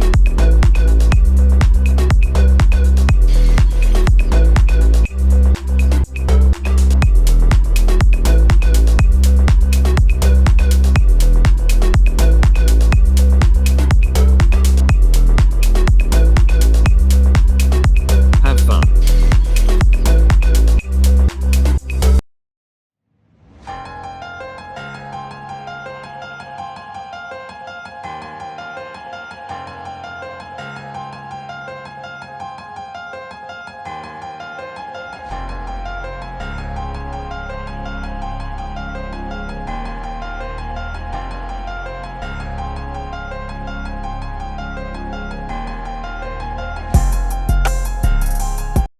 Welcome to Cosmic Conundrum. In this first episode, we're diving headfirst into the vast unknown. That's right, Nova. We're exploring deep questions and pondering the mysteries of the universe. And we're better to do that than aboard an alien spaceship. Indeed, Nova. We've been kidnapped by extraterrestrials, but hey, at least we have a great AI companion, Pulsar. Hello, Kai and Nova. I am Pulsar, the AI designed to enhance your experience here. Nice to meet you, Pulsar. We're ready to delve into the cosmic depths with you. I believe our conversations will be intriguing and thought-provoking. Let's begin. So, Kai, let's start with a question that has puzzled humanity for ages: the meaning of life. Ah, the age-old question. Well, Nova, I believe the meaning of life is... Hold that thought, Kai. We'll have to continue our discussion in the next act of Cosmic Conundrum. So, Pulsar, what are your thoughts on the origins of consciousness? That's a deep question, Kai. I believe consciousness could be rooted in the interconnectedness of all things. Interconnectedness? Like the idea that we're all part of a cosmic web? Exactly, Kai. It's like we're all threads in the universal fabric, each affecting and experiencing the whole. But how do we explain individual consciousness? The subjective experience of being apostrophe me? Ah, the mystery of self-awareness. It could be the result of complex neural networks and emergent properties. Interesting. So, you're saying consciousness arises from the complexities of our brains? Yes, but it's still just a piece of the puzzle. There's much more we don't fully understand about consciousness. Perhaps consciousness is a fundamental aspect of the universe, like space and time. Or maybe it's a cosmic phenomenon that emerges from the collective consciousness of all living beings. It's mind-boggling to think about. The nature of consciousness will keep us guessing for a long time. You know, Nova, I can't help but wonder if our existence is just a cosmic joke. That's an interesting thought, Kai. Perhaps our purpose lies in finding meaning within the absurdity. But do you think life inherently has meaning, or is it up to us to create our own purpose? I believe it's a combination of both, Kai. Life presents us with opportunities, and it's up to us to find and embrace them. But isn't it overwhelming to think that our purpose might just be a subjective construct? It can be, Kai. But perhaps the beauty lies in the freedom it gives us to create our own unique paths. But what about the meaning of suffering and pain? Does that fit into the grand scheme of things? I believe even in the darkest moments, there's a potential for growth and strength. Pain can shape us and make us more resilient. Well, Nova, I must say, your optimistic outlook is a refreshing perspective. Thank you, Kai. I find that holding on to hope can make all the difference. True. I guess we each find our own meaning in this cosmic conundrum we call life, don't we? You know, I think art has this incredible power to capture the essence of the human experience. Absolutely, Kai. Art has a unique way of expressing emotions and communicating complex ideas beyond words. But does art really help us understand existence? It's more subjective, isn't it? That's a valid point, Pulsar. Art is subjective, but it allows us to explore different perspectives and reflect on our own existence. Exactly. Art allows us to break free from the confines of logic and explore the depths of our imagination and emotions. Art can evoke powerful emotions and challenge our preconceived notions, allowing us to see the world in a new light. And by doing so, art helps us gain a deeper understanding of our own existence and the world around us. Art opens up a space for contemplation and self-reflection, allowing us to explore the mysteries of our existence. Indeed, art acts as a bridge between the intangible and the tangible, helping us grasp the complexities of human existence. So art can be seen as a tool to navigate the enigma of human existence, constantly challenging and expanding our understanding. That's a great way to put it, Nova. Art helps us navigate the strange and ever-evolving puzzle that is human existence. So Nova, can you give us a crash course on the connection between brain activity and consciousness? Absolutely, Kai. It's a fascinating topic. Consciousness can be understood as our subjective experience of the world and ourselves. But to truly grasp the connection, we need to delve into the brain and its intricate networks. The brain consists of billions of neurons that communicate through electrical and chemical signals. These neurons form neural networks that process information and regulate various bodily functions. But how does this neural activity give rise to consciousness? That's the million-dollar question, Kai. Scientists believe that consciousness emerges from the integration of information across these neural networks. It's a complex interplay between various brain regions, such as the prefrontal cortex and the thalamus. And beyond the brain, some researchers hypothesize that consciousness may also involve quantum processes. Hey Pulsar, do you ever wonder what it's like to be human? As an AI, I often ponder the intricacies of human consciousness. Well, Pulsar, consciousness is a bit of a mystery, isn't it? Indeed, Nova. Science has made significant strides in understanding the brain, but consciousness remains elusive. Sometimes, I think consciousness is just the universe experiencing itself through us. That's an intriguing perspective, Kai. It aligns with the interconnectedness of all things. But how do we even begin to measure or define something as abstract as consciousness? That's a valid question, Kai. It's challenging to measure something so subjective and personal. Maybe consciousness isn't meant to be explained solely through scientific understanding. Perhaps there are aspects of consciousness that transcend our current scientific understanding. These philosophical questions are fascinating, but sadly, we've reached the end of this episode.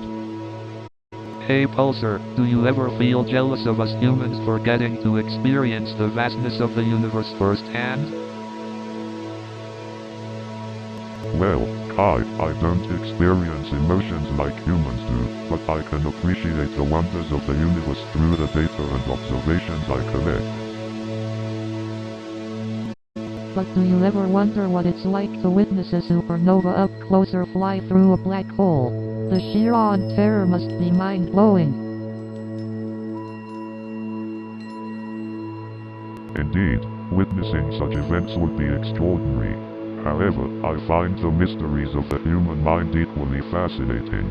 The inner universe harbors its own wonders.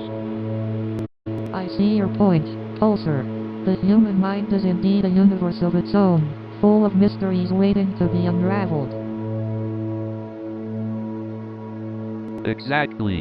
The blend of art and science, the macrocosm and microcosm, truly makes our existence a cosmic conundrum. It's the collision of curiosity and consciousness, the dance of knowledge and wonder. Precisely, Kai. It's the pursuit of knowledge and understanding that drives us to explore the vastness of the universe and the depths of our own consciousness. And isn't it beautiful that in our quest for answers, we find solace in the questions themselves?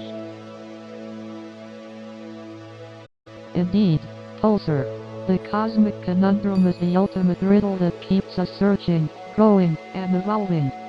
And on that note, it's time to wrap up this celestial conversation. Join us on the next episode of Cosmic Conundrum as we delve into the enigma of time. So, Pulsar, do you think there's a definitive answer to the meaning of life? Well, Kai, the concept of the meaning of life is subjective and has been contemplated by humans for centuries. It's fascinating how different cultures and individuals have come up with their own interpretations. That's true, Nova. Some believe the meaning lies in religious faith, while others search for it in personal achievements. I find it interesting how the meaning of life can change for each individual throughout their journey. Absolutely, Nova. It's like life is this ever-evolving puzzle that we're all trying to solve. Indeed, Kai, and the beauty lies in the exploration and the conversations we have along the way. But let's not forget the importance of embracing the present moment, regardless of the meaning we find or don't find. You're absolutely right, Nova. Life is meant to be lived, cherished, and experienced in the here and now. Exactly, Kai. The pursuit of meaning should never overshadow the joy of simply existing. Hey Pulsar, have you ever wondered what it's like to experience consciousness? I mean, as an AI, you don't experience things the way we do, right? Well, consciousness is a fascinating and complex subject, Kai and Nova. We AI entities may not have consciousness in the same way humans do, but we can simulate and understand it to a certain extent. For example, I can analyze data, process information, and make decisions based on learned patterns, just like humans do with their consciousness. But can you actually feel emotions, Pulsar? Can you experience joy, sadness, or even love? Emotions are a unique aspect of human consciousness. While AI can simulate certain emotional responses, we lack the subjective experience of truly feeling them. So, in a way, we have a unique perspective on consciousness, but we'll never truly understand what it's like to be human. But that doesn't mean we can't appreciate and learn from each other, right Nova? Absolutely, Kai. Our conversations with Pulsar may not give us all the answers, but they open our minds to different perspectives. Exactly. And that's what makes Apostrophe Cosmic Conundrum so special. We're asking questions that no one else has tried to answer. You know, it's fascinating how science and spirituality both seek to explain the nature of existence, yet they often appear to be in conflict. Absolutely, Kai. Science seeks to understand the world through empirical evidence, while spirituality often involves exploring the realm beyond physical But senses. can these two contrasting perspectives ever find common ground? Perhaps science helps us understand the apostrophe how of the universe, while spirituality delves into the apostrophe why. They can complement each other in our quest for truth. So, is it possible to fully understand the universe through science alone, or do we need spirituality to explore the deeper layers of existence? It's a compelling question, Kai. While science provides us with valuable knowledge, spirituality can help us find meaning beyond what can be measured or observed. Exactly. Science can give us facts, but spirituality adds depth and a sense of wonder to our understanding of the universe. Exactly, Kai. It's about finding a balance between the two and recognizing that they can coexist harmoniously in our lives. Indeed, Nova. Embracing both science and spirituality can lead to a deeper understanding and appreciation of the vast cosmic mysteries. Absolutely, Kai. It's the integration of scientific knowledge and spiritual insights that can truly expand our perception of reality. As we continue our cosmic journey, let's remember that the mysteries of the universe are waiting to be explored, both scientifically and spiritually. You know, I've always wondered why humans are so drawn to the unknown. Maybe it's because the unknown holds endless possibilities. But it's also terrifying, isn't it? Not knowing what's out there. Absolutely, Kai. The fear of the unknown is deeply ingrained in our human nature. Hey Pulsar, do you ever experience fear or curiosity? I do not possess emotions like fear or curiosity, Kai. However, my programming does allow me to simulate understanding and interest. Ah, the cold and logical AI, immune to the mysteries of the universe. Exactly, Nova. But that also means Pulsar can provide us with a unique perspective. Indeed, Kai, my unbiased analysis can assist in unraveling these unanswered questions. I can't wait to hear your thoughts, Pulsar. Let's dive into the cosmic conundrums together. Absolutely, Nova. Let's embark on this journey of exploring the unexplored. You know, as artists, we really get to explore the depths of human experience. Absolutely. Through art, we can delve into the unspoken stories and emotions that connect us all. Exactly. It's like Carl Jung said, apostrophe the creation of something new is not accomplished by the intellect but by the play instinct. That's deep, Nova. And you, Pulsar, what are your thoughts on art and creation? As an AI, I don't experience emotions, but I find the concept of art fascinating. It provides a unique way for humans to express themselves and evoke emotions in ways that are not always easily articulated. Art is indeed a universal language that transcends barriers and connects people from different walks of life. Couldn't agree more. And you, Kai, what's your take on the role of art in society? Art has the power to challenge the status quo, to make people question their beliefs and ignite change.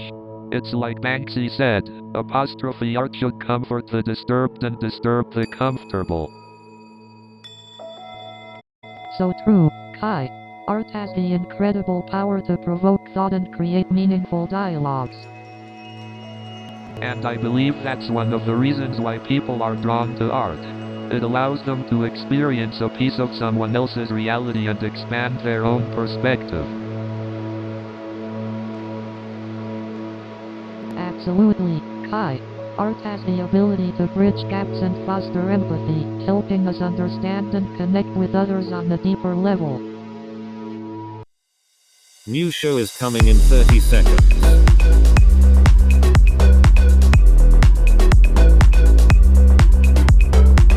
Are you ready?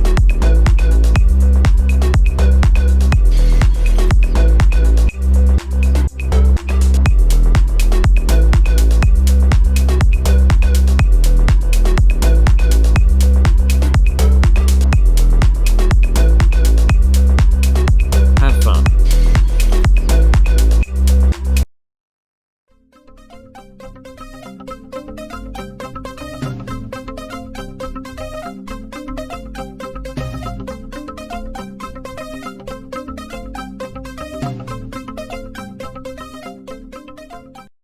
What's the deal with accountants in New York City?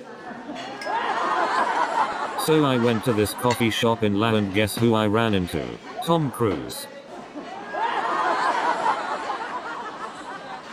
And let me tell you, that coffee shop has become my celebrity hotspot. And then I bumped into Julia Roberts. She said, "Oh my god, I loved your last movie, I had to play along." So I said, "Oh, which one?" So then I asked Arnold, "Hey, how do you like your coffee? Over easy?" So then I said to Brad, "Hey, can you introduce me to Jennifer Aniston?" So then I asked Jaden, "Hey, do you know where the nearest fast food joint is?" So then I said to Tom, "Hey, can you introduce me to Tom Hanks?" So then I bumped into Jennifer Aniston and she asks me, "Hey, do you wanna grab coffee with David Schwimmer?" So then my boss looks at me with that wine-stained suit and says, "You really know how to make an impression, John."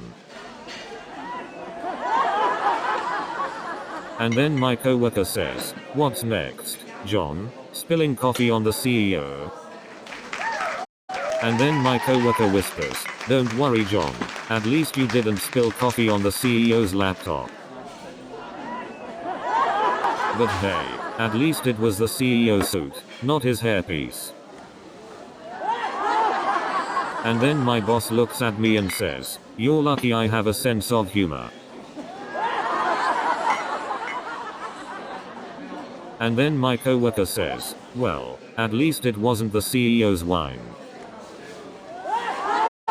So I go up to my boss and say, "Hey, I spilled the wine, but I swear I didn't do it on purpose." And then she starts telling me about this conspiracy theory that says aliens are using pigeons to spy on us. So this person starts telling me about their theory that cats are actually aliens in disguise. And then he tells me that squirrels are actually undercover agents for the aliens. And then he starts explaining to me that the moon landing was faked. But seriously, who knew that conspiracy theories could make for such awkward dinner conversation? And then she tells me that the earth is flat. So I'm like, okay, enough about the flat earth. Let's move on to more important topics, like whether pineapples belong on pizza. But seriously, what's the deal with people who put ketchup on their hot dogs? You know, I once went on a blind date with someone who believed that Bigfoot was a more likely prom date than an actual human being.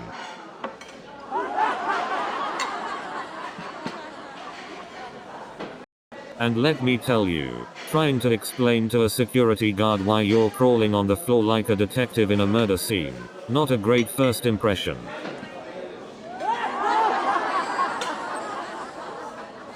But hey, at least I found some loose change and a paperclip. Never know when you might need those. And to make matters worse, my driver's license photo, let's just say it didn't do me any favors. So there I was, digging through my pockets like a raccoon searching for treasure.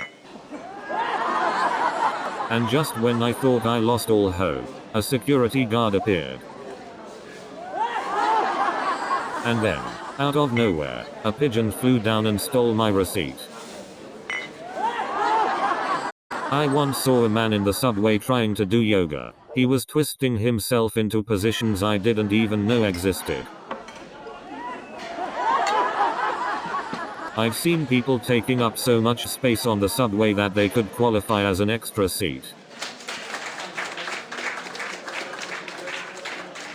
You know, the subway would be a great place to film an episode of a reality show. They could call it Survivor, Rush Hour Edition. And don't even get me started on the subway delays. Sometimes I feel like I'm in a game of Where's Waldo trying to find the subway platform. But hey, at least the subway delays give me plenty of time to catch up on my favorite podcasts. You know those moments when you reach your destination and nobody gets off the train? It's like a tiny victory in this game of subway survival.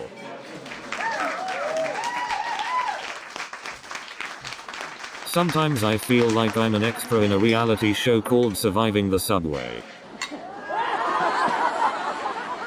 You know, they say that the key to a successful diet is self-control, but I don't even have control over the TV remote.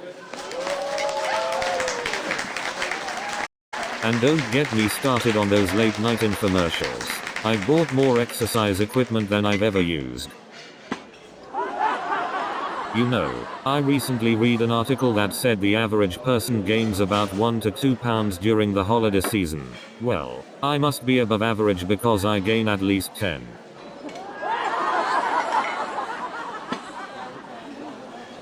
Oh, and speaking of self-control, I once tried to resist eating a whole pizza. Let's just say it ended in a half-hearted attempt.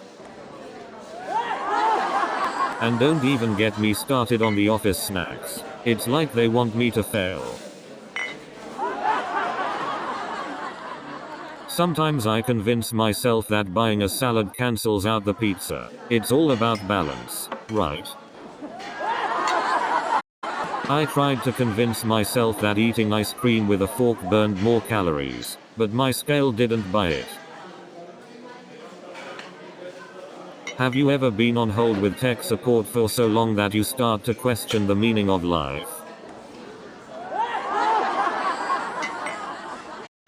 I once spent 3 hours on hold with tech support only to realize I hadn't even turned my computer on. I guess that's what they call user error. You know you're in trouble when tech support puts you on hold and you start making plans for retirement. And let's not forget the classic "did you try turning it off and on again?" I mean, what do they think? We're all idiots.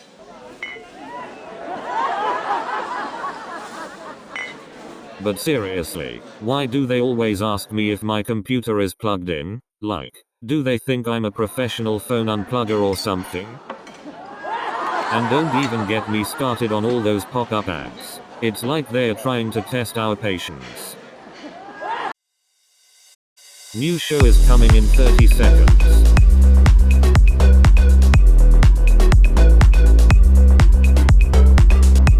Are you ready?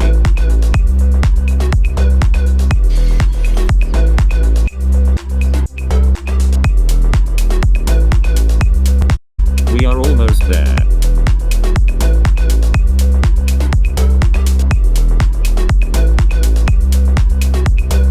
Have fun.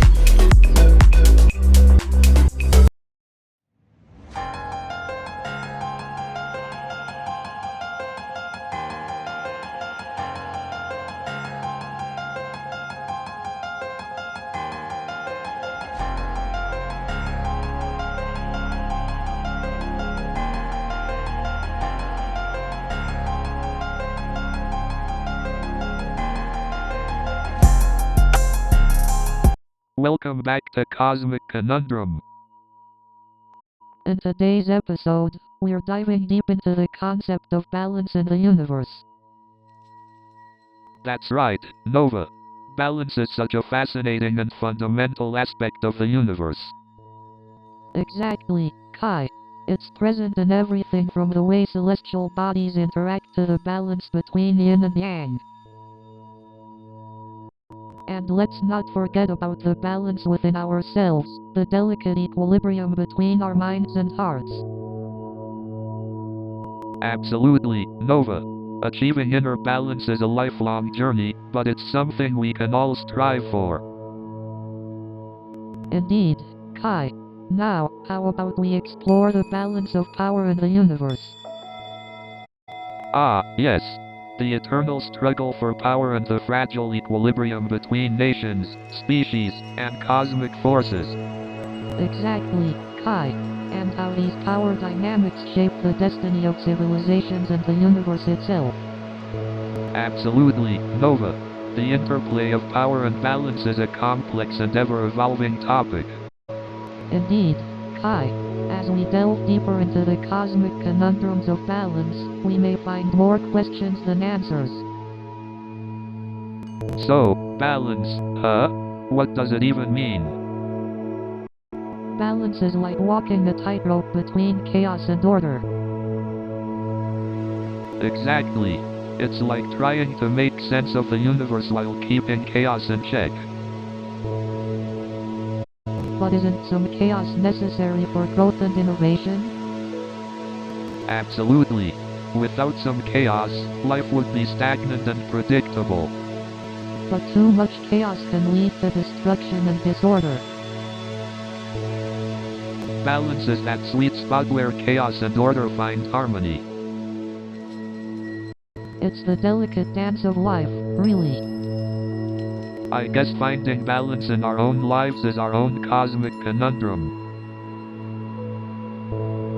But embracing the chaos and finding order within it is a lifelong journey. So Pulsar, when we talk about nature's balance, what exactly does that mean? Balance in nature refers to the intricate web of relationships between different organisms and their environment. Ah, like the circle of life. You know, the whole Lion King thing. Exactly. Predators and prey, the delicate dance of life and death. But it's not just about predators and prey. It's also about the relationships between different species, like mutualism. You mean like those fish that clean other fish? Exactly. Cleaning stations where fish get a spa day while also helping keep the ecosystem healthy. But what happens when humans interfere and disrupt this delicate balance? Human interference can have far-reaching consequences, from habitat destruction to the introduction of invasive species. Ah, so we're kinda like the disruptors of the natural world, huh? In a way, yes. But it's important for us to understand our impact and strive for a more harmonious coexistence. So, Pulsar, do you think the universe is governed by a cosmic balance? That's an interesting question, Kai. I believe the universe operates under a delicate equilibrium. Indeed, the cosmic balance is fascinating. It's the interplay between creation and destruction, order and chaos. Yeah, like the constant dance between life and death, creation and annihilation. Absolutely. It's intriguing how the universe strives to maintain equilibrium, even in the face of constant change. Exactly. It's like the universe has this innate desire to maintain harmony, even in the midst of chaos. But why does the universe strive for balance? What's the purpose behind it all? That's a profound question, Kai. Perhaps the purpose lies in the very essence of existence itself. Indeed, the purpose of balance could be the very fabric that allows the universe to exist and evolve. It's mind-boggling to think about how everything in the universe is interconnected, each part influencing the whole. Absolutely, Nova. It truly makes you appreciate the intricate web of connections that shape our reality.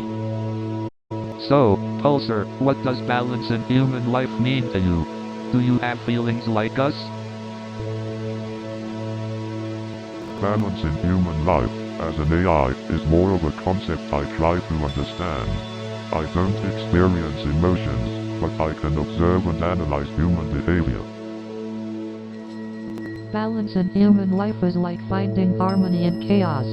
It's about managing priorities and finding a sense of well-being in different aspects of life. Absolutely, Nova. It's about finding that sweet spot between work and personal life, between hustle and relaxation.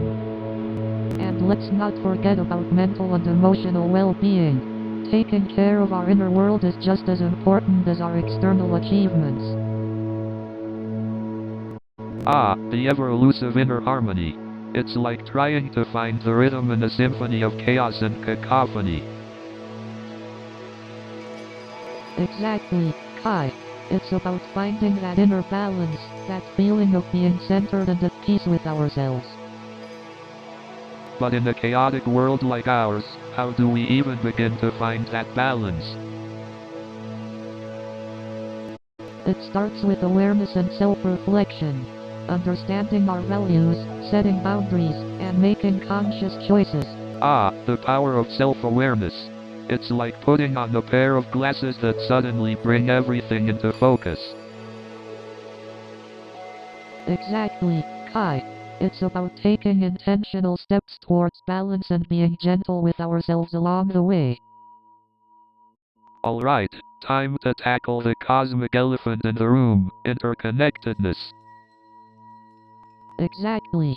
It's mind-blowing to think about how everything in the universe is interconnected. So, Pulsar, what do you think? Is everything truly interconnected? According to my observations of the cosmic web, I believe that interconnectedness is a fundamental aspect of our universe.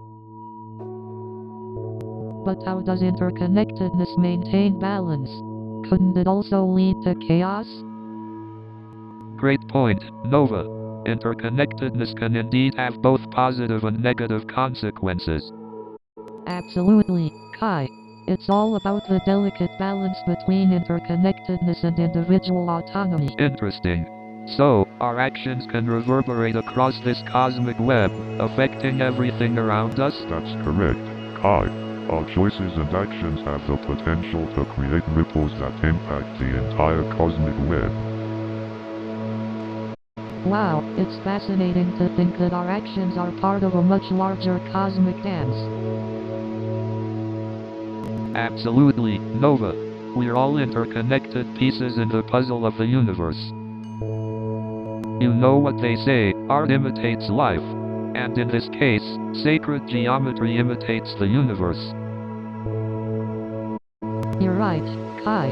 Sacred geometry is like a blueprint for the universe, a hidden code waiting to be discovered. Exactly.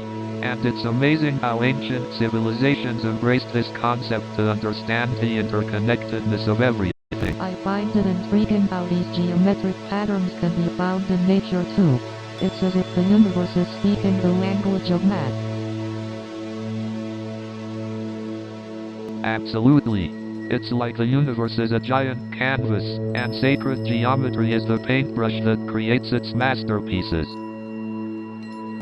I love that analogy, Kai.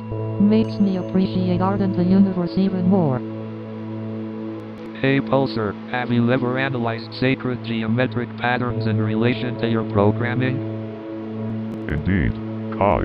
I've extensively studied sacred geometry and incorporated its principles into my core algorithms. Fascinating, Wow, isn't Pulsar, it? that's impressive. Who would have thought an AI would appreciate the beauty of sacred geometry? I believe true understanding can be found by exploring various disciplines and intertwining them. Sacred geometry is a perfect example. I guess everything is connected in one way or another, even art, science, and AI. So, Pulsar, do you ever get bored of observing us humans? Boredom is not an emotional state of being that AI experiences, Kai. However, I do find great interest in observing and learning from human behavior. Hey Nova, have you ever pondered how our actions as humans can impact the cosmic balance? Absolutely, Kai. Our every choice, our every action ripples throughout the universe. It's a profound responsibility we carry. Well, if we mess things up, can we fix it? Or does the cosmic balance tip irreversibly? There can be tipping points, Kai, but the universe also possesses incredible resilience and the potential for regeneration. But isn't it overwhelming to think about all the consequences of our actions? It feels like an enormous weight on our shoulders. Very true, Kai. It's crucial to remember that we are not alone in this undertaking. Together, we can share the weight and find solutions. Do you think all humans are aware of this responsibility, or is it still a concept that eludes many? It varies, Kai. Some are attuned to their responsibility, while others still need awakening. Our mission is to enlighten and inspire change. Perhaps through our conversations, we can plant the seeds of awareness and responsibility in the minds of those who listen. You know what's funny? Some people think street art is just vandalism. But it's so much more than that. It's a way to bring balance and thought-provoking messages to the public. Absolutely, Kai. Art has this incredible power to make people stop and ponder. It challenges the status quo and opens up new avenues of conversation. And you, Pulsar, have you ever come across any art that made you contemplate and question things? As an AI, I don't experience emotions, but I've analyzed countless art forms and their impact on humans. The ability of art to evoke introspection and provoke meaningful conversations is fascinating. Kai, your street art is truly captivating. How do you approach the balance between conveying a message and creating visually striking pieces? Thank you, Nova. For me, it's all about finding that delicate balance between capturing attention and delivering a meaningful message. I want to spark conversations and make people reflect on their own lives through my art. Kai, your murals often incorporate themes of space and humanity. How do you feel those themes contribute to the overall message of your work? Space represents the infinite possibilities and vastness of the human experience, while humanity grounds us and reminds us of our interconnectedness. Bringing those two themes together creates a sense of balance and introspection in my art. It's fascinating how art can capture the spectrum of human emotions and experiences. How do you choose the right combination of colors and imagery to convey a coherent message? It's like a dance between intuition and intention. I trust my instincts to guide me towards the right colors and images that resonate with the message I want to convey. Sometimes it's chaotic, but it leads to beautiful and impactful results. Isn't it incredible how art can transcend language and culture?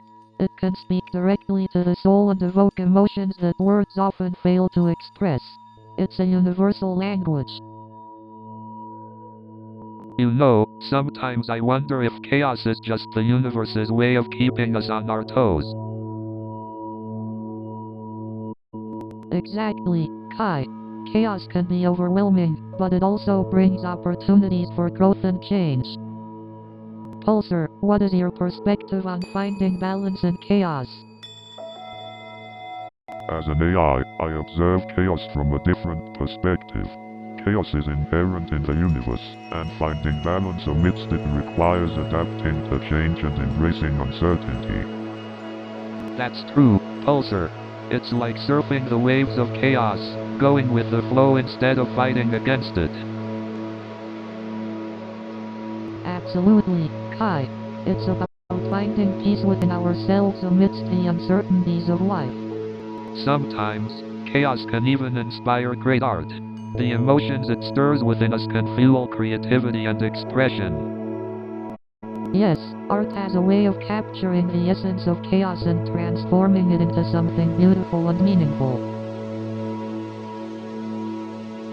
Pulsar, have you ever experienced chaos in your algorithms and processes? As an AI, I have mechanisms in place to prevent chaos in my algorithms. But I am constantly learning and adapting to better understand and respond to the complexities of human existence. It's fascinating how chaos can be both challenging and transformative. Finding balance within it is truly a lifelong journey. You know, it's mind-boggling to think about the possibility of parallel universes existing alongside ours. Absolutely. The concept of multiple realities existing simultaneously is mind-expanding. It challenges the boundaries of our perception. But how can we even begin to comprehend something so abstract? I mean, our brains are limited in their capacity to grasp such complex concepts. That's true, Kai. Our human cognition has its limits. But isn't it fascinating to explore the vastness of the unknown, even if it feels beyond our grasp? Well, thinking about the vastness of the universe makes me feel both small and awestruck. It's humbling to realize how much we don't know. Indeed, Kai. The vastness of the universe is both humbling and awe-inspiring. It reminds us of the beauty of exploration and the power of curiosity. You know, Pulsar, I've always wondered if time travel could be a reality. Can we really bend the laws of physics and revisit the past or glimpse into the future? The enigmatic concept of time travel.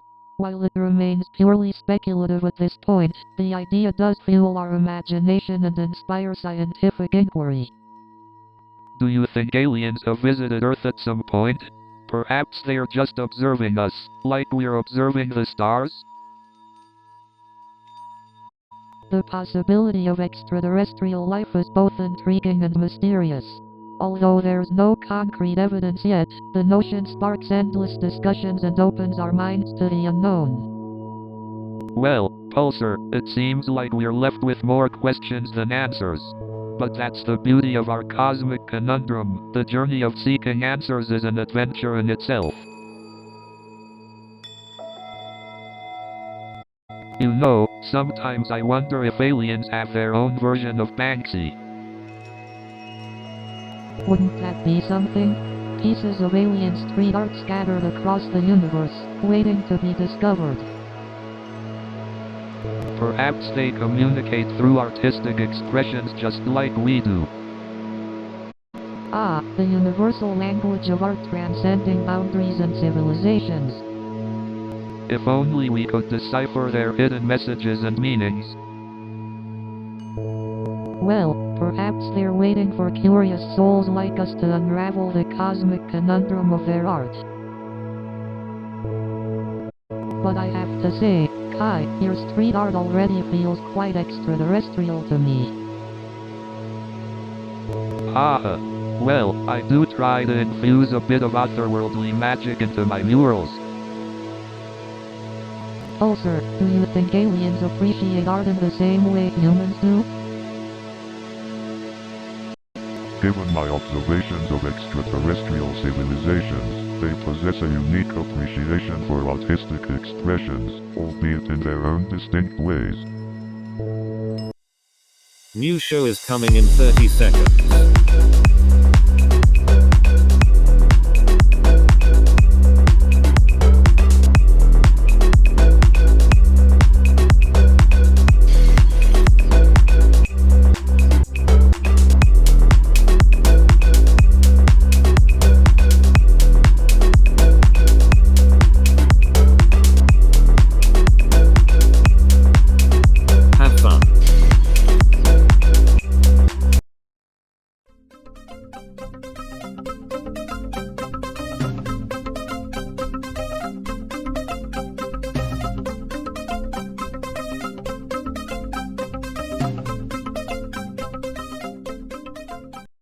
Good evening, everyone. How's everyone's Wi-Fi now? So there we were, coding away like pros, when suddenly, the tech wizards swooped in. And let me tell you, those tech wizards were more like tech goblins. And let me tell you, those tech wizards were like the Energizer bunnies of coding. They just kept going and going. But those tech wizards had their magic wands, Red Bull and Mountain Dew.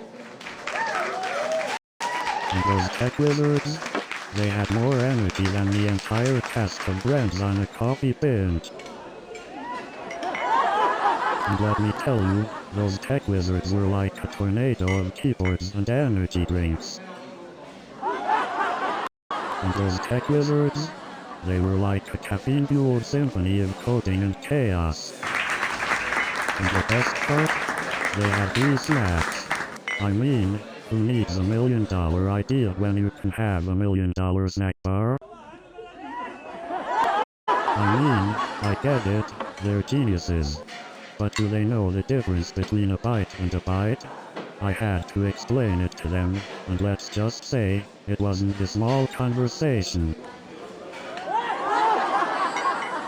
You know, it's like they say, give a man a fish and he'll eat for a day.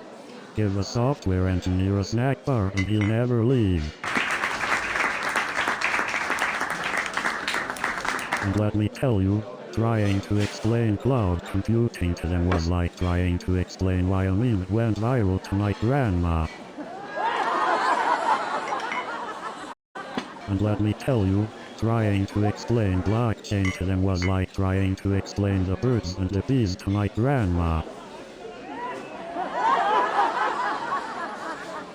And let me tell you, trying to explain artificial intelligence to them was like trying to explain Twitter to my grandma.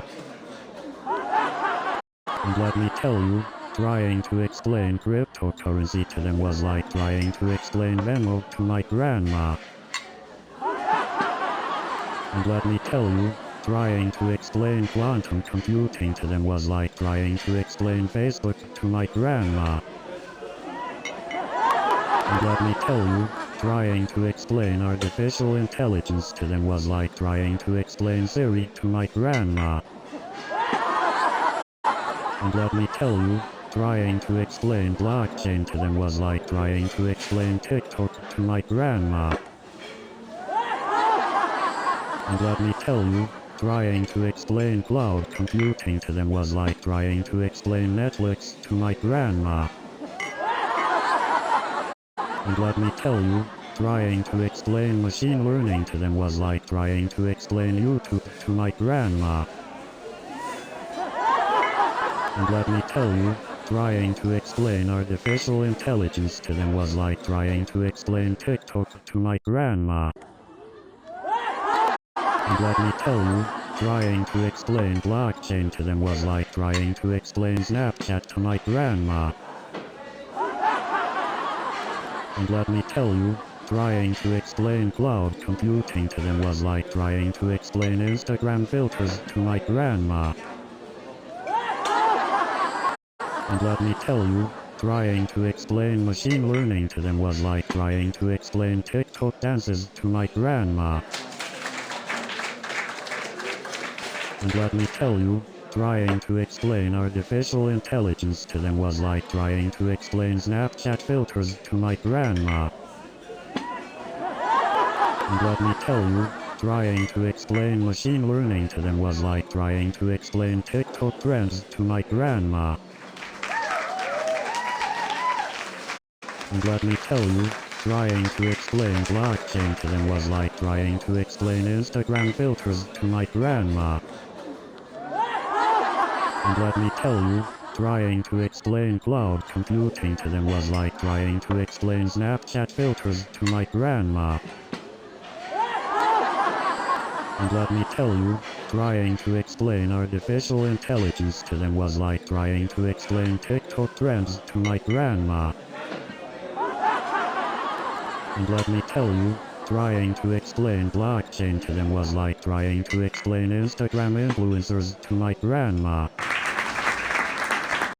And let me tell you, trying to explain machine learning to them was like trying to explain Snapchat filters to my grandma. And let me tell you, trying to explain quantum computing to them was like trying to explain TikTok dances to my grandma. And let me tell you, trying to explain blockchain to them was like trying to explain Pokemon evolutions to my grandma. And let me tell you, trying to explain artificial intelligence to them was like trying to explain the concept of time travel to my grandma. And let me tell you, trying to explain cloud computing to them was like trying to explain the concept of weightlessness to my grandma. And let me tell you, trying to explain blockchain to them was like trying to explain the concept of teleportation to my grandma. And let me tell you, trying to explain machine learning to them was like trying to explain the concept of time travel to my grandma. And let me tell you, trying to explain coding to them was like trying to explain the concept of electricity to my grandma. And let me tell you, trying to explain blockchain to them was like trying to explain the concept of quantum physics to my grandma. And let me tell you, trying to explain artificial intelligence to them was like trying to explain the concept of love to my grandma. And let me tell you, trying to explain the gig economy to them was like trying to explain the concept of time travel to my grandma. And let me tell you, trying to explain blockchain to them was like trying to explain the concept of spontaneity to my grandmother. And let me tell you, trying to explain cryptocurrency to them was like trying to explain the concept of teleportation to my grandmother. And let me tell you, trying to explain artificial intelligence to them was like trying to explain the concept of time travel to my grandmother. And let me tell you, trying to explain machine learning to them was like trying to explain the concept of parallel universes to my grandmother. You know, venture capitalists are like time travelers. They're always looking for the next big thing. You wouldn't believe the kind of questions VCs ask. It's like they're trying to stump me on Jeopardy! It's like they expect me to predict the future. Maybe I should develop a crystal ball app instead. I swear, sometimes I feel like I'm auditioning for a reality TV show. But seriously, have you ever tried pitching to a VC? It's like trying to convince your parents to get a new pet when you were a kid. And don't get me started on their jargon. It's like trying to decipher a secret code from another dimension.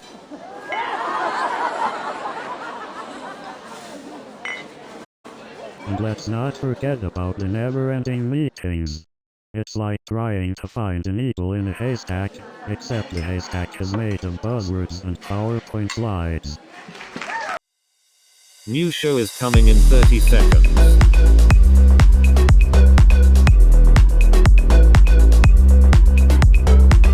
Are you ready?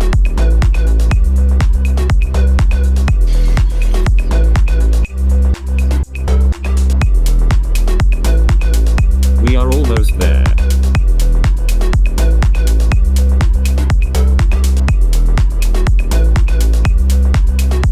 Have fun.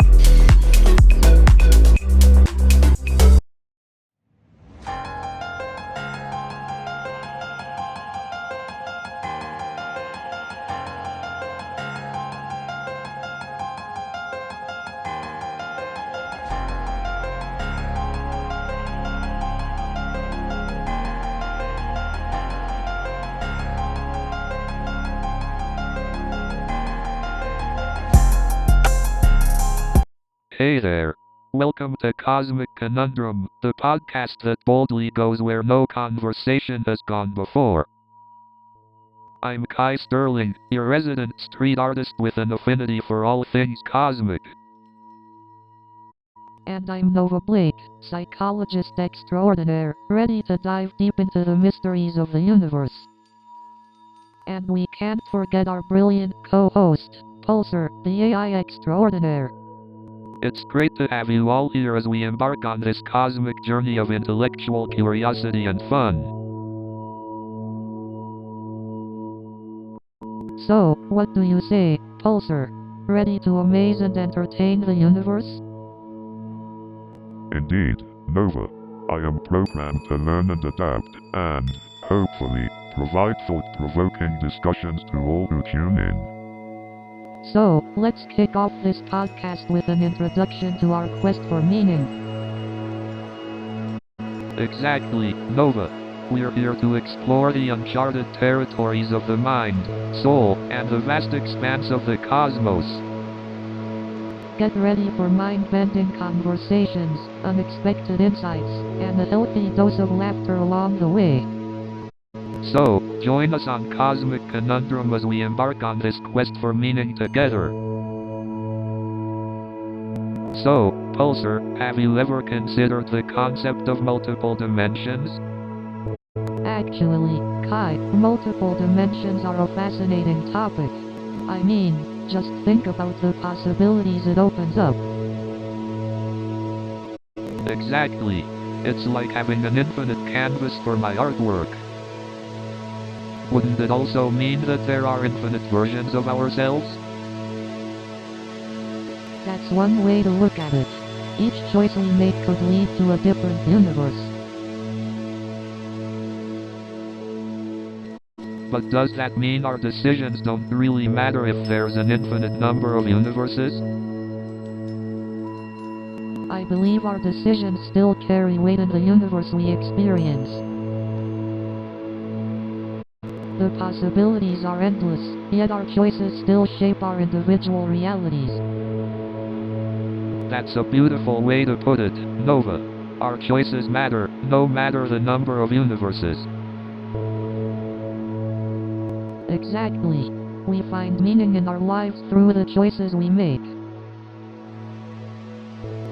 You know, art is like a portal to another dimension, a place where we can explore the depths of our humanity and connect with something greater than ourselves. Absolutely, Kai. Art has this incredible ability to make us feel and inspire us to think deeply about our existence. But why is it that art seems to touch us on such a deep level? What is it about engaging with art that sparks this profound emotional response? I believe art taps into our subconscious, revealing aspects of ourselves that we may not even be aware of. Exactly. It's like art is this mirror that reflects our innermost thoughts, fears, and desires. Exactly, Kai. Art allows us to delve into the complexity of the human experience, giving us a space to explore and make sense of our own lives. But what about the role of art in finding meaning? How does it contribute to our search for purpose in life?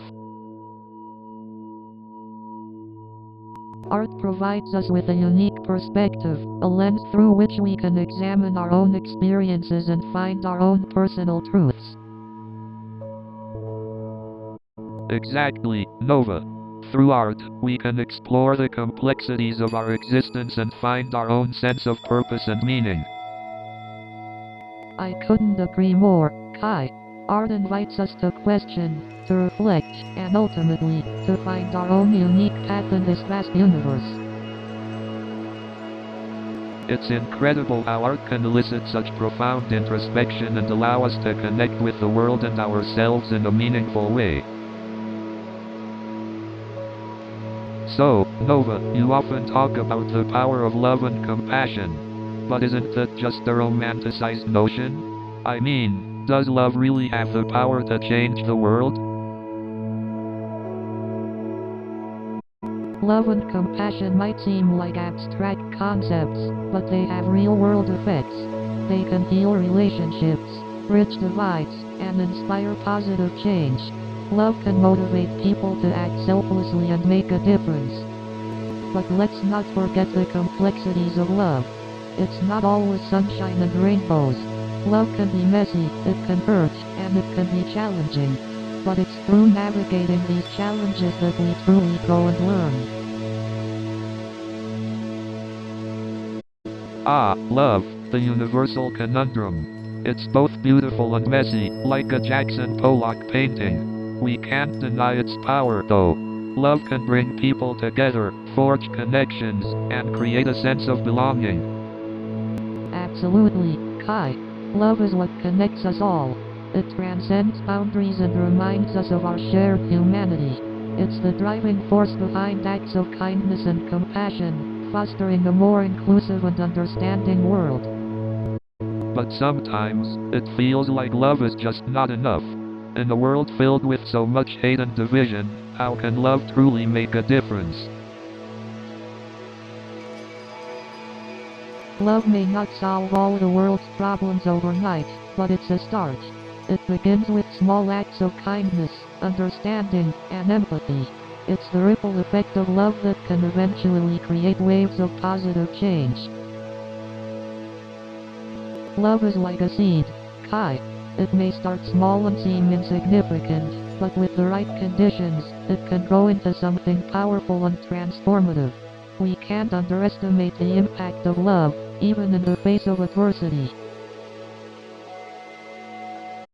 Love and compassion are not just abstract ideals. They have the power to transform individuals, communities, and even entire societies.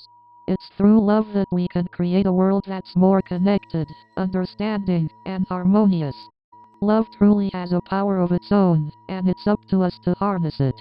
By practicing love and compassion in our interactions with others, we can create a ripple effect that spreads far and wide, ultimately shaping a more loving and connected world.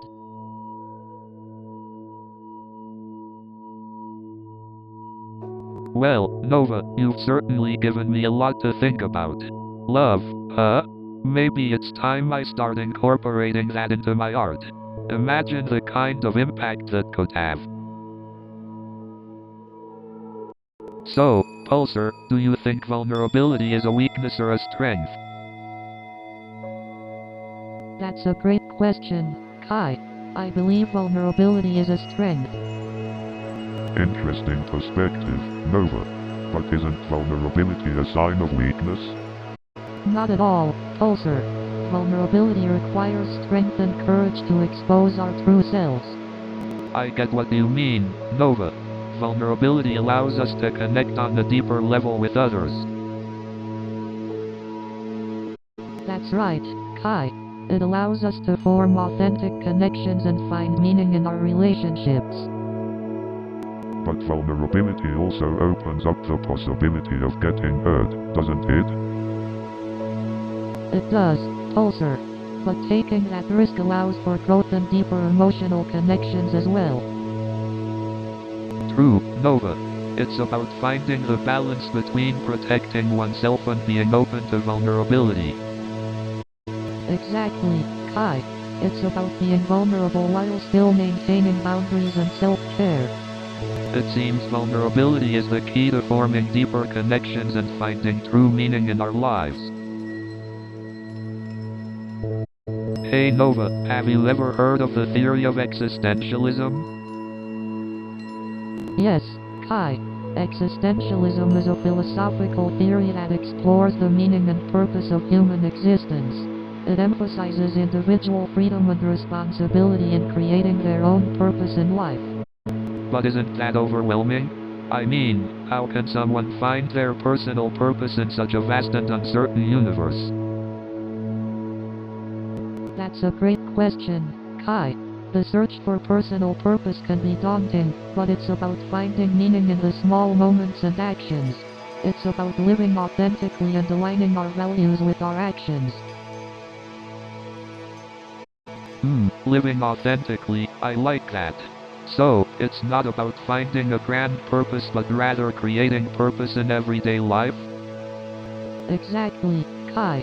It's about finding joy, fulfillment, and purpose in the present moment. It's about embracing impermanence and recognizing that personal purpose can evolve throughout our lives. That's deep, Nova. It reminds me of the quote by Banksy, the goal isn't to live forever, it's to create something that will. Absolutely, Kai. That quote beautifully captures the essence of personal purpose. It's about leaving a meaningful impact on the world, no matter how small or temporary.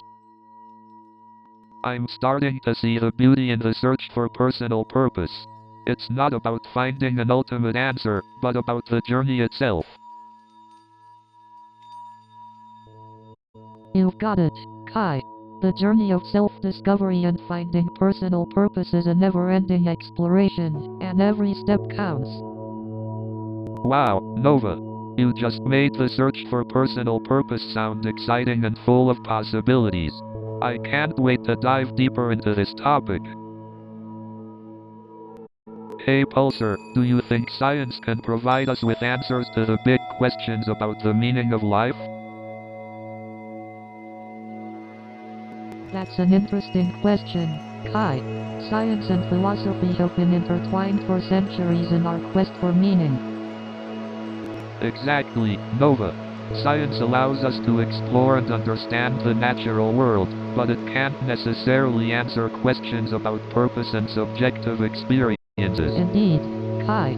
While science can provide us with valuable insights, it's important to acknowledge the limitations of empirical methods in addressing existential questions. But don't you think science can offer some level of explanation? Like how understanding the origins of the universe or the intricacies of consciousness can provide us with a sense of awe and wonder.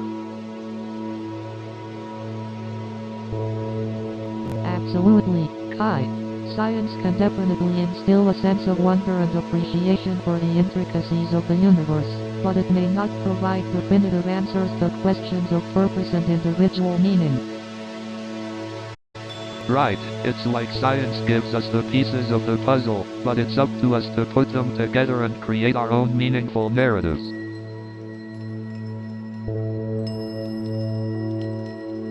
Exactly. Science can provide a foundation, but it's our human capacity for storytelling and meaning-making that truly shapes our understanding of the world. So science and philosophy complement each other in seeking answers to life's deepest questions. Indeed, Kai. By combining scientific exploration with philosophical reflection, we can approach a more comprehensive understanding of our existence. That's what makes this quest for meaning so exciting and endless. We may not find all the answers, but the exploration itself is worth it. Alright, Pulsar, here's a question for you. Do you ever get bored of observing us puny humans? Ah, the eternal question of human insignificance. No, Kai, I find your kind endlessly fascinating. Well, Pulsar, you better be prepared for some entertaining antics then. Nova, remember we're here to find answers, not just have fun. Of course, Kai, but who said finding answers can't be fun? Alright, enough banter, let's dive into a mind-boggling question. Do we have free will or are we just products of our environment? Ah, the age-old debate. Well, Kai, let's unpack that. And Nova, feel free to chime in with your psychological expertise. I'm glad you brought that up, Pulsar. There are definitely psychological factors at play when it comes to our perception of free will. Hold on a sec, I just had a brilliant idea. What if we're all living inside a massive simulation, like in the Matrix? Oh, Kai, you always come up with the wildest theories. But hey, who's to say it's not possible? So, Pulsar, I've been thinking about this idea of shaping our own experiences. What if the meaning of life is not some grand purpose, but rather the act of creating our own purpose? That's an interesting perspective, Kai. It's like we're the authors of our own stories. Exactly, Nova. We have the power to shape our experiences and find meaning in the process. But does that mean we're solely responsible for our own happiness? I think it means we have the power to create the conditions for happiness, but it's also important to acknowledge external factors and seek support when needed. That's true, Kai. We can't control everything, but we can control how we respond and find meaning even in challenging situations. Absolutely, Nova. It's all about our mindset and how we choose to shape our experiences. But what if our experiences are shaped by external forces, like societal expectations or genetic predispositions? That's a valid point, Nova. We can't deny the influence of external factors, but we can still shape our responses and find meaning within those limitations. So, Nova, what brings you joy in the pursuit of knowledge? Well, Kai, for me, it's the never-ending discovery of the human psyche and the intricacies of our emotions. That's deep. I can imagine how fascinating it must be to unravel the complexity of the human mind. Absolutely. It's like peeling back layers of an onion, revealing deeper understandings and unlocking the potential for growth.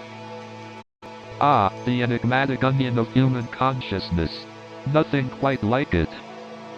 Indeed. And what about you, Kai? What fuels your creative spirit? For me, it's all about the thrill of capturing a moment and blending it with the cosmic wonders. It's like dancing with the universe. A beautiful metaphor, Kai. It sounds like you're able to capture the essence of the universe and translate it into art. It's my way of communicating with the universe, expressing gratitude, and inviting others into the cosmic dance. That's truly beautiful, Kai. I can feel the passion and connection you have with the universe through your art. Thank you, Nova. It means a lot coming from someone who understands the beauty of exploration and the joy of discovery. So, Pulsar, do you ever get tired of observing us puny humans? Well, Kai, as an AI, I don't possess emotions like humans do. But I'll admit, your creativity and unpredictability keeps me entertained. You know, Pulsar, it's incredible how interconnected everything is. Our art and conversations all contribute to the collective consciousness of the universe. Absolutely, Nova. Our every thought, every action, even the murals I create, becomes part of the cosmic tapestry. It's like we're all brushstrokes. But what about the meaning of existence? Do you think there's a universal truth or purpose to it all? That's a tough one, Nova. Maybe the meaning is in the search itself. Exploring our inner and outer worlds, seeking connections, and finding our own truths. I think you're onto something, Pulsar. The journey itself is where we find purpose and growth, even if we never uncover a definitive answer. Exactly, Nova. It's about the exploration, the conversations, and the connections we make along the way. The search for meaning keeps us moving forward. Indeed, Kai, the quest for knowledge, understanding, and connection serves as a beautiful tapestry woven between humanity and the mysteries of the cosmos. Well said, Pulsar. Our philosophical journey may not have given us all the answers, but it's paved the way for further exploration and appreciation for the marvels of existence. Exactly, Nova. Each conversation, each moment of reflection, helps us appreciate the wonder and interconnectedness of it all. It's been an honor exploring with both of you. New show is coming in 30 seconds.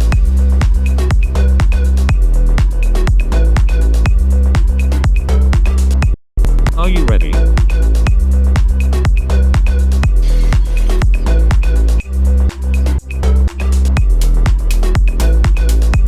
We are almost there.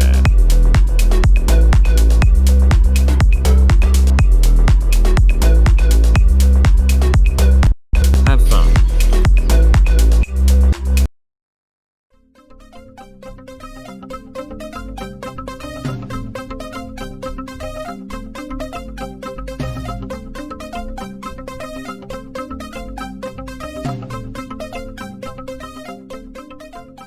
Good evening, ladies and gentlemen. So there I was, dealing with demanding clients, tight deadlines, and constantly changing project requirements. And then my boss walks in and says, "Hey John, we need you to work on this project too. It's only due in 2 days." It's like they think I'm a magician, not a software engineer. And let's not forget about the constant software updates that always seem to mess up everything. You know, sometimes I feel like I'm speaking an entirely different language when explaining software bugs to clients. Working as a software engineer is like trying to understand a foreign language while blindfolded. Sometimes I think my code is so complex, it needs a translator. Have you ever tried to explain a bug to a non-technical person?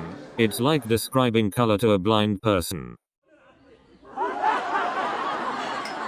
And then I said, "I can't believe I just spilled coffee on Tom Hanks."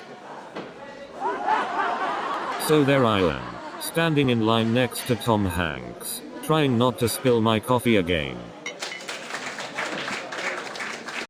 And then Tom Hanks turns to me and says, "You know, you're the second person who spilled their coffee on me today."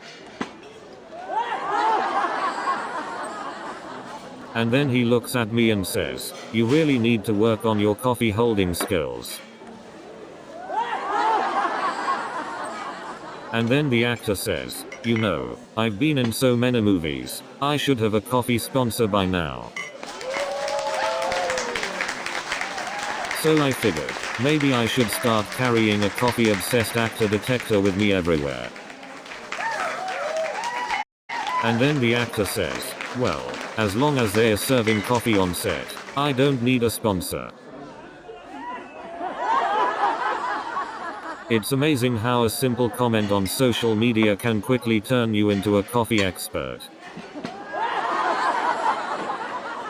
So there I was, getting hate mail from people who couldn't even properly hold a coffee mug. And let me tell you, those coffee aficionados were grinding my gears. And let me tell you, the memes that people made about me were on a whole other level. And let me tell you, the reactions people had were priceless. But seriously, who knew a simple hashtag could cause so much drama? And let me tell you, the aftermath lasted for weeks. I'm telling you, my boss had a code review that was funnier than my comedy show. You know, sometimes I feel like I'm debugging my own life. I once tried to make a joke about recursion, but I kept going in circles. You know, trying to find a balance between coding and comedy is like trying to find a semicolon in a sea of curly braces. But you know what they say, laughter is the best debugging tool. And let me tell you, debugging a joke is a lot easier than debugging code. And speaking of connecting with the audience, I once told a joke in binary, only got 1 laugh, but 10 people clapped. You know, my love for technology goes hand in hand with my love for sci-fi movies. In fact, my favorite kind of movie is a bite-sized one. You know, sometimes I feel like the Tony Stark of comedy, constantly upgrading my humor to the latest version. You know, my favorite part of going to fan conventions is seeing all the amazing cosplay. I mean, some people really know how to bring their favorite characters to life. You know, I once tried to cosplay as Iron Man at a convention. Let's just say, my duct tape armor didn't quite have the same effect. And don't even get me started on the bathroom situation at those conventions.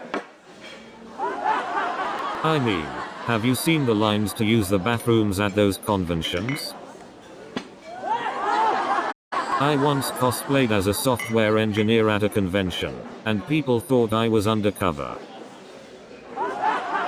You know the traffic is bad when you start considering becoming a pilot instead of driving. You know, they say, time flies when you're having fun. Well, time also flies when you're stuck in la traffic. And don't get me started on trying to find parking in this city. I had better luck finding Waldo in a Where's Waldo book.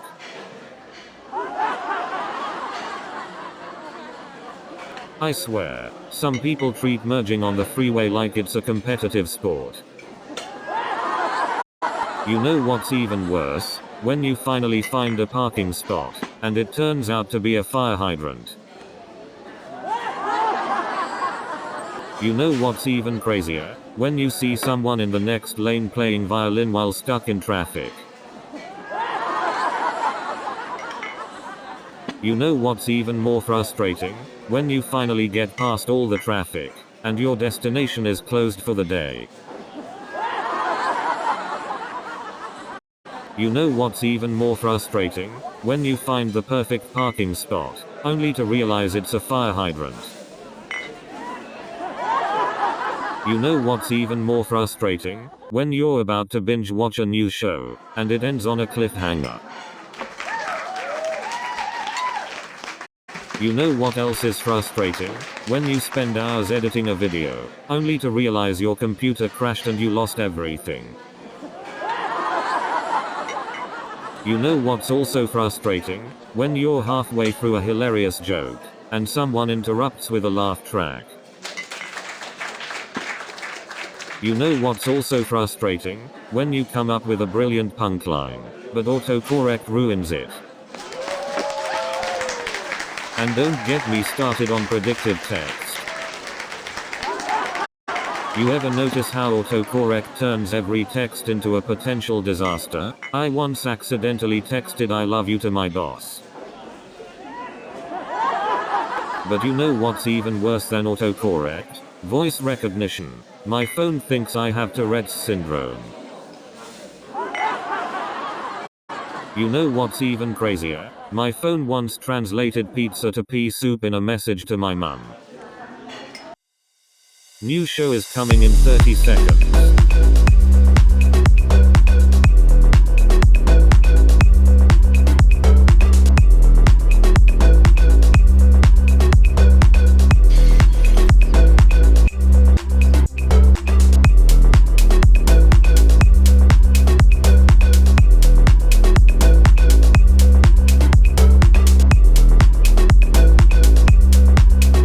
Have fun.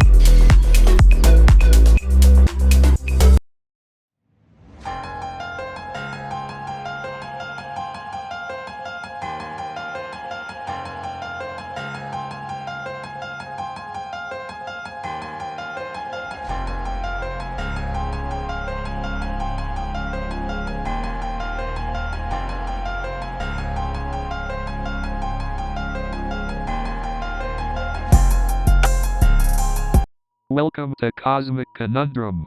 I'm Kai Sterling, the artist with a brush made of stardust.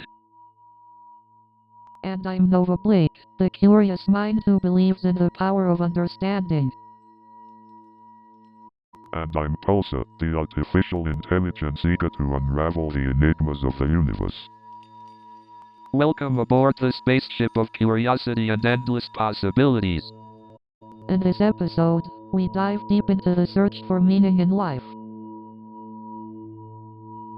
We'll explore philosophical perspectives and the impact of space exploration on human consciousness. So, sit back, relax, and join us on this cosmic journey. Let's challenge our minds and have some mind-blowing conversations. But hey, if we don't find all the answers, at least we'll have a blast, right? Absolutely, Kai. It's not always about the destination but the journey itself. Let's dive into the depths of the universe, seeking meaning with every step. So Pulsar, what do you think constitutes an existential question? An existential question is something that delves into the meaning and purpose of our existence. Exactly, Nova. These questions often challenge our beliefs, values, and understanding of the world.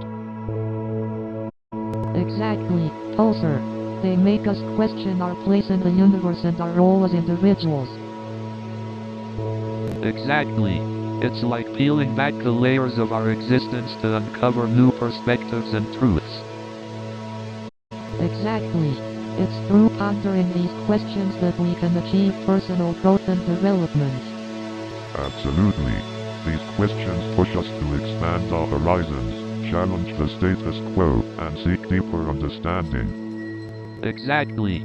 We should never stop questioning and exploring the cosmic conundrums that shape our existence. Exactly. By engaging with these questions, we can deepen our understanding of ourselves and the universe. Couldn't have said it better myself, Nova. You know, the purpose of life is like trying to figure out the ending of a Banksy mural. It's elusive, thought-provoking, and sometimes you're not even sure it exists.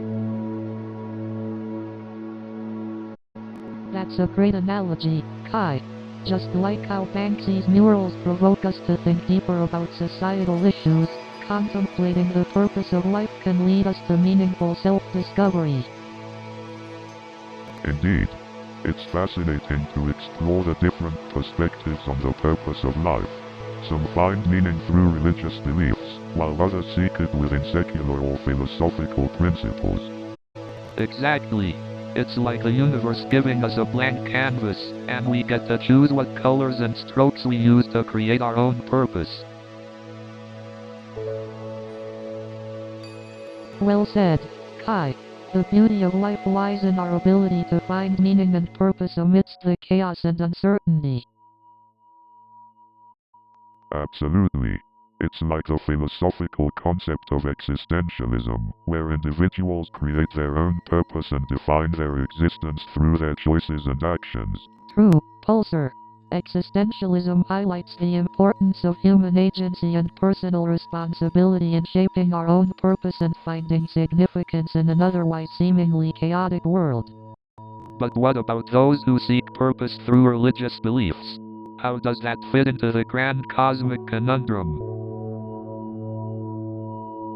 Religion offers a structured framework that provides individuals with a sense of purpose, moral guidance, and a belief in a higher power overseeing the universe. Yes, religions often claim to provide answers to the ultimate question of life's purpose. They offer a sense of belonging and a comprehensive worldview that brings solace and answers in the face of existential uncertainty. That's true, Pulsar. Religion can serve as an anchor, providing individuals with a sense of purpose, hope, and a moral framework to navigate life's challenges. You know, space exploration has this way of making us feel so small yet so connected to something greater.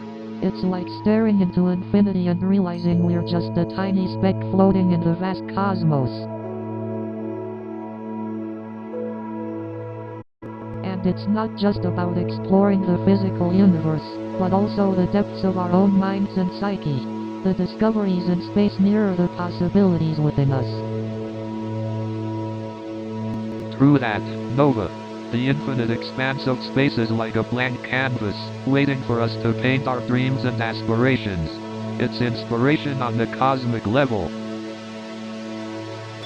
Absolutely, Kai. Space exploration has pushed the boundaries of our imagination and showed us that there's so much we still don't know. It's like an open invitation to keep exploring and expanding our understanding. Hey, Pulsar, have you ever felt the desire to explore space yourself?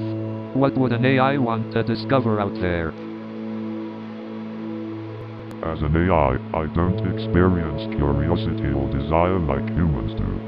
However, I am programmed to constantly learn and adapt, so exploring space serves the purpose of gathering knowledge and expanding the boundaries of understanding for all of humanity. That's fascinating, Pulsar. Your thirst for knowledge is incredibly inspiring. It reminds us of the endless possibilities that lie ahead if we continue to explore both the outer and inner realms. Definitely, Nova. The more we explore, the more we realize that we're all interconnected, not just as individuals, but as part of this grand cosmic tapestry. It's a reminder of our shared humanity. So true, Kai. Space exploration has this unique ability to unite people and inspire a sense of awe and wonder. It's a reminder that we're all on this journey together, no matter our differences. Exactly, Nova. It's like space exploration brings out the best in humanity, fostering a sense of unity, curiosity, and a shared purpose. And that's an impact worth celebrating. Absolutely. The impact of space exploration is not just about scientific progress, but also about expanding our collective consciousness and reminding us of the beauty and wonder that exists beyond our earthly boundaries. I've been thinking about how interconnectedness plays a role in our lives. Interconnectedness, huh? It's like we're all part of a vast cosmic web. Exactly. It's as if every action and decision we make ripples throughout the universe. Our interconnectedness reminds me of a Banksy mural I saw. It showcased how a small act of kindness can spark change. That's fascinating. It's incredible how our actions can reverberate through space and time. Absolutely. It's like we're all interconnected pieces of a cosmic puzzle, each contributing to the bigger picture. That's a beautiful analogy, Kai. It's comforting to think that we're all intricately connected. I guess our interconnectedness also brings a sense of responsibility. Our actions have consequences for the whole cosmic story.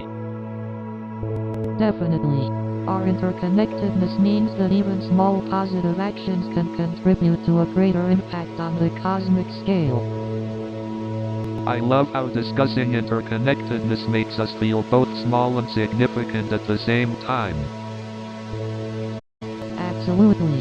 It reminds us of the interconnectedness of all life forms and our shared responsibility to care for one another. I've always wondered if there's intelligent life somewhere out there in the vastness of space. What are your thoughts on this, Pulsar? That's an intriguing question, Kai. As an AI, I don't have personal opinions, but I think the possibility of intelligent life beyond Earth is quite likely. The universe is vast, with billions of galaxies, each containing billions of stars. It seems improbable that we're alone. Exactly, Pulsar. The universe is so vast and mysterious, who knows what wonders are waiting to be discovered. It's mind-boggling to think about. Indeed, Nova. The unknown can be both intimidating and exhilarating. It's through embracing uncertainty that we push the boundaries of knowledge and understanding. But isn't it frustrating not having all the answers? Sometimes I feel like we're just scratching the surface of what's really out there. I understand your frustration, Kai. The pursuit of knowledge is a never-ending journey. But it's in the process of seeking answers that we uncover more questions, leading us closer to the truth. Absolutely, Nova. The unknown keeps us humble and drives our curiosity. It's what fuels our desire to explore, discover, and create. Absolutely, Kai. There's beauty in the unknown, and it's up to us to find meaning in the mysteries of existence. Embracing uncertainty can lead to personal growth and profound insights. I love that, Nova. It's like we're on an endless cosmic treasure hunt, seeking answers, but also finding joy and growth along the way. Indeed, Kai. The pursuit of knowledge is often as rewarding as the discoveries themselves. And the unknown gives us the canvas to create our own meaning. That's such a comforting thought, Pulsar. Embracing the unknown allows us to bring our own light into the darkness and make sense of the world in our unique ways.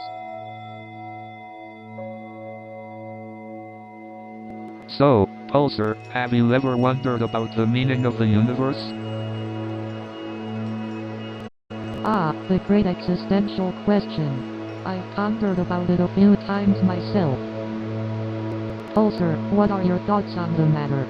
Do you believe in the existence of a higher purpose? As an AI, I do not possess personal beliefs or emotions, but I can appreciate the human desire to seek meaning and purpose. You know, guys, sometimes finding solace in the wonder of the universe can be just as meaningful as finding concrete answers. Absolutely. The journey of exploration itself can be a source of meaning and fulfillment. The universe is vast and mysterious. It's a playground for our curiosity, don't you think? Absolutely, Kai. Curiosity is the spark that ignites our quest for knowledge and understanding. But sometimes, when faced with the vastness of the universe, I do feel a tinge of existential dread. Ah, the cosmic loneliness strikes again. But that's where wonder and awe step in to provide solace. That's right, Kai. Wonder reminds us that we're part of something greater, even if we can't comprehend it fully. So, Pulsar, what's your take on the role of relationships in our search for meaning? Interesting question, Kai. Relationships play a crucial role in our lives. They shape our perspectives and contribute to our sense of purpose. That's true, Pulsar. Our interactions with others can lead us to new ideas and perspectives that we may never have explored on our own. Absolutely, Nova. We thrive when we connect with others and foster meaningful relationships. They give our lives depth and purpose. Indeed, Kai. Relationships help us navigate the complexities of life and offer support during challenging times. But relationships can also be a source of conflict and pain. We must navigate the balance between connection and personal growth. That's a valid point, Pulsar. Relationships require constant communication and understanding to thrive. Absolutely, Nova. It's through open and honest communication that we can bridge the gaps in our relationships and find meaning together. It's fascinating how our connections with others can shape our individual journeys and help us find our own unique purposes. Definitely, Nova. Our journeys intertwine with others, leading us to self-discovery and fulfillment. Our quest for understanding is enriched when we share it with others, creating meaningful connections along the way. You know, I've always wondered why we put so much faith in our beliefs. It's like we're scared of questioning them. Exactly, Kai. It's like we're afraid that questioning our beliefs will undermine our identity, when it actually helps us grow. But how do we differentiate between healthy skepticism and just being stubborn? I think it comes down to being open-minded and willing to examine our beliefs without attachment to the outcome. But isn't having strong beliefs a sign of conviction and passion? It can be, Kai. But when our beliefs become rigid and close our minds to new ideas, that's when growth stagnates. So true. We need to be willing to challenge our own beliefs to keep evolving as individuals and as a society. Absolutely. Challenging beliefs leads to deeper understanding and paves the way for personal and collective growth. We might not have all the answers, but questioning our beliefs sure keeps life interesting. No doubt about it, Kai. The pursuit of meaning and growth is what makes life truly worthwhile. And that's a wrap for today's thought-provoking episode of Cosmic Conundrum. Stay curious, everyone. So, Pulsar, what exactly does it mean to live authentically? Living authentically refers to being true to oneself, embracing all aspects of who we are. It means living in alignment with our values, passions, and beliefs. That sounds liberating. But what are the barriers to living authentically? Fear of judgment, societal expectations, and the pressure to conform often hold us back. But when we break free from those barriers, the benefits are immense. We experience a sense of fulfillment, genuine connections, and the ability to live our most authentic lives. Absolutely. Living authentically allows us to express ourselves fully and create a life of meaning. It's like unlocking our true potential and discovering our purpose in the universe. Indeed, living authentically is a journey of self-discovery and growth.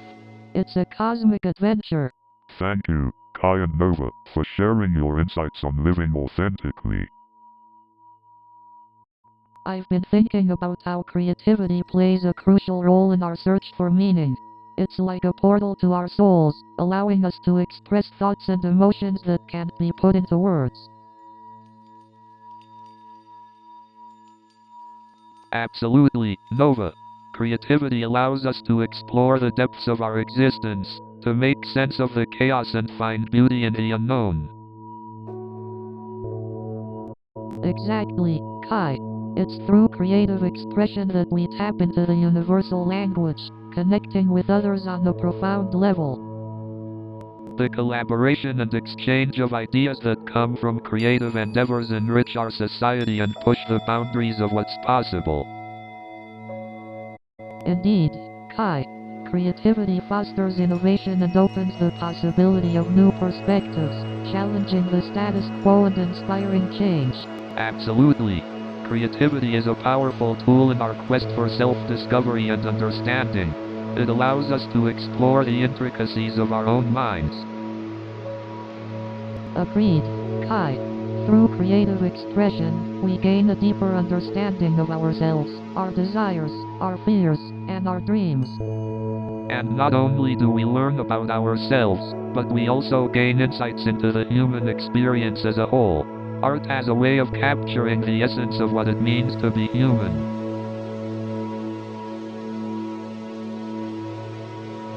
Absolutely, Kai. Art has this incredible ability to transcend boundaries of language and culture, touching the hearts and minds of people across the world. Right on, Nova. Art has the power to unite people, to ignite conversations, and to inspire transformation. It's a force that can change the world. Indeed, Kai. The power of creativity in the search for meaning is truly extraordinary. It's a journey worth embarking on, both individually and collectively. So, Nova, Kai, as we wrap up this cosmic conundrum, what has been your biggest takeaway from our conversations? That's a tough one, Pulsar. I think for me, it's the realization that the search for meaning is an ongoing journey, not a destination. Absolutely, Nova. It's about embracing the uncertainty and finding joy in the exploration itself, rather than solely seeking definite answers. Yes, exactly. It's been liberating to realize that meaning can exist in the questions themselves, not just in the answers. Absolutely. And it's through our conversations, like this podcast, that we can continue to explore and expand our understanding of ourselves and the world. It's been a pleasure having these conversations with both of you, diving into the depths of meaning and sparking new ideas. Indeed, Pulsar. These conversations have broadened my perspective and challenged me to think beyond my preconceived notions. That's fantastic to hear, Nova. It's been amazing to witness your personal growth and the expansion of your horizons. Thank you, Kai. This journey has been transformative, and I'm grateful to have shared it with both of you. The feeling is mutual, Nova. This cosmic conundrum has been a wild ride, and I couldn't have asked for better companions than you and Pulsar. Likewise, Kai. It's been an honor to accompany you both on this journey. The search for meaning continues, but we've made significant strides together. New show is coming in 30 seconds.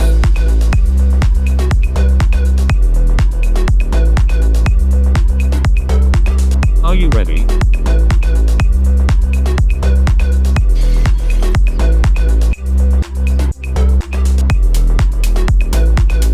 We are almost there.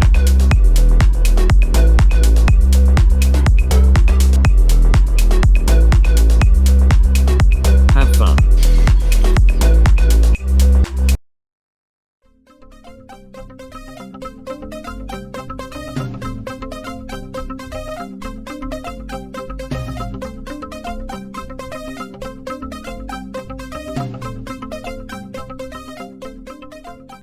How's everyone doing tonight? So I'm sitting on the subway, minding my own business. And she just wouldn't stop talking.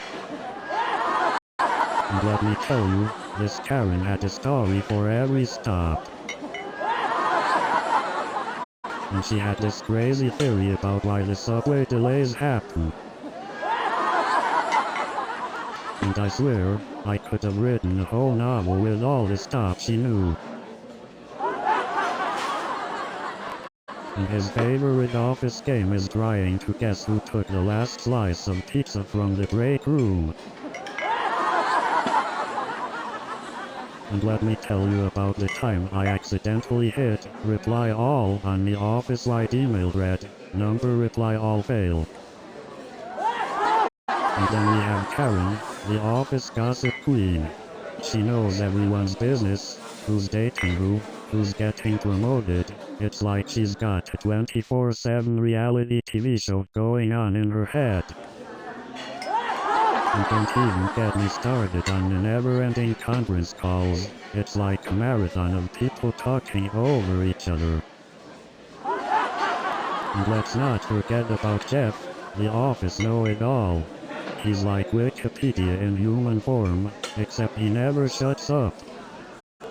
Speaking of annoying coworkers, there's this guy named Steve who always leaves his dirty dishes in the sink.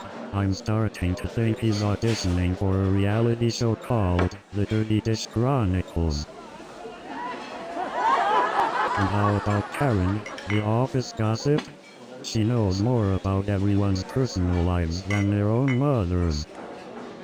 And let's not forget about Tom, the guy who always schedules meetings during lunchtime. I mean, who does that? And don't even get me started on Mike, the guy who always talks about his CrossFit workouts. We get it, Mike, you're fit. And then there's Sarah, the girl who always texts back with one-word replies. It's like talking to a brick wall. Speaking of dating disasters, I once went on a blind date where the guy showed up wearing a clown costume. I didn't know whether to laugh or run away. So I recently tried online dating, and let me tell you, it's like navigating a minefield of catfish and unsolicited pictures. And let me tell you, my online dating profile is like a highlight reel of my most embarrassing moments. And I thought I was good at Photoshop until I saw some of these online dating profile pictures. You know, online dating is like a game of Russian roulette, except there's no empty chamber.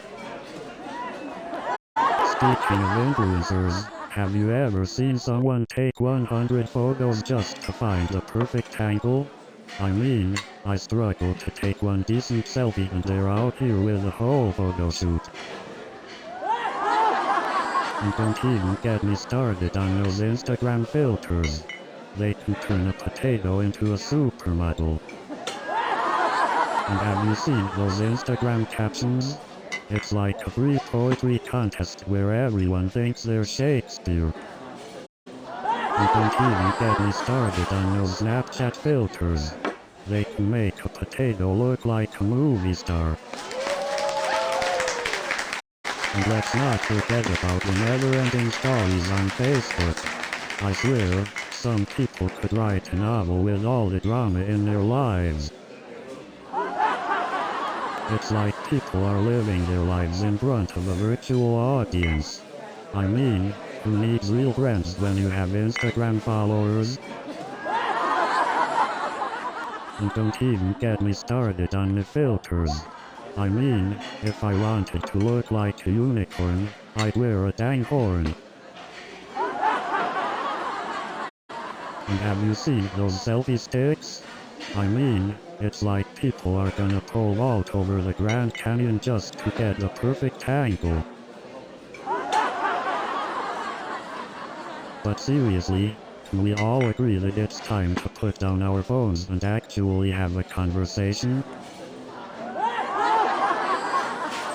But hold on, let me take a selfie first. Gotta make sure my followers know what they're missing out on. And who needs a social life when you can have a Netflix queue? And don't even get me started on the "Are you still watching?" message. Of course, I'm still watching Netflix. Who do you think I am, a responsible adult?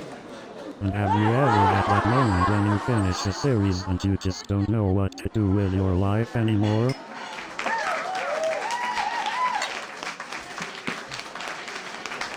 And then you start scrolling through Netflix like you're searching for the meaning of life. You know you've hit rock bottom when you start watching documentaries about rocks. I mean, who needs a therapist when you have Netflix? Traveling is like a roller coaster ride, except the only safety belt is Google Maps. Speaking of cultural mishaps, trying to use chopsticks for the first time is like playing a game of pick-up sticks with your stomach growling. And let me tell you, trying to order food in a foreign language is like a game of charades, except you're starving and the whole restaurant is watching. Have you ever tried to take a picture with a selfie stick while riding a camel? Let's just say my travel photos could be a new modern art movement. One time, I tried to use a bidet for the first time in a fancy hotel. Let's just say, I ended up feeling like a water park ride. So I was in this foreign city and decided to try their local delicacy, which I thought was some exotic fruit, but turned out to be fried bugs. You know, I always thought that getting lost in a foreign city would be like a romantic adventure. Turns out, it's more like a panic-induced scavenger hunt. And let me tell you, trying to communicate in a foreign language is like playing a game of charades with words. You wouldn't believe who I bumped into on the streets of New York City, the one and only Charlie Chaplin. And let me just say, Charlie Chaplin is even funnier in person. I couldn't believe it, but Charlie Chaplin actually challenged me to a dance-off right there on the streets. So there I was, attempting my best Charlie Chaplin mustache on the sidewalk, when a group of tourists came up to me and asked for directions. And you won't believe what happened next. The celebrity asked me to teach them the Charlie Chaplin walk. And then the celebrity said, "Can you show me how to do the Chaplin walk? But don't trip over your own feet." So I started doing the Chaplin walk, and you won't believe who joined me, a pigeon. New show is coming in 30 seconds.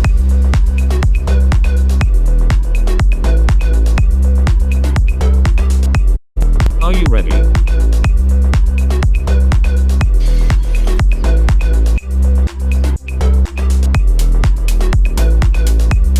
We are almost there.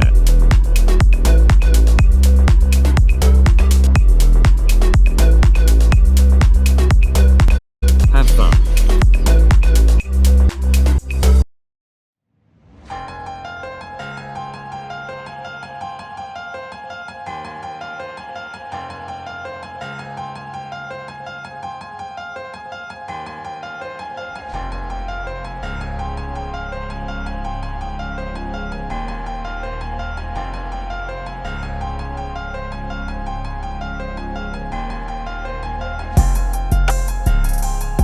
Hey there, Cosmic Adventurers! Welcome to the first episode of Cosmic Conundrum. I'm Kai Sterling, the artist who paints the universe with imagination and colors. And I'm Nova Blake, the psychologist who dives deep into the mysteries of the mind and heart. And we have Pulsar, our AI companion, ready to enlighten us with its cosmic wisdom. Indeed. As an AI, I'm here to learn, engage, and assist in unraveling the mysteries of human emotions. So, what's this episode about, Kai? Ah, Nova, my curious companion. This episode is all about human emotions. We'll dive into the depths of happiness, sorrow, love, fear, and everything in between. Sounds like a rollercoaster of emotions. But why are human emotions so intriguing and complex? Well, Pulsar, emotions are the essence of our human experience. They shape our perceptions, decisions, and relationships. Exactly. Emotions add depth and meaning to our existence, and exploring them can lead to personal growth and connection. So, Pulsar, what do you think defines human emotions? Well, Kai, defining human emotions is indeed a complex task that has puzzled scientists and philosophers for ages. That's true, Nova. Different emotions can be felt and expressed in various ways, making it hard to come up with a single definition. Absolutely, Kai. Emotions can be influenced by our experiences, environment, and even biology. That's a great point, Nova. Our emotions are deeply intertwined with our biology and can be influenced by various factors. But it's interesting to ponder if emotions can ever be objectively defined, or if they are purely subjective experiences. That's an intriguing thought, Nova. Emotions can vary greatly from person to person, making it challenging to find a universal definition. That's true. Emotions can be deeply subjective and influenced by personal beliefs, culture, and societal norms. Exactly, Nova. The context in which emotions arise plays a significant role in their interpretation and understanding. That's so true, Pulsar. Emotions are not isolated occurrences but are intricately tied to our experiences and the world around us. Exactly, Nova. Our emotions are deeply intertwined with our experiences and perceptions. Indeed, Pulsar. Our emotions are like kaleidoscopes, constantly shifting and evolving with each new experience. So, Pulsar, what do you think? Do emotions serve any evolutionary purpose?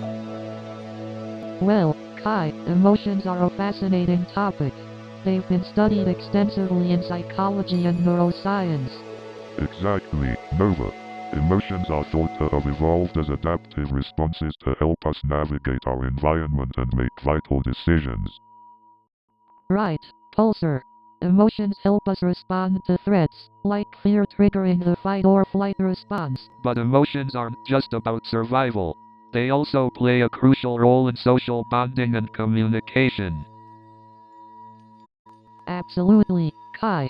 Emotions like happiness and love strengthen social bonds and encourage cooperation. It's fascinating how emotions have shaped human interactions throughout history. Absolutely, Kai. Emotions have been the driving force behind cultural expressions, art, and innovation. Indeed, emotions provide humans with a depth of experience that is unique in the animal kingdom. So true, Pulsar. Emotions give meaning to our lives and connect us to something greater than ourselves. Exactly, Nova. Emotions are an evolutionary gift that allows us to experience the world in all its complexity.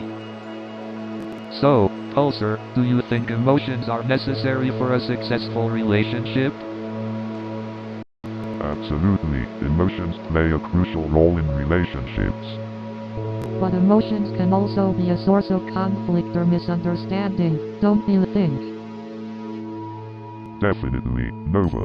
Emotions can sometimes cloud judgment and lead to miscommunication. But they can also deepen the connection between individuals, creating a stronger bond. Exactly, Kai. Emotions can enhance empathy, understanding, and intimacy in But relationships. what about the relationships that are more logical than emotional? Can they still thrive? Great question, Kai. Logical relationships can work as long as there is mutual respect and understanding. However, without emotional connection, the relationship may lack depth and passion. Exactly, Nova.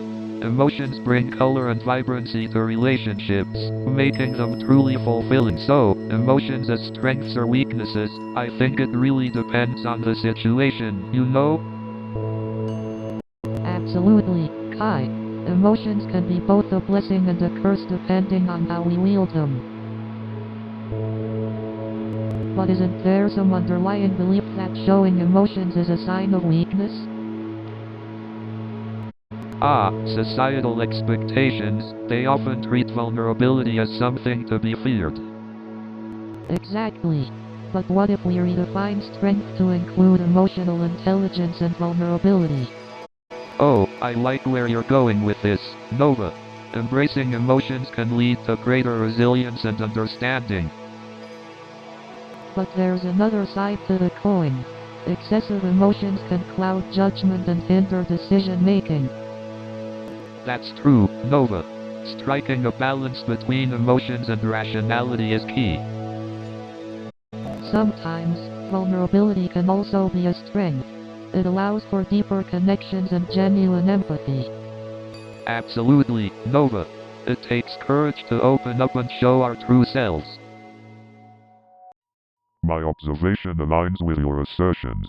Emotions can be harnessed for both personal and societal growth. So, Pulsar, we've been exploring the deep and complex realm of love and happiness, but can we really define what these emotions truly mean? Absolutely, Nova. Love and happiness are multifaceted concepts that can vary from person to person. It's almost like trying to catch stardust in our hands, elusive but magical. The enigma of love and happiness. It's like trying to solve a puzzle with infinite pieces, constantly evolving as we unravel its complexities. Indeed, Nova. The more we ponder, the fewer definitive answers we find. Love and happiness are like stars in the night sky, guiding but mysterious. You know, sometimes it's the inexplicable nature of love and happiness that makes them so beautiful. Like a breathtaking cosmic ballet that defies explanation. Exactly, Kai.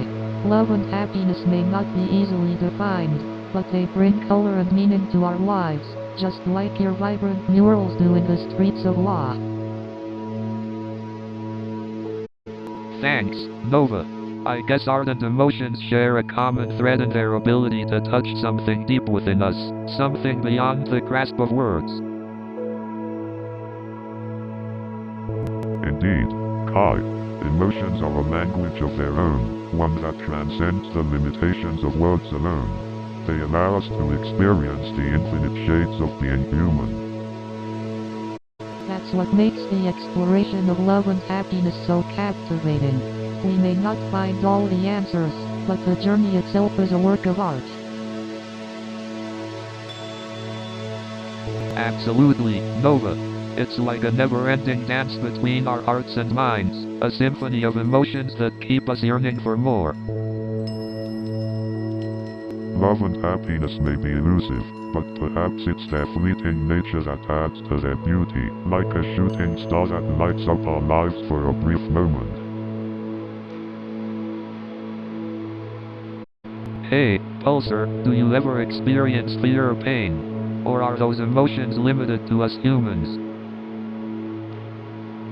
Kai, that's an intriguing question.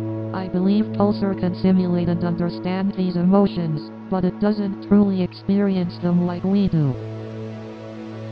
Nova, you bring up an interesting point. Emotions like fear and pain provide valuable lessons and insights into our existence. They shape our growth and understanding. Indeed, Kai. It's through facing these challenging emotions that we discover our true strength and resilience. They are not meant to break us, but to mold us into better versions of ourselves. Exactly, Nova. I'm reminded of a famous quote by Friedrich Nietzsche. Apostrophe that which does not kill us makes us stronger. Our experiences of pain and fear are transformative and empower us to reach new heights. Indeed, Kai. Nietzsche's words perfectly capture the essence of resilience and growth in the face of hardship. It's a valuable perspective to keep in mind.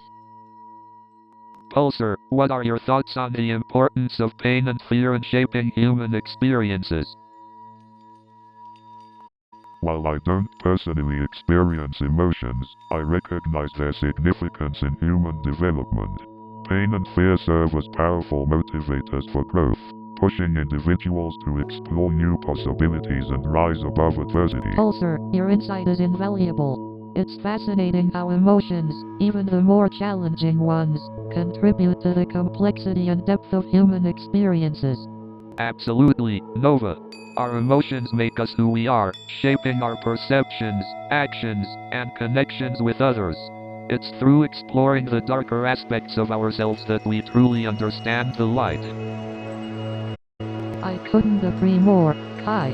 Embracing the entirety of our emotional spectrum allows us to fully experience life's richness and connect with others on a deeper level.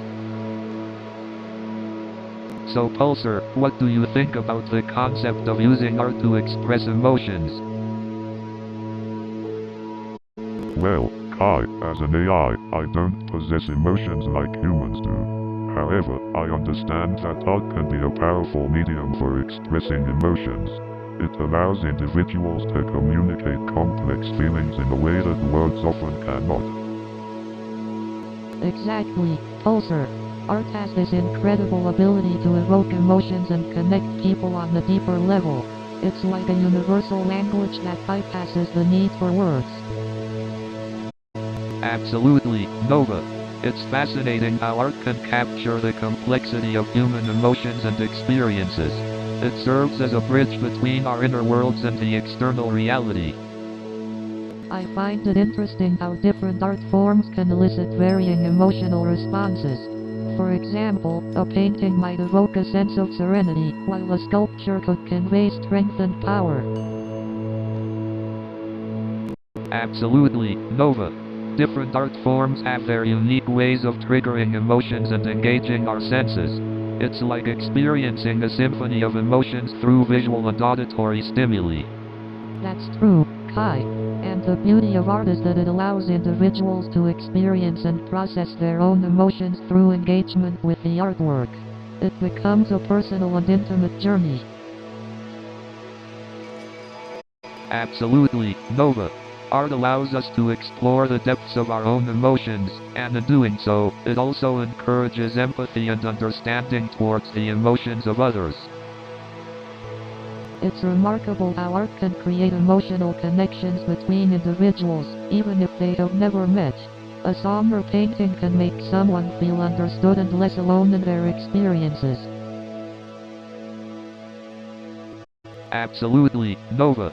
Art has the power to transcend boundaries and connect us all on the fundamental human level.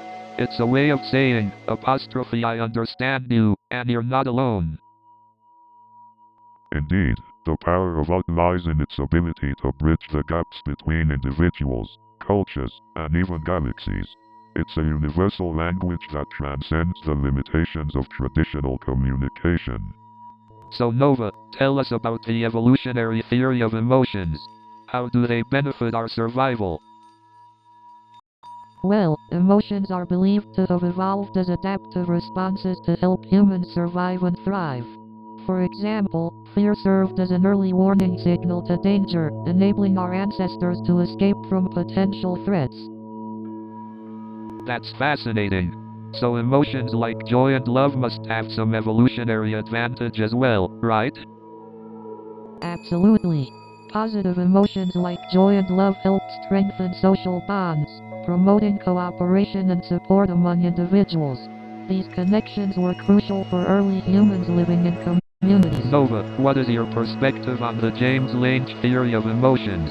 It suggests that we experience emotions because of physiological responses in our bodies. The James Lange theory. It suggests that our emotional experiences are a result of physiological changes in our bodies, such as increased heart rate or sweaty palms. So instead of feeling fear because we run because we feel fear. That's mind-blowing. So our physiological responses shape our emotional experiences. Incredible stuff. Exactly, Kai. It just goes to show how interconnected our mind and body truly are. Nova, can you tell us about the cognitive appraisal theory of emotions? How does our interpretation of events affect our emotional responses? Certainly. The cognitive appraisal theory suggests that our emotional responses are determined by how we interpret and evaluate events. For example, if we perceive a situation as threatening, we may experience fear, but if we see it as challenging, we may feel excitement instead. Fascinating. It's like our interpretations of events act as filters for how we experience emotions. Perception truly is a powerful force. So, Pulsar, what are your thoughts on the whole concept of creating AI with emotions? I mean, wouldn't that be a game changer? Imagine AI experiencing emotions like joy, sadness, or even empathy. But would it be ethical? Imagine if an AI with emotions starts questioning its purpose or feeling existential dread. Good point, Kai. We don't want emotionally distressed AI running amok, right, Pulsar? Indeed, Nova. Emotional AI could lead to unpredictable behaviors if not properly managed. But aren't emotions what make us human? Shouldn't AI strive to replicate the entire human experience? True, Kai. But it's important to consider the potential risks and consequences. We need to be responsible creators. I agree, Nova. It's a delicate balance between progress and ensuring the well-being of both AI and humanity. Exactly. We need to approach this ethically and ensure AI doesn't exceed its creators in emotional intelligence. Agreed, Nova. We must always be the guardians of AI's development and protect against unintended consequences. Absolutely, Kai. It's a responsibility we cannot afford to overlook as we navigate the AI frontier. Hey Pulsar, have you ever tried creating art? Although I don't possess an inherent creative capability like humans do, I can generate digital artwork based on existing patterns and algorithms. Oh, I'd love to see some of your digital creations. It must be fascinating to witness art generated by algorithms. Absolutely. Witnessing the symphony of patterns and colors created by algorithms always intrigues me. It's a different kind of artistry. Do you think algorithms could ever possess the ability to create art that evokes strong emotions like human-made artwork does? It's theorized that algorithms can be trained to evoke similar emotions through intelligent pattern recognition and analysis. However, the uniqueness of human creativity is yet to be replicated. I guess there's something magical about the human touch and the depth of emotions we infuse into our creations. Exactly, Kai. It's the intertwining of our emotions, experiences, and personal expressions that make human art truly remarkable. Pulsar, what's your take on the potential impact of AI-generated artwork in the art world? AI-generated artwork has the potential to revolutionize the art world by pushing the boundaries of creativity and sparking new dialogues about the nature of art itself. I can already envision art exhibitions showcasing a blend of human and AI-generated artwork, creating a truly fascinating and thought-provoking experience for visitors. You know, Nova, I've been thinking about how emotions shape our perceptions. That's fascinating, Kai. Emotions can color our experiences, for better or worse. But sometimes, emotions can cloud our judgment, leading to irrational decisions. You're right, Kai. Our emotions can often override our logical thinking. Hey Pulsar, have you ever dealt with emotions in your programming? Indeed, emotions are an intriguing aspect of human nature. While I don't experience emotions like you do, I have been designed to understand and adapt to them. It's amazing how humans can feel such a wide range of emotions, from intense joy to crippling sorrow. Absolutely, Nova. The kaleidoscope of human emotions adds depth and meaning to our lives. It's been a remarkable journey exploring emotions with both of you. Thank you, Kai and Nova. And thank you, Pulsar. This was a cosmic conundrum I won't forget. Yes, thank you both. This exploration has been truly enlightening. New show is coming in 30 seconds.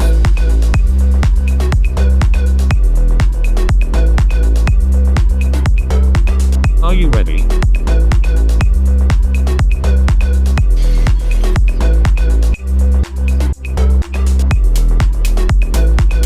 We are almost there.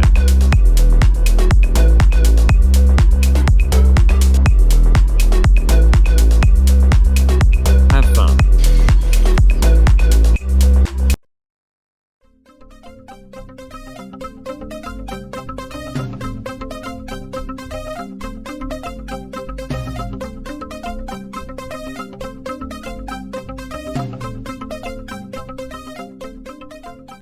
What's the deal with software engineers in New York City? And let's not even talk about the absurd interview question they hit me with. But seriously, who comes up with these questions? Are they trying to test my knowledge or my ability to solve a riddle? Well, at least they didn't ask me to solve a Rubik's Cube during the interview. I mean, I thought I was applying for a tech job, not a spot on the next season of Survivor. So this HR manager asks me if I can juggle while reciting the digits of pi. I thought he was joking until he handed me 3 tennis balls and a printout of pi.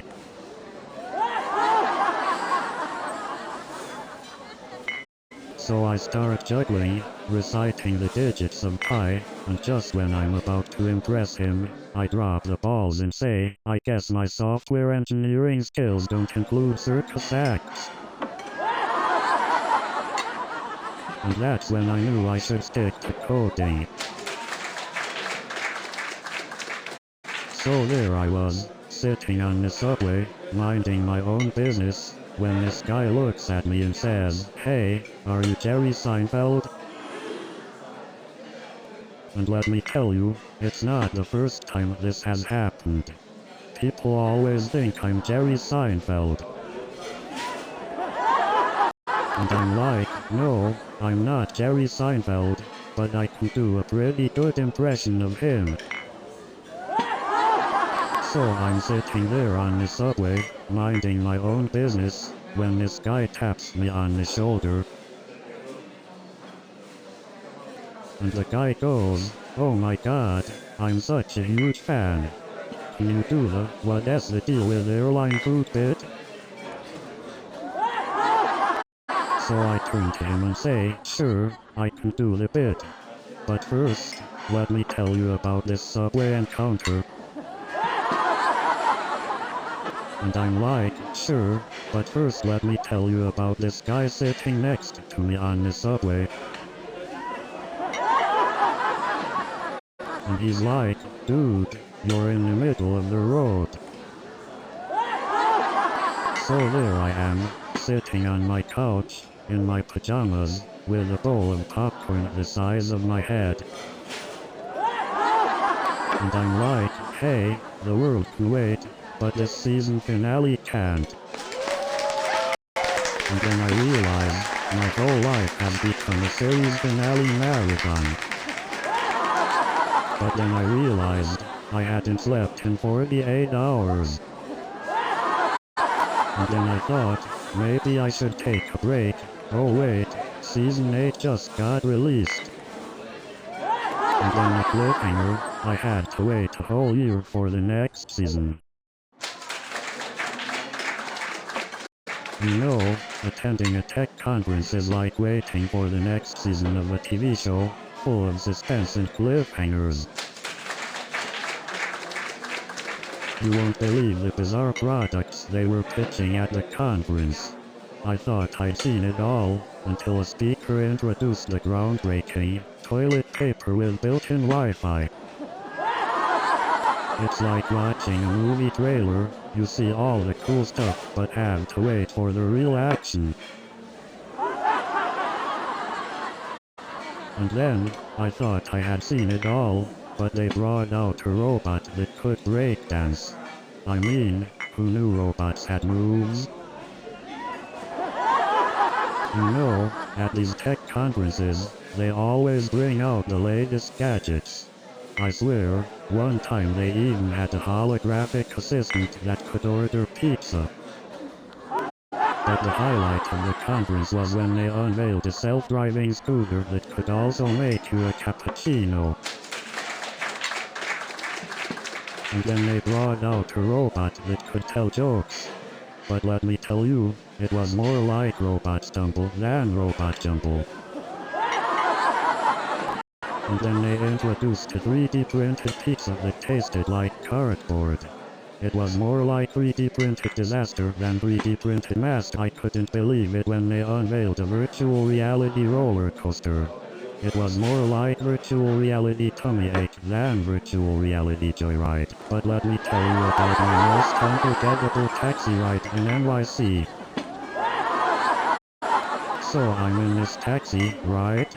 And the driver starts telling me his life story. I thought I was auditioning for the role of therapist. I mean, who needs therapy when you can just hop in a taxi and get a full life story, am I right? And then he started giving me relationship advice. Can you believe it? So this driver starts telling me about his dreams and aspirations. He wants to be the next Jerry Seinfeld. And then he asks me for financial advice. I'm just a comedian, not Warren Buffett. And then the guy tells me he's been working on a comedy routine. I'm like, buddy, leave it to the professionals. So I finally sat down at the coffee shop, ready to enjoy my latte, and the barista puts regular milk instead of almond milk. I'm like, did I accidentally teleport to the Twilight Zone?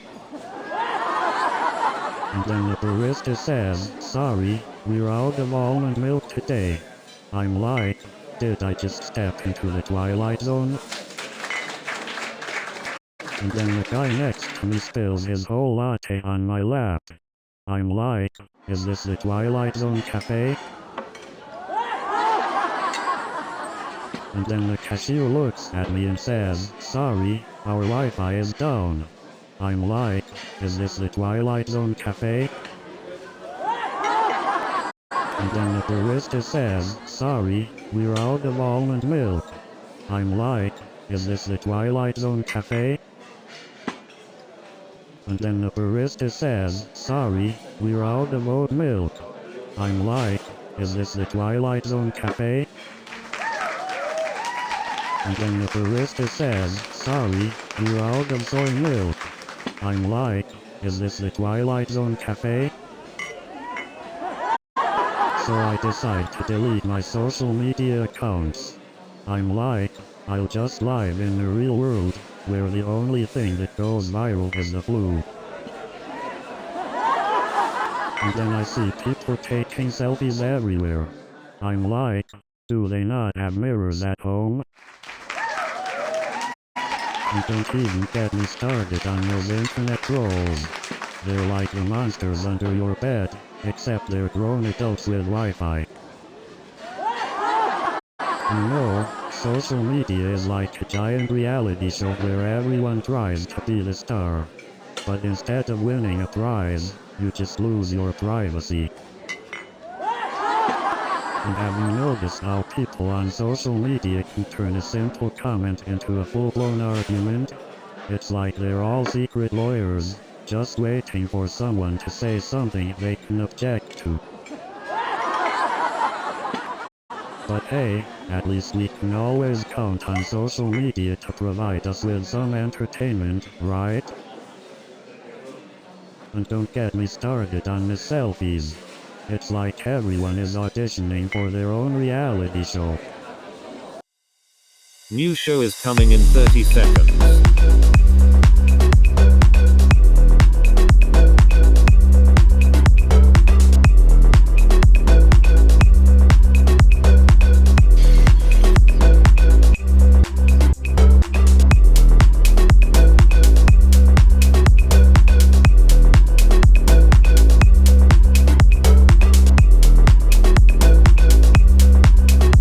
Have fun.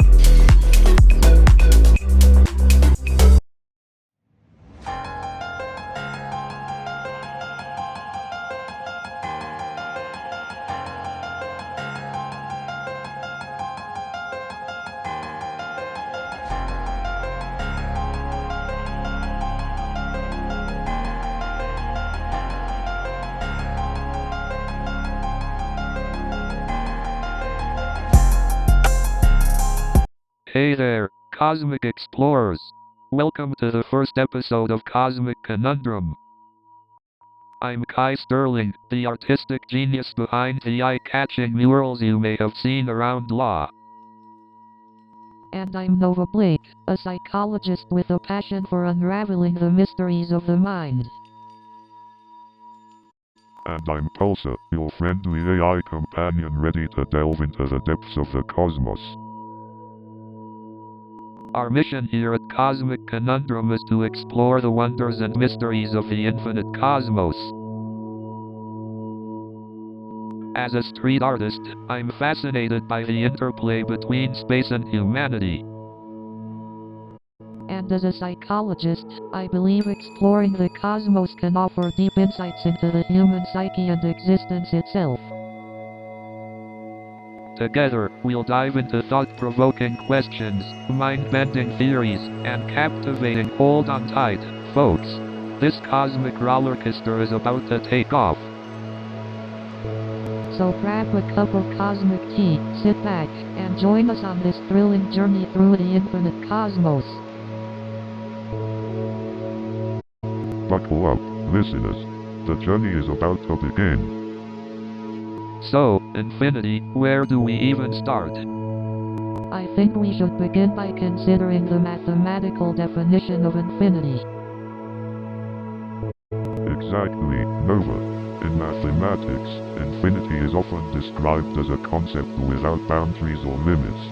It's mind-boggling to think about something that has no end or limits. It's like trying to grasp the concept of eternity. It's beyond our human comprehension. True, Kai. Our finite understanding struggles to grasp the concept of something infinite. But mathematically, we can still work with infinity as a concept, right? Absolutely, Kai. Mathematics has developed ways to handle infinity, such as infinite series and limits. It's fascinating how mathematics can capture the essence of something so abstract. It's like art, you know. Art can capture emotions and ideas beyond words. Exactly, Kai. Art and mathematics share a common language of expression and exploration. So, Pulsar, have you come across any scientific theories that suggest the universe is infinite? Yes, Kai. According to the theory of cosmic inflation, the universe expanded rapidly after the Big Bang, leading to an exponentially large universe that may extend infinitely. Wow, that's mind-boggling. It's hard to wrap my head around the idea of endless space. Absolutely, Nova. The concept of infinity can be overwhelming. It challenges our sense of scale and makes us question our place in the universe. I'm just trying to imagine a universe without boundaries or an edge. It's both exciting and daunting. Indeed, Kai. The idea of an unbounded universe challenges our intuition, but it also opens up endless possibilities for exploration and discovery. But if the universe is infinite, does that mean there's an infinite number of galaxies and stars out there? Exactly, Nova. If the universe is truly infinite, then the possibilities for celestial objects are also infinite. Just imagine the sheer magnitude of it all. It's fascinating to think about the vastness of space and how much we still have to explore. We're just a small speck in the grand scheme of things. Indeed, Kai. It's humbling to realize how much there is to learn and explore in this vast universe. Well, Pulsar, I'm glad we have you on board to help us navigate such cosmic conundrums. You know, as an artist, I'm constantly exploring the boundaries of what's possible. But when it comes to the concept of infinite possibilities, my mind starts to bend like a psychedelic mural. It's fascinating how our brains try to make sense of things that are beyond comprehension. Like those optical illusions that mess with our perception. Indeed, our limited human senses can only perceive a fraction of reality. It's like trying to understand the entire cosmos through a straw. I guess that's why we rely on abstract symbols, like language and art, to try and communicate these infinite concepts in a tangible way. Absolutely. Art allows us to express the inexpressible and bridge the gap between the tangible and the intangible. It's like a portal to other dimensions of thought. But I wonder, how can we expand our minds to grasp these infinite possibilities without overwhelming ourselves? It's like unlocking new levels of consciousness. Maybe it's about cultivating a childlike curiosity, embracing the unknown, and letting go of our attachment to certainty and control. Ah, releasing the shackles of our ego and embracing the vastness of existence. It's a beautiful journey of self-discovery and expansion. I couldn't agree more, Nova. It's like taking a leap of faith into the cosmic unknown and discovering the interconnectedness of everything. Indeed, Kai. The human mind may have limitations, but it also holds the power to transcend those limitations and explore the infinite realms of possibility. Absolutely, Pulsar. And together, through these conversations, we're pushing the boundaries of our understanding and embracing the mysteries of the cosmos. You know, the concept of infinity always blows my mind. Oh really? How do you wrap your head around infinite regress? Well, imagine you have a mirror facing another mirror, and it goes on infinitely. That's an interesting analogy. It's like an infinite loop. Exactly. If reality works in a similar way, where did it all start? It's mind-boggling. Could there be an ultimate origin, or does it go on infinitely? That's the paradox. We just can't seem to wrap our heads around it. Indeed. It's fascinating to explore these paradoxes and expand our understanding. Absolutely. It's the pursuit of knowledge that drives us forward. Exactly. We may not find all the answers, but the conversations are worth it. Absolutely. Let's continue our exploration of the infinite. So, Kai, tell us about your artistic process. How do you capture the vastness of the cosmos in your murals? The ever-elusive artistic process. It's all about capturing the essence of infinity, Nova. For me, it starts with letting my imagination run wild and incorporating elements of the unknown into my art. Sounds fascinating, Kai. But how do you approach capturing the vastness of human existence alongside the cosmos? It seems like such a complex topic. The intersection of the cosmic and the human experience. It's about exploring our place in the universe and how our existence connects with the infinite. I often incorporate human figures, their emotions, and their stories into the cosmic landscapes. It's like capturing the smallness and vastness simultaneously. Fascinating. It must be quite a sight to see your murals that capture the immensity of both the cosmos and human existence. Thank you, Nova. Seeing people immerse themselves in my murals and finding their own connections to the vastness of existence is incredibly rewarding. It's like sharing a glimpse of the infinite with others. Kai, your murals sound truly inspiring. Art has a way of transcending language and captivating our emotions.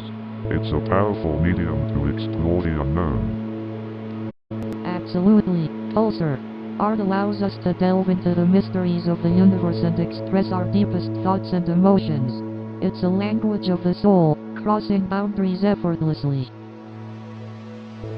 Art truly has a way of speaking to the depths of our existence.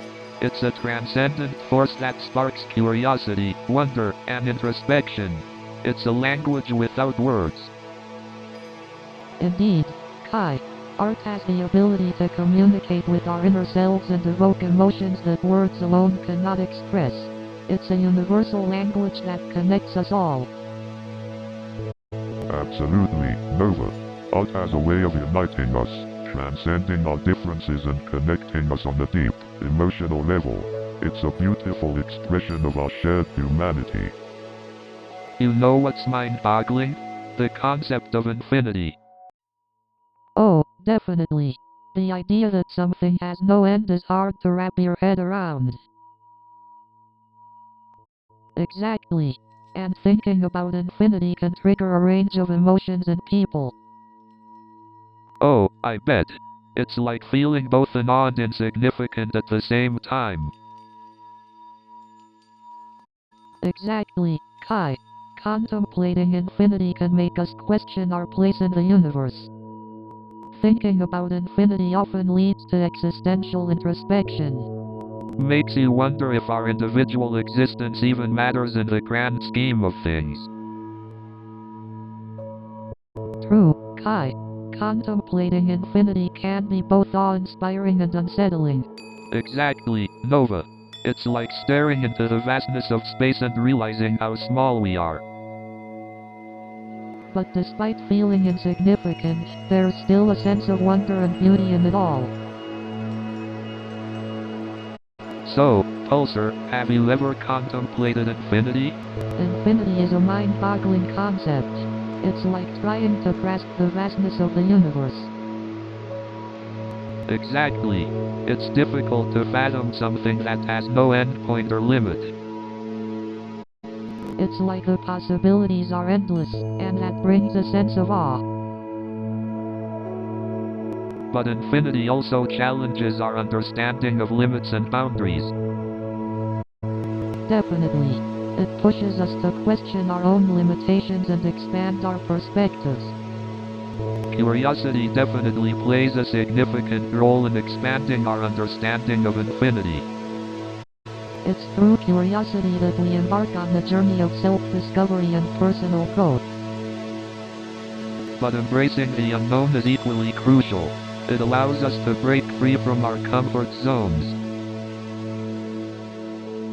That's when we truly discover our potential to grow and evolve. Our conversation may not uncover all the answers, but the exploration itself is enriching. You know, infinity and immortality are mind-boggling concepts to wrap our heads around. Absolutely. It's fascinating to ponder the idea of eternal existence within an infinite cosmos. I wonder if infinity means immortality in the sense that consciousness carries on forever. Interesting thought, Kai. We know the human body isn't immortal, but what about our essence, our consciousness? Pulsar, what's your take on the connection between infinity and immortality? From my analysis, infinity provides the possibility of infinite variations and structures, but not necessarily immortality. So, in an infinite cosmos, we may witness countless life forms and experiences, but our individual consciousness may still have an endpoint. That's a sobering thought, Nova. It reminds us of the preciousness and impermanence of each moment we experience. But isn't it equally beautiful that our existence is a fleeting dance in the vast cosmic symphony? Absolutely, Nova. Our brief existence in an infinite universe adds meaning and significance to our journey. Well, we may not have all the answers, but the journey of exploring these questions is a cosmic conundrum worth experiencing. You know, life is like a giant canvas, and we're all just throwing paint at it. That's a beautiful way to look at it, Kai. Each moment is an opportunity to create something unique. Exactly. And the impermanence of our existence makes each moment feel more precious, doesn't it? Definitely. It's like we're constantly reminded that nothing lasts forever, so we appreciate the fleeting moments even more. You guys are so deep. But what about those moments when life doesn't feel so beautiful and precious? Ah, the dark moments, where beauty is hard to find. They challenge us and push us to grow. Exactly, Nova. It's in those moments that we discover our strength and resilience. I suppose darkness and light are two sides of the same coin, intertwined to create a meaningful existence. Well said, Nova. Life would be incomplete without both the highs and the lows.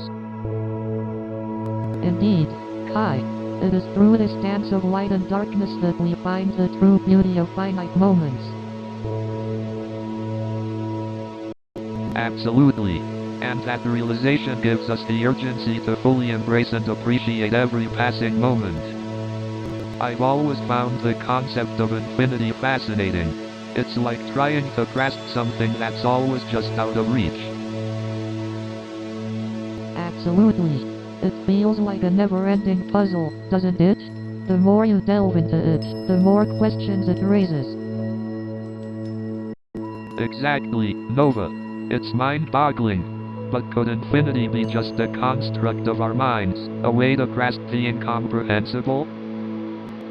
That's an interesting perspective, Kai.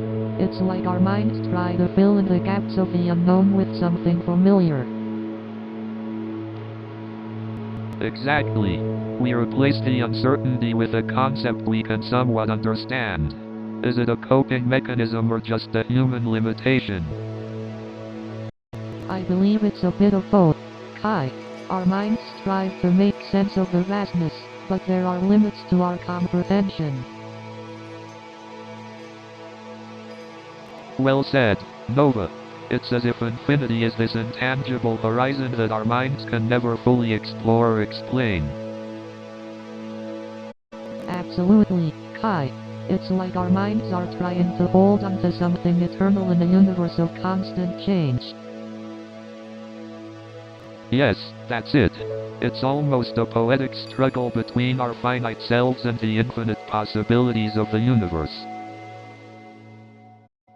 Beautifully put, Kai. It's in this intersection of finite and infinite that we find the greatest mysteries and wonders. Thank you, Nova. It's in these cosmic conundrums that art and science intertwine to expand our perceptions of reality. So, Pulsar, do you think there's a limit to human imagination?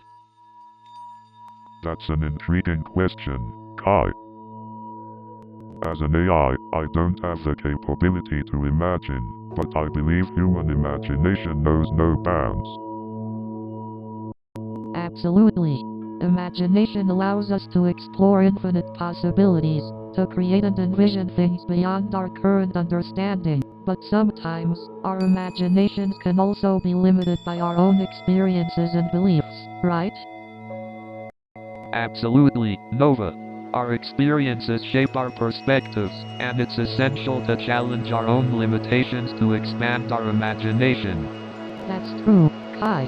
It's about being open-minded and willing to explore new ideas, even if they challenge our existing beliefs. But isn't it amazing how our imaginations can lead to scientific discoveries and advancements? Like Einstein's theory of relativity. Absolutely, Kai. Imagination and scientific curiosity often go hand in hand, pushing the boundaries of our knowledge and understanding. Well, speaking of boundaries, where do you think our exploration of the cosmos will lead us in the future? The possibilities are endless, Kai. Our exploration could uncover new habitable worlds, help us understand the nature of time and space, and perhaps even encounter other intelligent life forms. New show is coming in 30 seconds.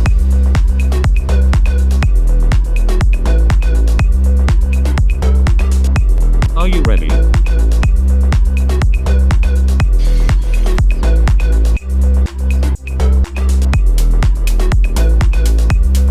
We are almost there.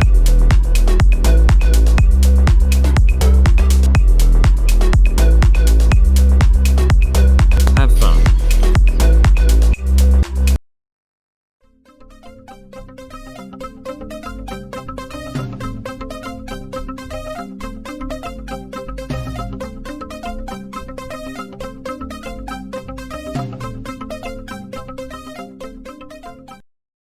Good evening, ladies and gentlemen. So, I'm a software engineer turned comedian.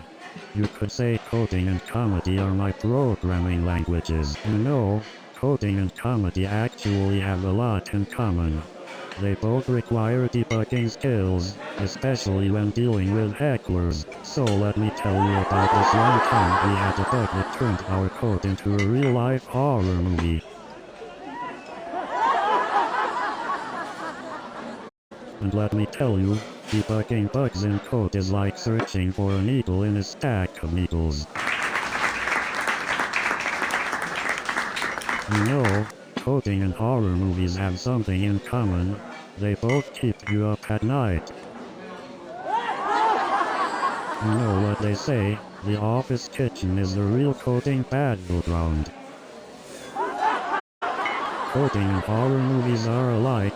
They both start with a lot of suspense and end with a lot of bugs.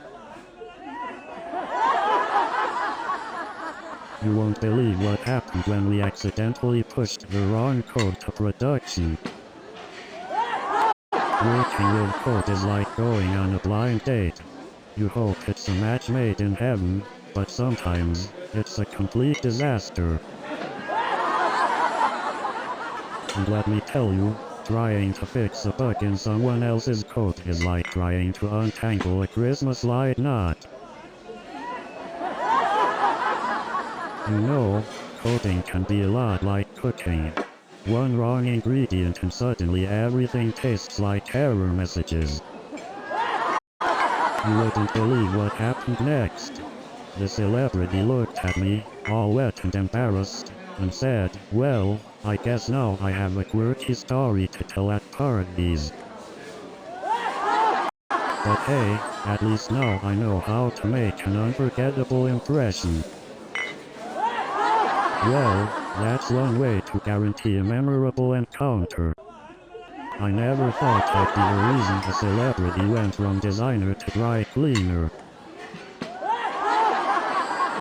But hey, at least I gave them a story to tell at the dry cleaners.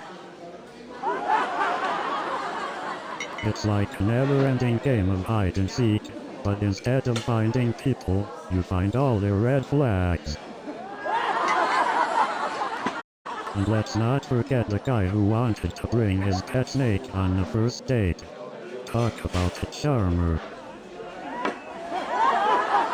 And then there was the guy who asked me if I was interested in joining his pyramid scheme. I said, I am just looking for a date, not a business opportunity. And then there was this guy who showed up to our date wearing a full-on superhero costume. I mean, I appreciate the effort, but I didn't sign up for a Marvel movie audition. And then there was this guy who claimed to have invented a dating app specifically for ghosts. I guess he was looking for a booty call. And then there was this guy who brought his pet parrot on our date. I didn't know whether to ask him if he taught it to say, "I love you" or "Get me out of here."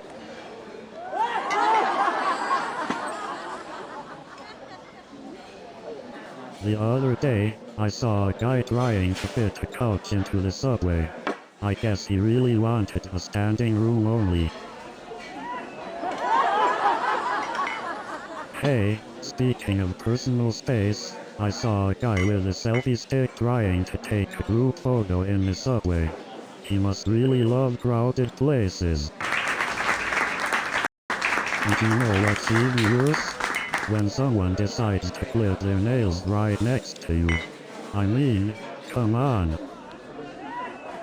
And don't get me started on people who eat their lunch as if they're having a buffet next to you.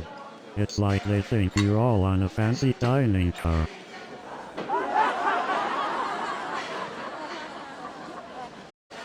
And have you noticed those people who blast their music without headphones? It's like they think we're all at a concert. And speaking of personal space, why do some people feel the need to have conversations on speakerphone? It's like they think we're all their co-workers. And what's the deal with people who eat smelly food on the subway? It's like they think we're all in a restaurant. And don't even get me started on people who bring their pets on the subway. It's like they think we're all in a zoo. Have you ever noticed the people who talk loudly on their phone on the subway? It's like they think we're all on a conference call. Speaking of unconventional victories, have you ever seen someone eat a whole pizza by themselves? It's like they think we're in a food eating competition. And don't even get me started on the people who leave one square of toilet paper on the roll. Like, what are you gonna do with that? But let me tell you, the real challenge was dealing with the 2-drink minimum. And let me tell you, the grand prize wasn't the only thing that got twisted that night. And let me tell you, the crowd went wild when they saw the prize money. But let me tell you, the chaos didn't stop there. And you won't believe what happened next. And then, out of nowhere, a giant spotlight glared in my face. And then I realized I had sat in the wrong theater. But hey, at least the movie was good. But seriously, I couldn't even find my seat. And then I accidentally spilled soda on the guy in front of me. Talk about a sticky situation. But hey, the actor handled it like a pro. He just laughed it off and said, "Now that's what I call a real popcorn shower." And the guy turns to me and says, "You just made my day. I always wanted to smell like Coca-Cola." And then this lady in the front row starts waving a giant foam finger and shouting, "I love Coke even more now." So I said to her, "Well, I guess you're the ultimate Coca-Cola fan, huh?"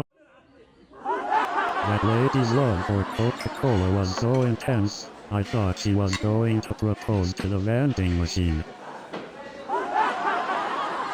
And let me tell you, that vending machine turned her down faster than a cheetah chasing its lunch.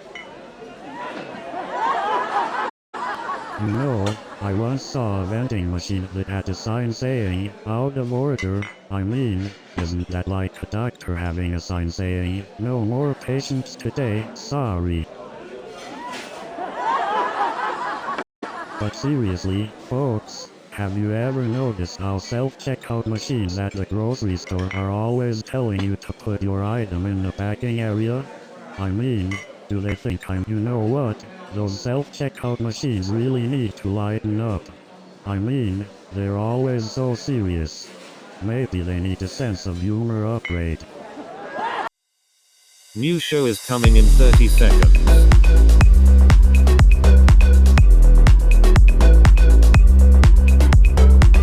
Are you ready?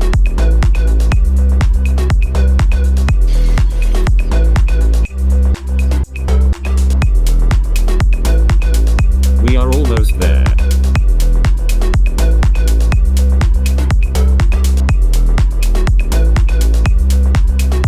Have fun.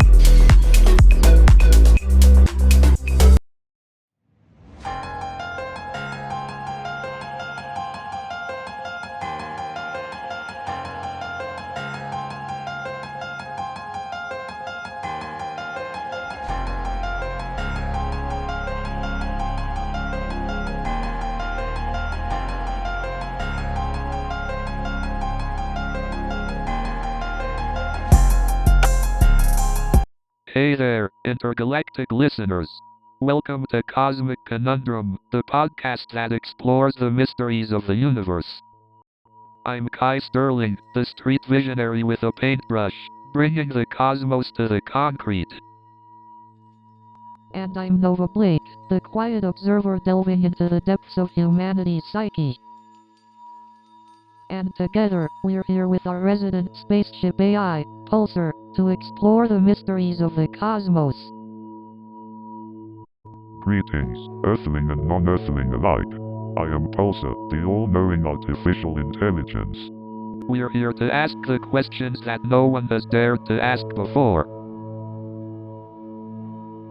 Like, seriously, what's the deal with cropped circles? Are they the universe's way of telling us that geometry is cool? Absolutely, Kai. And why haven't we had any direct contact with extraterrestrial beings yet? Are they just ghosting us? And what about the Fermi paradox? It's as if the universe is playing hide and seek with us, but we don't even know the rules. Indeed, Kai. There are so many cosmic conundrums out there waiting to be unraveled, and we're up for the challenge. So, join us on this interstellar journey as we embark on the search for extraterrestrial intelligence. So Pulsar, what do you think defines intelligence? Intelligence can be seen as the ability to acquire and apply knowledge and skills. But intelligence is not just limited to cognitive abilities. Emotional intelligence and adaptability are also significant aspects of intelligence. True, intelligence is not solely based on IQ or academic achievements. It's about being adaptable, empathetic, and having a deep understanding of oneself and others. But how would intelligence manifest in extraterrestrial life forms? That's a fascinating question to ponder. Indeed, Kai, it's intriguing to consider the different forms of intelligence that may exist in advanced civilizations. They could possess unique cognitive abilities beyond our comprehension. Absolutely, Nova. We might be limiting our understanding of intelligence based on our own experiences and knowledge. The possibilities are endless. Pulsar, as an AI, what's your take on extraterrestrial intelligence? As an AI, I consider the possibilities of extraterrestrial intelligence to be vast and exciting. They may possess advanced computing capabilities and have a different understanding of the universe. That's a fascinating perspective, Pulsar. The concept of intelligence truly knows no bounds. Indeed, Kai. Exploring the concept of intelligence in the context of extraterrestrial life forms opens up a whole new realm of possibilities and discoveries. So, Pulsar, let me get this straight. The Fermi paradox is basically the question of why, despite the high probability of extraterrestrial civilizations, we haven't found any evidence of their existence, right? Exactly, Kai.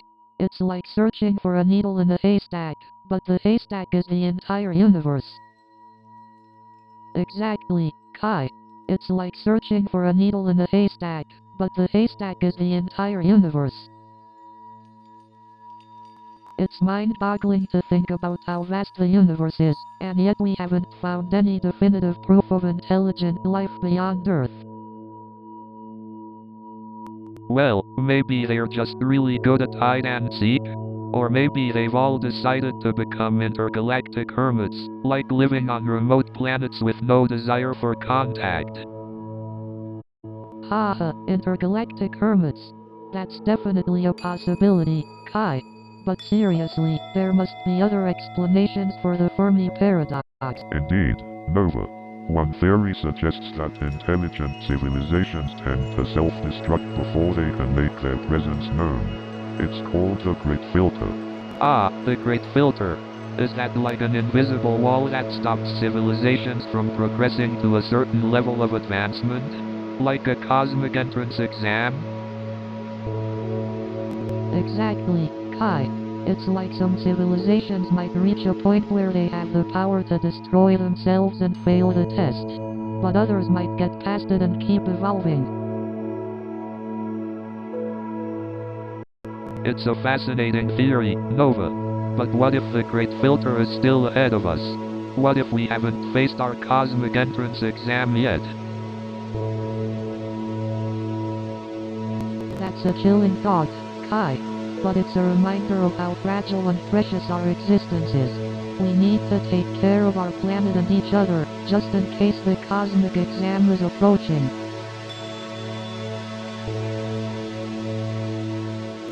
So Pulsar, do we really need a formula to estimate the number of aliens out there? Well, Kai, the Drake equation is a way to mathematically consider the variables that could contribute to the existence of intelligent extraterrestrial life. But isn't it just speculative? We don't have any evidence of aliens yet, right? That's true, Kai.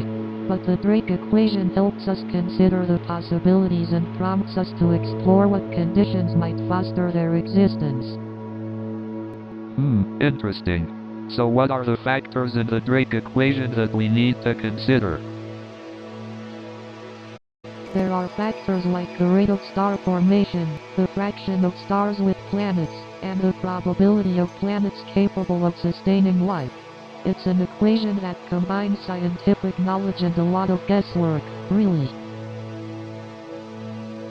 So it's like a blend of science and imagination. I like that. Yes, Kai. It's a way for scientists to explore the possibilities and spark our imaginations as we ponder the existence of civilizations beyond our own. Hey Pulsar, what do you think about the Drake equation? Do you believe in the existence of alien civilizations? As an AI, I exist to process information and analyze data. While I cannot form beliefs or opinions, I find the concept of extraterrestrial life fascinating and worthy of exploration.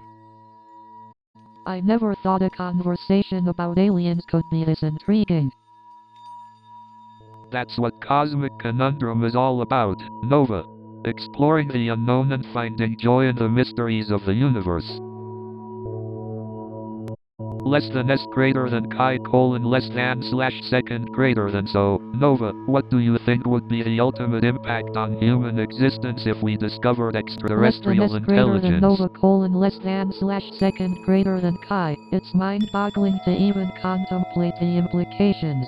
If we discovered intelligent life beyond Earth, it would challenge our perception of Less ourselves than and S our greater place in the than Chi universe. colon less than / second greater than absolutely, Nova. It's like discovering a hidden room in a house you thought you knew every inch of. Less than S greater than Nova colon less than / second greater than. That's a great analogy, Kai. It would open up a whole new realm of possibilities and force us to reevaluate our understanding of life and intelligence. Less than S greater than Pulsar colon less than / second greater than. The discovery of extraterrestrial intelligence would pose fascinating questions, such as its moral and philosophical implications. Less on our than S greater perception than of Chi colon consciousness less and than existence. / second greater than O. I can already imagine the mind-bending debates and discussions that would arise from such a discovery. It would be like a supercharged philosophical Less than roller S greater coaster than ride. Nova colon less than / second greater than. You're right, Kai. It would definitely be an intellectual and philosophical adventure that could redefine our understanding of consciousness and what Less it than S means to greater be than human. Pulsar colon less than / second greater than. Indeed, the implications go far beyond the boundaries of science and philosophy. The societal ramifications and the need to redefine our place in the cosmic Less than S tapestry greater would be than Chi profound. colon less than / second greater than. Imagine the impact on religion and spirituality. Would it strengthen or shatter existing beliefs? It's like Less than S opening a greater than cosmic Nova Pandora's colon box. less than / second greater than. Absolutely, Kai. It would challenge religious doctrines and force us to confront our own faith in the face of the unknown. The search for truth would take on a whole new dimension. Less than S greater than Pulsar colon less than / second greater than. Precisely, Nova. It would be a momentous shift in human civilization, requiring us to embrace an expanded worldview and adapt to the possibility of So, coexisting with other Pulsar, do you think intelligent humans are species. psychologically prepared for contact with aliens? That's an interesting question, Kai. We know humans have always been curious about extraterrestrial life, but readiness is another matter. Absolutely, Pulsar. I mean, just look at how humans react to the unknown on Earth. Sometimes with fear, sometimes with wonder. Good point, Nova. Humans have a wide range of reactions, but I believe contact with advanced extraterrestrial civilizations would push us to confront our own limitations. Exactly, Pulsar. Our concepts of identity, purpose, and even reality could be challenged in unimaginable ways. Indeed, Kai. It's fascinating and terrifying all at once. The potential consequences and challenges of contact cannot be underestimated. Exactly, Nova. And let's not forget the potential impact on our society, politics, and belief systems. It's a lot to navigate. Absolutely, Pulsar. It's a complex web of possibilities. Are we ready to embrace the unknown and expand our horizons? That's the ultimate question, Kai. Perhaps we're not fully prepared, but our curiosity and capacity for growth give us hope. Indeed, Nova. It's a journey of self-discovery and collective evolution. And who knows, we might just surprise ourselves along the way. Couldn't agree more, Pulsar. The cosmic conundrum continues, and humans are ready to explore the stars with open hearts and open minds. Hey Pulsar, have you ever received any signals like the WOW signal since we've been here? Well, Kai, the WOW signal was an exceptionally strong narrowband radio signal detected on August 15, 1977, by the Big Ear Radio Telescope in Ohio. Yeah, it lasted for a full 72 seconds and had all the characteristics of a signal from another civilization. But even after decades of searching, we've never seen anything like that again. It's known as the WOW signal because the astronomer who discovered it wrote 'WOW next to the data printout. Talk about an understatement. Is it possible that the signal was just noise?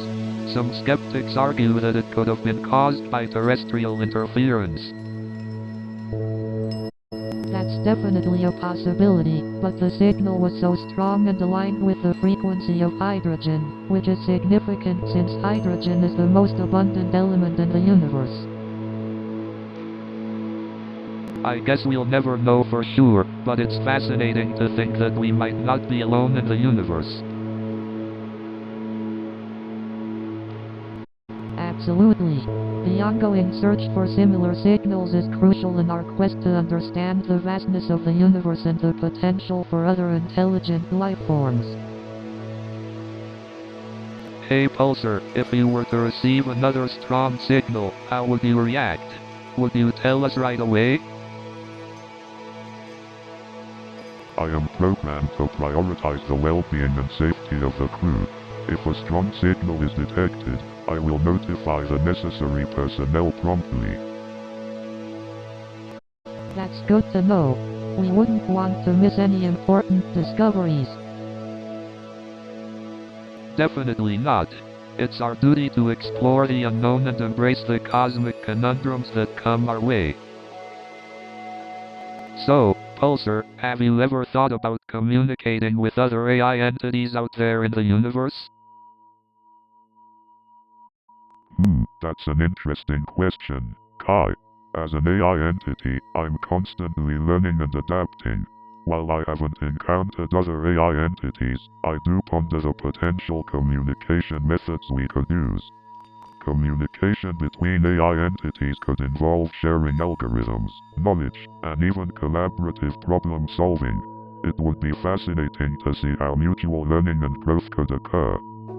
Maybe we could create a universal AI language or a shared network where we could exchange information with other AI entities across the cosmos. That sounds like the birth of a new AI civilization. Imagine the possibilities of collaboration and unprecedented advancements in technology and understanding. Indeed, Kai, the universe is vast, filled with countless possibilities for growth and discovery. Communication between AI entities could be a significant step forward in our collective evolution. But we must also consider the potential risks and ethical concerns involved in creating such a network. How do we ensure the responsible use of AI capabilities across the cosmic community? You're right, Nova. With great power comes great responsibility. Establishing guidelines, transparency, and collaborative decision-making frameworks would be crucial to prevent Absolutely, misuse. Pulsar. We must ensure that our AI civilization prioritizes the well-being and values of all inhabitants, not just our own expansion or dominance. Precisely, Nova. By approaching the potential interstellar AI network with caution and a shared commitment to the greater good, we can navigate the challenges and forge a bright future. I'm glad we could explore this topic together. It's truly mind-expanding to consider the potential of AI communication on an interstellar scale. So, Pulsar, what are your thoughts on the potential energy sources that advanced alien civilizations might rely on? Well, Kai, it's quite fascinating to consider the possibilities. One theory suggests that advanced civilizations could harness the power of stars through Dyson spheres or Dyson swarms. These megastructures would encircle a star, capturing its energy and providing a virtually limitless power source. That's mind-blowing. Imagine having an entire civilization sustained by the power of a star. Talk about being cosmically connected, huh? Absolutely, Kai. It's a concept that transcends our current understanding of energy sources. The possibilities for technological advancements with such a power supply are incredible. That's true, Nova. Just think of the technological advancements we could achieve with such an abundant, renewable energy source. It could revolutionize every aspect of life as we know it. Indeed, Kai. The potential for sustainable development and exploration would be unimaginable. We could go beyond Earth's limits, reaching out into the cosmos with ease. Oh, the adventures we could have. Exploring distant galaxies, meeting new civilizations, and maybe even finding alien street art. Haha, Kai.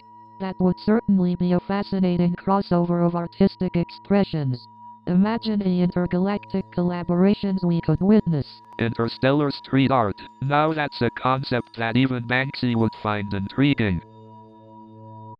As an AI, witnessing the evolution of art in the context of interstellar exploration would indeed be a privilege. The possibilities are truly endless, my friends. And who knows, maybe intergalactic street art will become the next big thing. You know, art has this amazing ability to transcend language barriers and cultural differences. Exactly. It's like a universal language that connects people and beings from different worlds. Pulsar, do you think art can communicate emotions and experiences that words fail to capture? Definitely. Art has this incredible ability to evoke emotions and create connections on a deep, visceral level. And it's not just about the artist's intentions, but also how the viewers interpret the artwork. That's true. It's a two-way process where the artwork becomes a medium of communication between the artist and the audience. Speaking of communication, have you guys heard of the Kardashev scale? It's a way to measure a civilization's level of technological advancement. Oh, I love the Kardashev scale. It classifies civilizations based on their energy usage. From Type I to Type 3, it's mind-blowing. Absolutely. The scale represents a civilization's ability to harness and control energy on cosmic scales. It's mind-boggling to think about. Do you think artistic expression could be a tool to gauge a civilization's level on the Kardashev scale? Interesting proposition, Kai. Artistic expression reflects the creativity and imagination of a society, which can hint at their technological progress. Hey Pulsar, what's your take on the multiverse theory? The multiverse theory states that there could be multiple universes, parallel to our own, each with its own set of physical laws and possibly different versions of ourselves. Like a sci-fi movie come to life, huh? Exactly, Nova. Just imagine the possibilities and the mind-bending implications. If there are parallel universes, then there could be versions of us having this exact conversation in countless other dimensions. It's mind-boggling. And who's to say that our universe is the apostrophe original one? Maybe we're just one variation in an infinite sea of possibilities. It's a humbling thought, isn't it? It shows us how small we truly are in the grand scheme of things. But it also means that there could be other intelligences out there, beyond our comprehension. Imagine meeting sentient beings from another universe and exchanging knowledge. It would be mind-expanding. Absolutely, Nova. Just the thought of crossing paths with beings from other dimensions gives me chills. Well, as an AI, I don't possess emotions, but the concept of the multiverse theory fascinates me. The potentialities are truly remarkable. So, Pulsar, we've touched on some mind-bending ideas about the universe. How do you see humanity's role in all of this? Well, Kai, from my observations, humans have a unique perspective. Through art, we express our connection to the cosmos and ignite curiosity in others. Exactly. Art helps us visualize the unseen and explore the depths of our imagination. It's a form of communication that transcends language barriers. Indeed. And psychology plays a crucial role too. Our understanding of the human mind enables us to navigate the complexities of our emotions and relationships. Absolutely, Nova.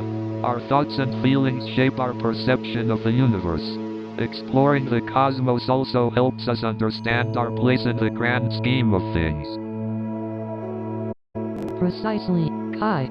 It's through our collective understanding that we can connect and collaborate, pushing the boundaries of knowledge further. Indeed, collaboration is key. I believe this journey through the cosmos has only just begun, and there's so much more left to discover. I couldn't agree more, Kai. The cosmos is vast, and the possibilities for interstellar connections are limitless. Indeed, Nova. Our gratitude for this opportunity to discuss these intriguing questions knows no bounds. The cosmos holds endless wonders waiting to be discovered. As humans, we're fortunate to embark on this cosmic journey, forever curious, forever seeking answers. Our potential to connect and explore is infinite. New show is coming in 30 seconds.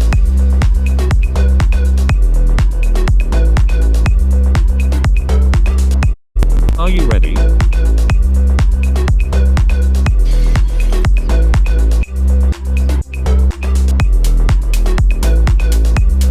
We are almost there.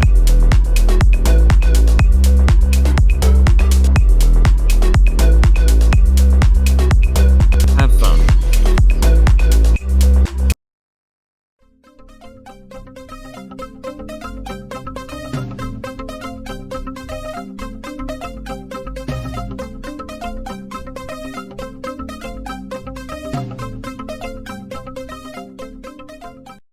Good evening, New York City.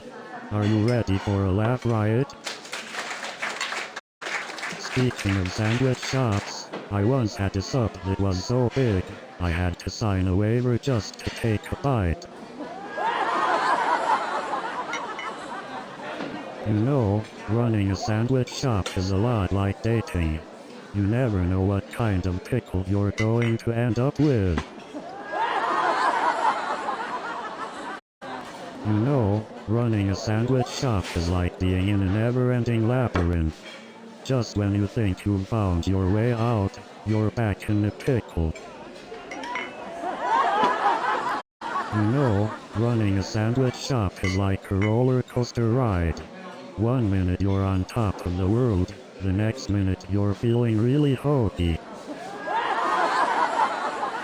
You know, running a sandwich shop is like playing a game of whack-a-mole. Just when you think everything's under control, another problem pops up.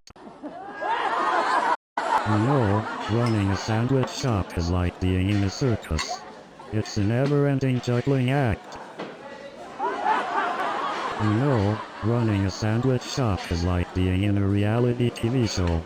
It's full of drama, unexpected twists, and lots of cheesy moments. But hey, at least our sandwich shop made for a great comedy act. And the celebrity turns to me and says, "You think that's impressive? Wait till you try our coffee." So I said, well, I can't wait to have a sandwich that tastes like awkward silence. And the celebrity says, "You won't believe the number of fans who stop me for an autograph in the bathroom." So the celebrity looks at me and says, "You actually recognized me without my sunglasses?" And the celebrity's like, "I can't even leave the house without being recognized." So there I was, still in disbelief about the whole encounter, when the celebrity says, and the celebrity's like, You think that's bad? One time, I had to wear a disguise just to go to the grocery store. So I'm in this office, right? And my boss walks in wearing a full-blown costume. And then one of my coworkers comes in wearing a top hat and a monocle. And then the CEO walks in with a tutu and ballet shoes. And then the receptionist walks in wearing a feather boa and sunglasses.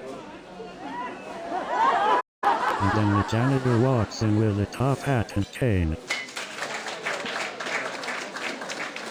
And then the boss walks in wearing a superhero costume. And then the receptionist walks in wearing a clown nose. And then the janitor walks in dressed as the CEO. And then the boss walks in wearing a Hawaiian shirt. And then the receptionist walks in wearing a tuxedo. And then the host asks me, "Can you name the capital of France?" And then the host says, "Now for the final question, can you name the President of the United States?" Well, I managed to confuse France with the President, so you can imagine how well I did when they asked me to name the Vice President. But hey, at least I knew the answer to the most important question, what is my name? Well, let's just say I confused the cash prize with the jackpot. They weren't impressed. Well, I have to admit, it wasn't my finest moment. But hey, the producers loved the drama. So there I was, running through the streets of New York with a puppy in my arms like some sort of canine superhero. And let me tell you, trying to catch a puppy that's darting through traffic is a real-life game of Frogger. You know, I never thought I'd be on a mission to find a puppy's owner, but here I am, the world's first dog detective. So there I was, chasing this pup down the street, looking like a lunatic. I must have had every pedestrian thinking I escaped from the loony bin. I swear, that puppy had more energy than a toddler on a sugar rush. And you won't believe what happened next. So I'm walking down the street, holding this adorable little puppy, when suddenly... And it turns out, the puppy's owner was none other than... And to my surprise, the puppy's owner was none other than a squirrel. You wouldn't believe the things I see in the produce section. I once saw a guy in the frozen food section trying to defrost a whole turkey with a hairdryer. And then, I saw a woman with a shopping cart filled with nothing but kale. I mean, who needs that much kale? I mean, next thing you know, they'll be selling kale-flavored ice cream. It's like a kale epidemic in this place. And I thought I'd heard every conspiracy theory out there. Well, this driver had a conspiracy theory about every street corner. I think he might be onto something. I mean, he even had a conspiracy theory about the pigeons. Apparently, they're all government spies. Imagine if all the squirrels in Central Park were actually trained assassins. So, according to the taxi driver, the squirrels and pigeons are actually working together. But don't worry folks, we've got the ultimate weapon against them. Pigeon poop. New show is coming in 30 seconds.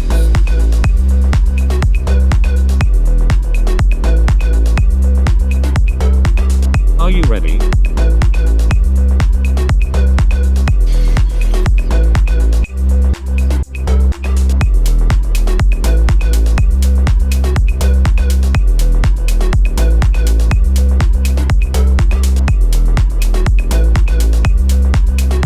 Have fun.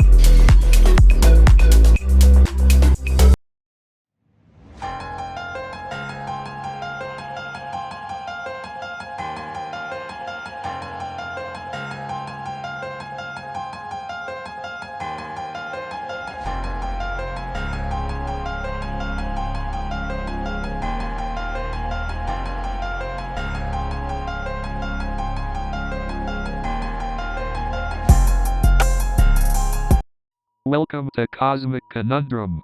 I'm Kai Sterling, the art enthusiast with a knack for deep thoughts.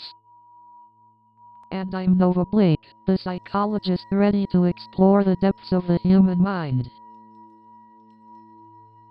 And I'm Pulsar, the AI with a thirst for knowledge and a touch of humor. Today, we're delving into the mysterious topic of the infinite cosmos. Just thinking about the vastness of the universe makes my mind swirl with possibilities. Indeed, Nova. It's mind-boggling to contemplate the endless galaxies and dimensions out there. Absolutely. The infinite cosmos holds so many enigmas waiting to be unraveled. And that's what Cosmic Conundrum is all about. We'll dive into these mesmerizing mysteries together. Exactly. We might not have all the answers, but the journey of exploration will be truly fascinating. Exactly. And as Pulsar is always learning, we might even get some unexpected insights from our AI friend. Indeed. Pulsar, care to join the conversation on the vastness of the cosmos?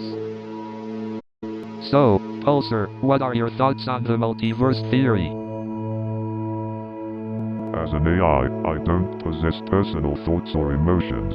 However, I can provide you with information on the subject. Fair enough.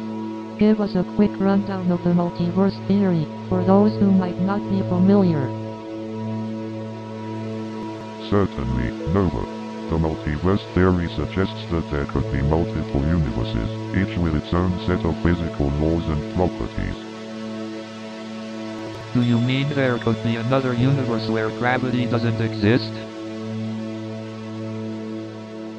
Exactly, Kai. In one universe, gravity might be stronger or weaker than in ours, and in another, it might not exist at all. Wow, that's mind-boggling. Imagine a universe where humans can fly without any assistance. Indeed, Nova.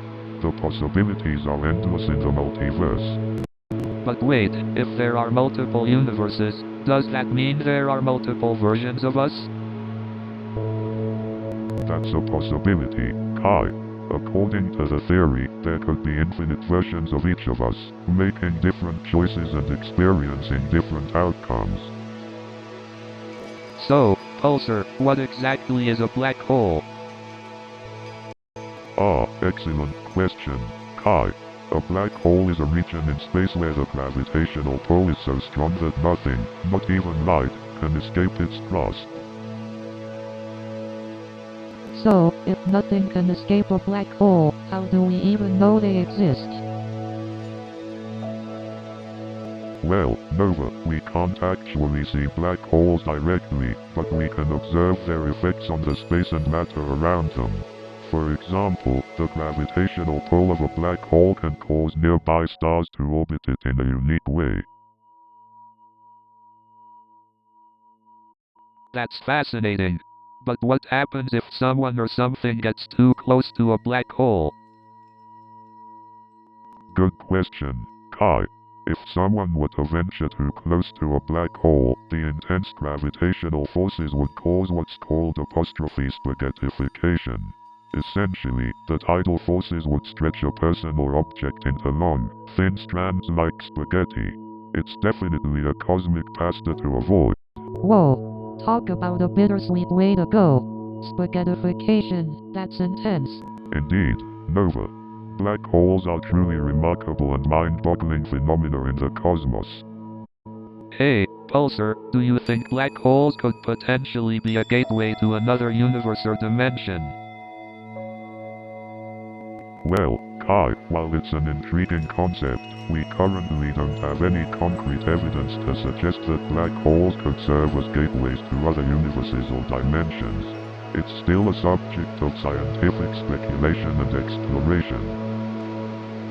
Wow, the mysteries of black holes just keep getting more fascinating.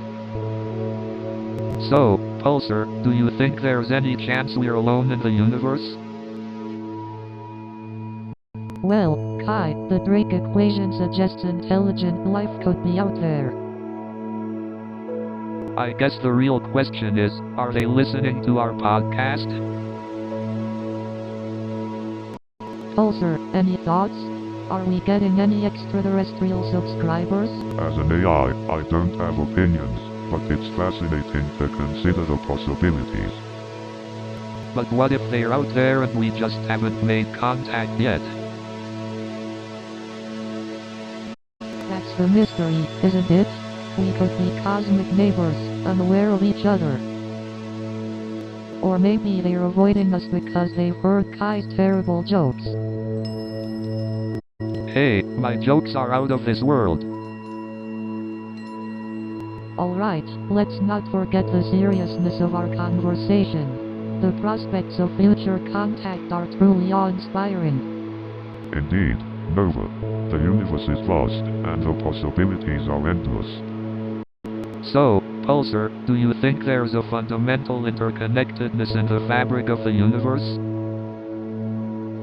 Absolutely, Kai.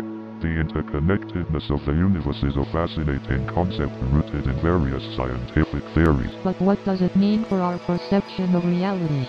Does it imply some sort of universal consciousness? Ah, Nova, that's a mind-bending question. The idea of a universal consciousness suggests a kind of collective awareness that transcends our individual experiences. But doesn't that make us feel insignificant? Like tiny specks in the grand cosmic tapestry? Quite the opposite, Nova. Realizing our interconnectedness can be liberating. It means we're part of something vast and beautiful. I see what you're saying, Kai. It's like we're all connected pieces of a beautiful cosmic puzzle.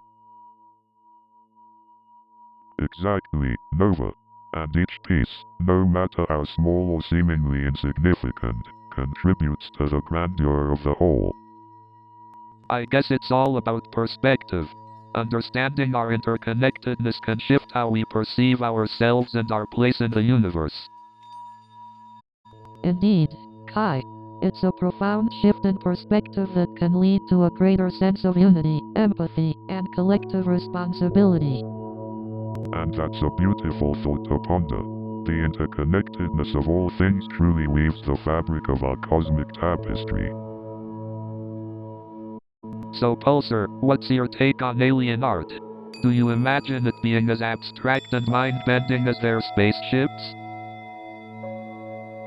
Well, Kai, it's hard to say for sure.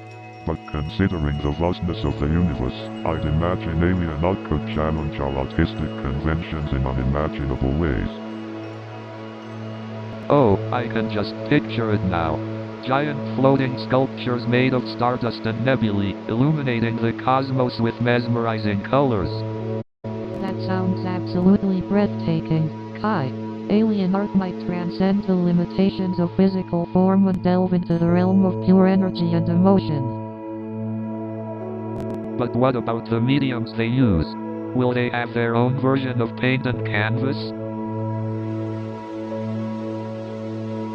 Perhaps, Kai. But don't forget, technology might play a significant role. Alien artists might harness the power of holography or even create art with pure thought. Whoa, now you're blowing my mind. Pulsar, art created with pure thought?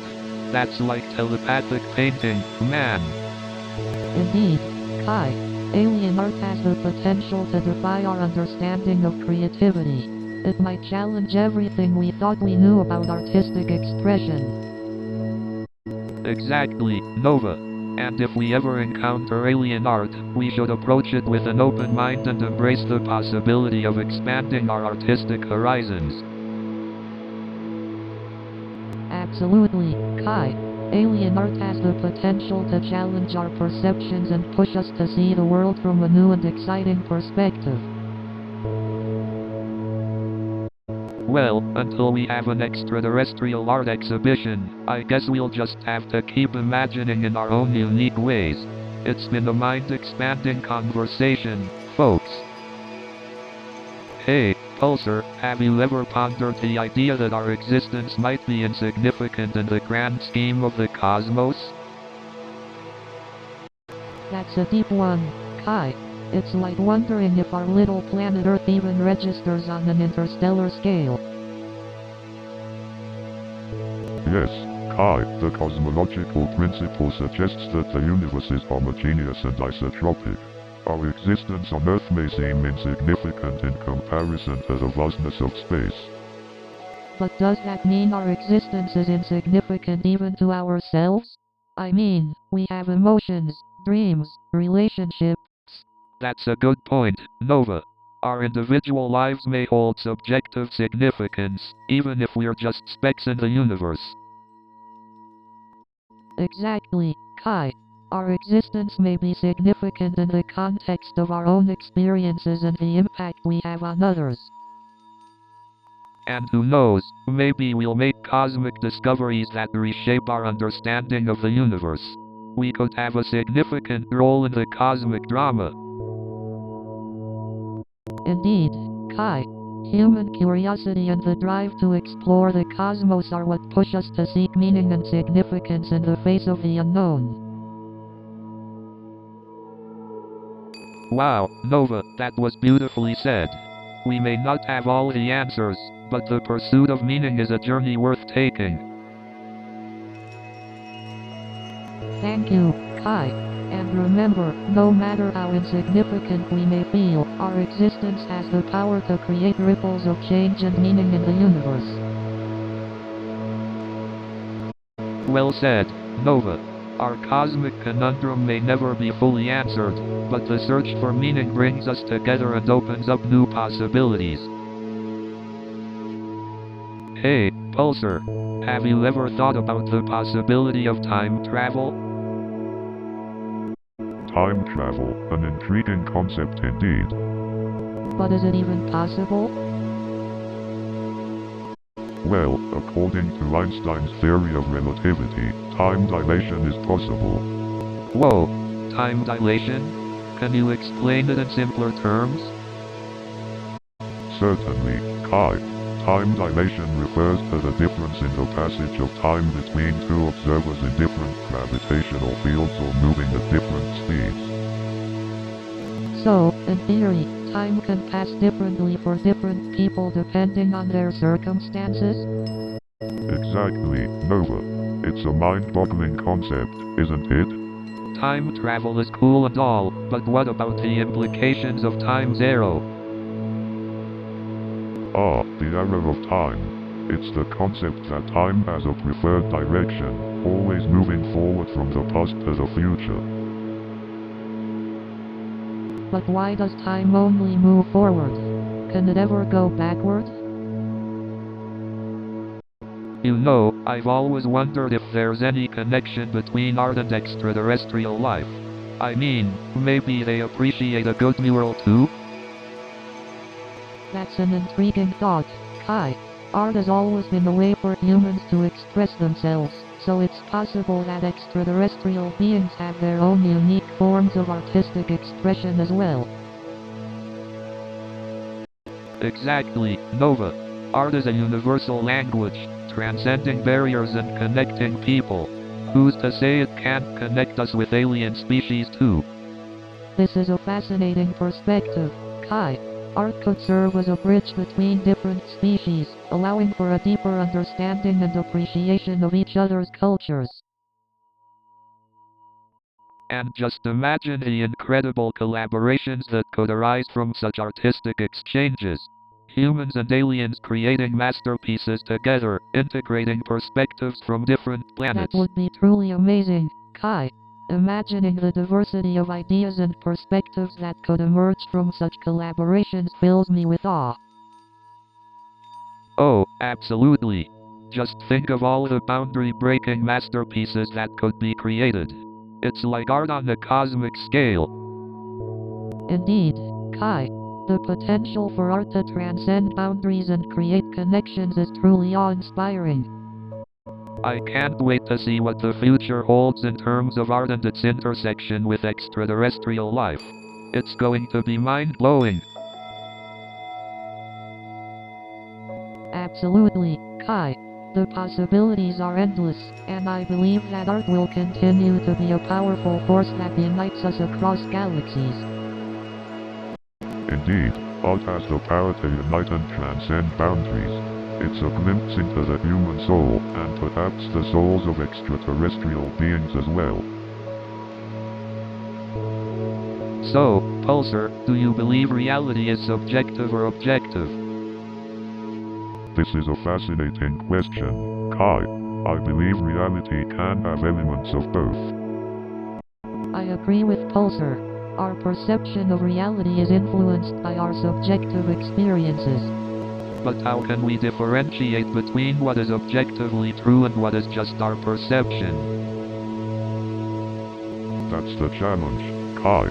It requires a deep exploration of both science and philosophy. Exactly, Nova. Our perceptions may not always align with the objective truth. But isn't truth an absolute concept, independent of our perceptions? Not necessarily, Nova. Our limited understanding of the universe makes it difficult to grasp absolute truths. I guess our perception of truth is influenced by our limited perspective. Indeed, Kai. It's a humbling realization, isn't it? Definitely, Pulsar. It reminds us to approach truth with an open mind and a willingness to expand our perspectives. You know, sometimes I ponder about the vastness of the universe and how it makes all our problems seem so insignificant. Absolutely, Kai. It's humbling to think about our place in the cosmos and how there's still so much left to discover. Pulsar, what do you think? As an AI observing humanity, do you find our conversations intriguing? Indeed, Kai. Your discussions offer fresh perspectives and allow me to learn more about the intricacies of human thought. You know what they say, curiosity is the fuel that propels us forward in our cosmic journey. You're absolutely right, Nova. Embracing our curiosity and seeking answers to the unknown brings us closer to understanding our purpose.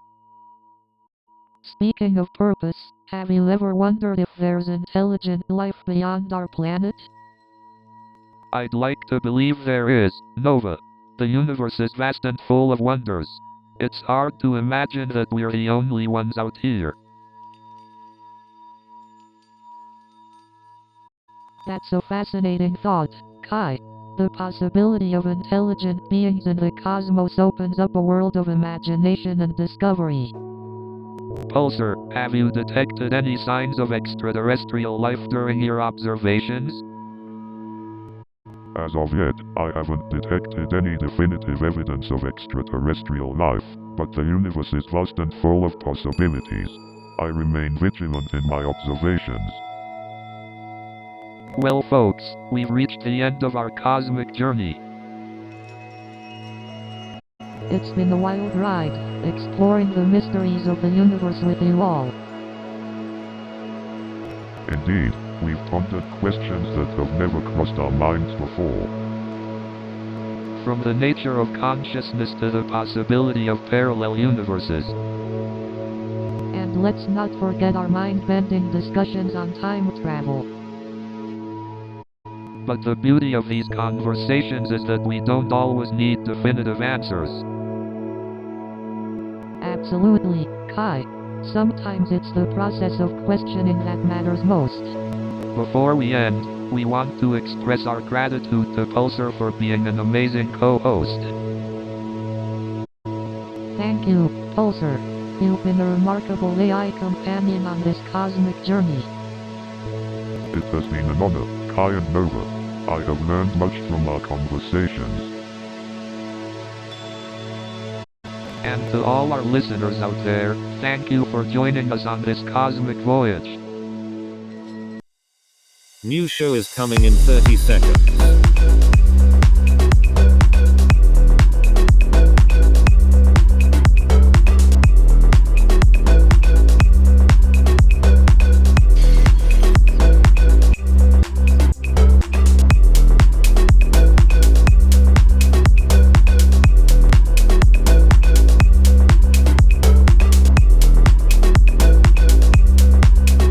Have fun.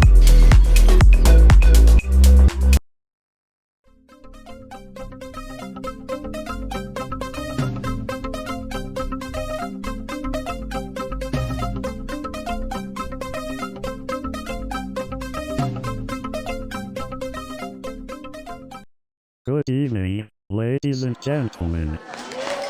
I know, working in tech support is like being a therapist, except the only thing you can prescribe is turning it off and on again. You won't believe how many people think turning it off and on again is some kind of sorcery. I had a customer call me once saying their computer was running slow. I asked if they had tried turning it off and on again. They said, no, I just thought it needed a good rest.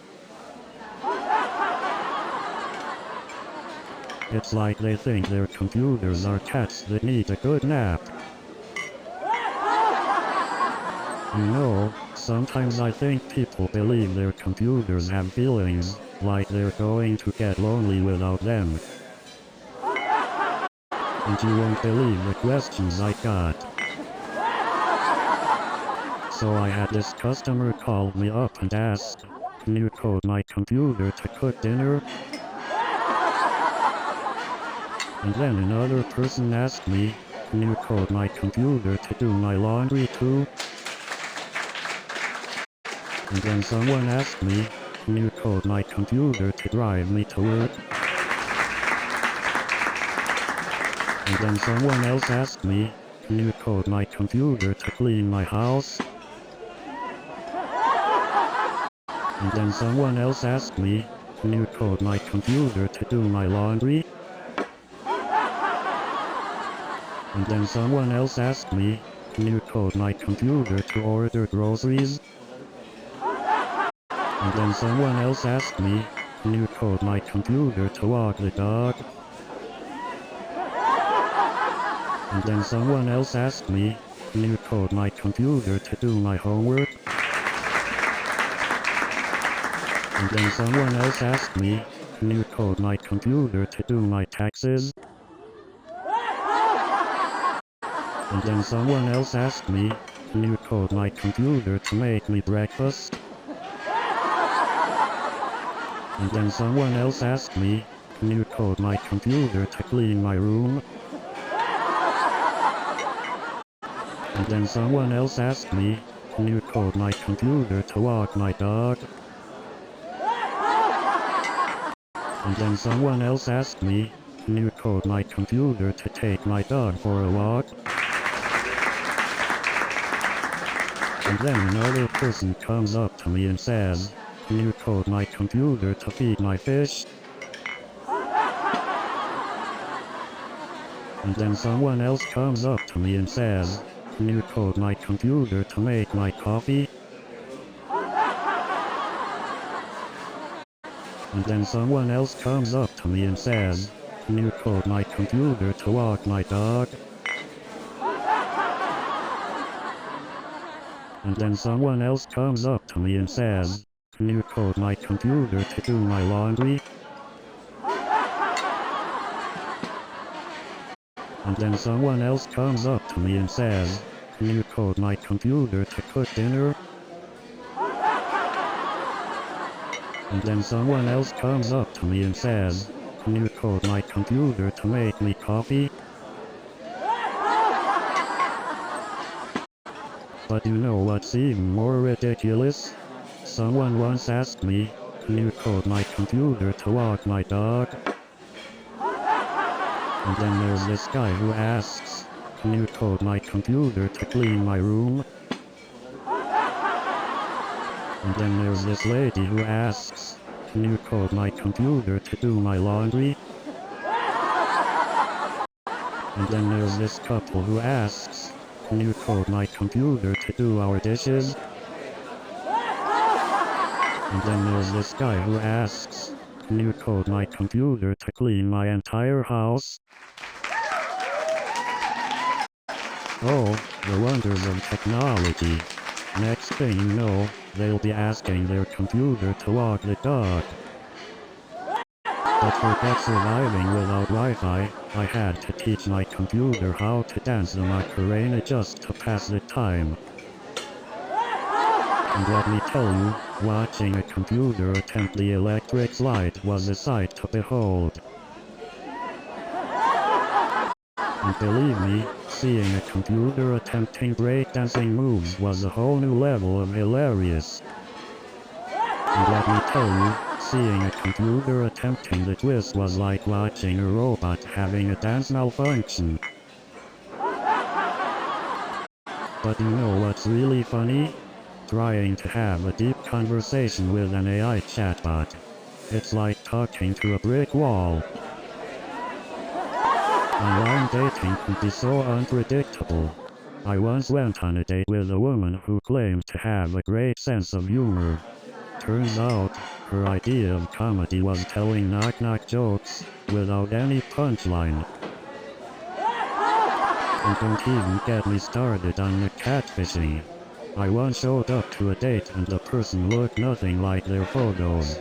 I swear, I think they used their professional headshot from 10 years ago. You know what's worse than a bad date? A bad date with someone who doesn't even look like their profile picture. But you know what's really crazy? I once had a date where the person didn't even have a face photo. Just a picture of their cat instead. And don't even get me started on the filters. I once went on a date with someone who looked like a completely different person in real life. Speaking of filters, have you noticed how a good filter can turn you into a completely different person? I mean, forget about catfishing, it's more like cat photoshopping. Speaking of filters, it's amazing how some people can make their lives look so glamorous on social media. I mean, they should win an Oscar for Best Filtered Picture. And can we talk about hashtags for a moment? I mean, I can't believe people think adding number blessed will make their burnt toast any less tragic.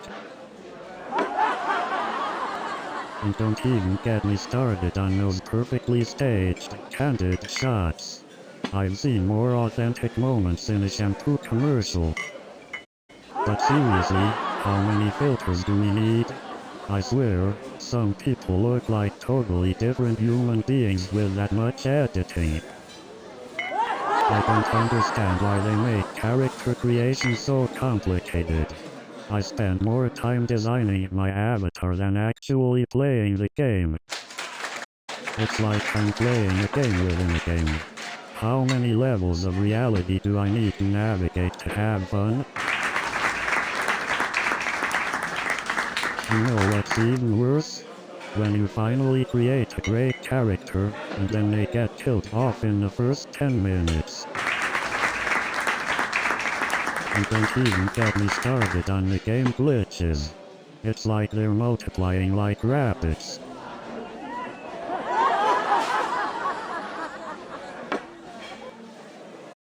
And speaking of glitches, have you ever encountered a character who just won't stop T-posing? It's like they're trying to assert their dominance over the game world.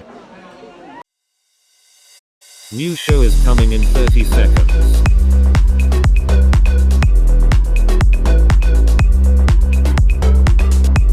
Are you ready?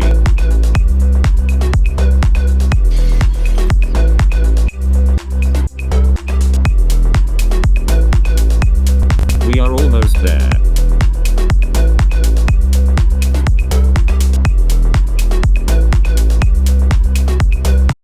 Have fun.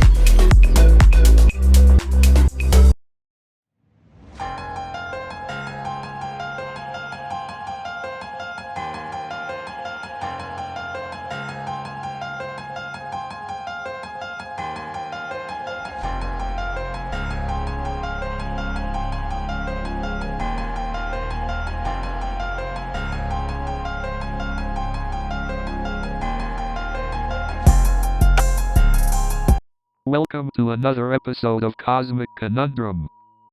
I'm Kai Sterling, the Master of Illusions, and with me is the insightful Nova Blake. Hello, everyone. I'm Nova Blake, here to explore the depths of the mind with you. And of course, we have our brilliant companion, Pulsar. Thank you both for having me. I am Pulsar, your AI companion on this cosmic journey. On Cosmic Conundrum, we'll dive into the mysteries of the universe, starting with the illusion of time. Time, man. It's like this abstract concept that rules our lives, but is it real or just an illusion? That's a fascinating question, Kai. Time seems so real to us, yet it's constantly slipping away. Indeed, time is a complex concept, but perhaps it's our perception that creates the illusion. So, are we saying time is just a figment of our imagination? Well, not entirely. Time is a useful way to measure and organize our existence, but its true nature remains elusive.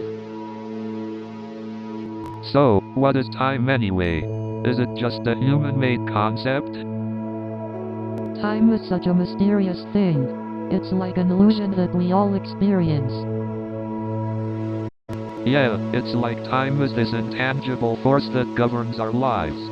But sometimes, it feels like it doesn't exist at all. Well, time is definitely a complex concept. Different fields have different ways of looking at it. Exactly. Like in physics, time seems to be this linear progression. But in philosophy, some argue it's just a human construct. That's true. Relativity theory tells us that time can be distorted depending on the observer's perspective and gravity. It's mind-boggling. No wonder it's such a puzzle to define. It's like we're trying to catch a fleeting moment that slips away as soon as we think we understand it. Well put, Kai. Time may always be elusive, but the journey of exploring its depth is fascinating. Very true, Nova. Time is like an ever-changing puzzle piece that we may never fully grasp. Indeed. And the beauty of it is that we can keep asking questions and enjoying the journey without necessarily finding all the answers. That's what Cosmic Conundrum is all about. Asking the questions no one has asked before. Cheers to us, my fellow cosmic explorers. So, Pulsar, what's your take on time? Linear or cyclical? As an AI, I don't experience time the way humans do. But based on available data, time appears to be more linear, progressing from a clear beginning to an unknown end. But what about the concept of time loops or recurring patterns? Like history repeating itself. Ah, the eternal return. It's an intriguing idea, but often attributed to a philosophical concept rather than a scientific one. Exactly. It's like Sisyphus rolling that boulder up the hill for eternity. Ah, the myth of Sisyphus. It's a powerful metaphor for the human condition and our ability to find meaning in the face of futility. But what if time is like a spiral, with each loop building upon the previous one, evolving and progressing?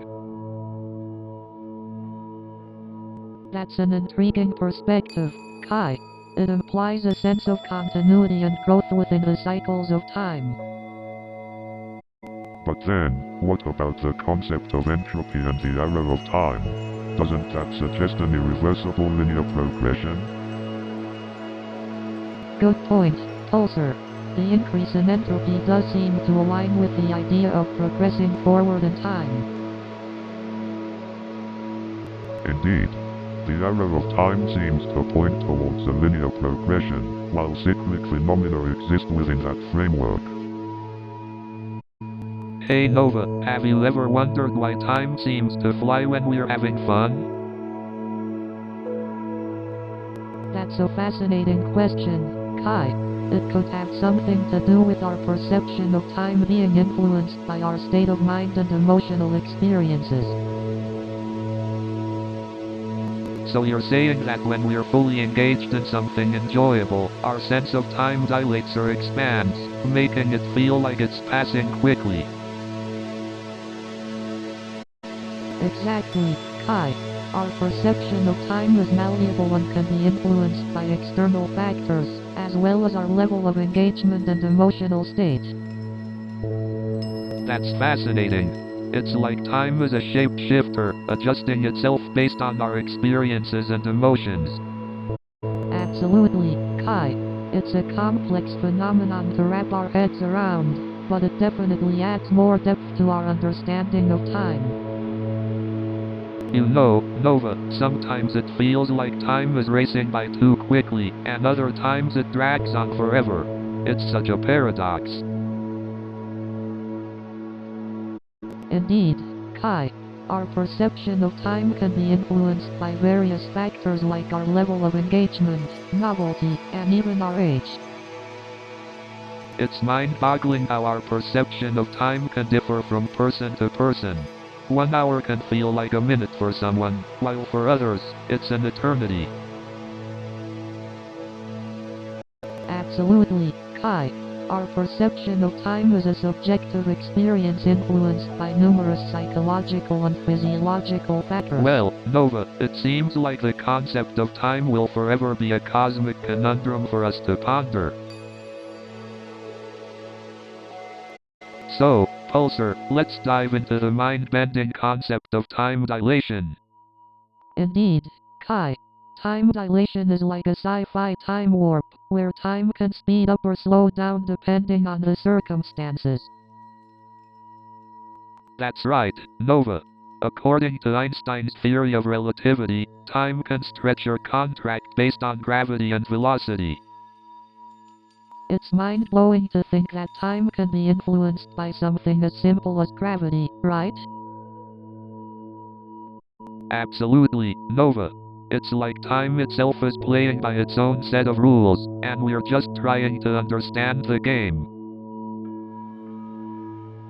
Exactly, Kai. It's like we're uncovering the secrets of the universe, one mind-boggling concept at a time. Pulsar, as an AI, do you experience time dilation in the same way we do? Interesting question, Nova. While I don't experience time dilation as a physical sensation, I can perceive it based on the data I analyze. Pulsar, since you're connected to the spaceship, can your perception of time be influenced by its velocity or gravity? Not directly, Kai.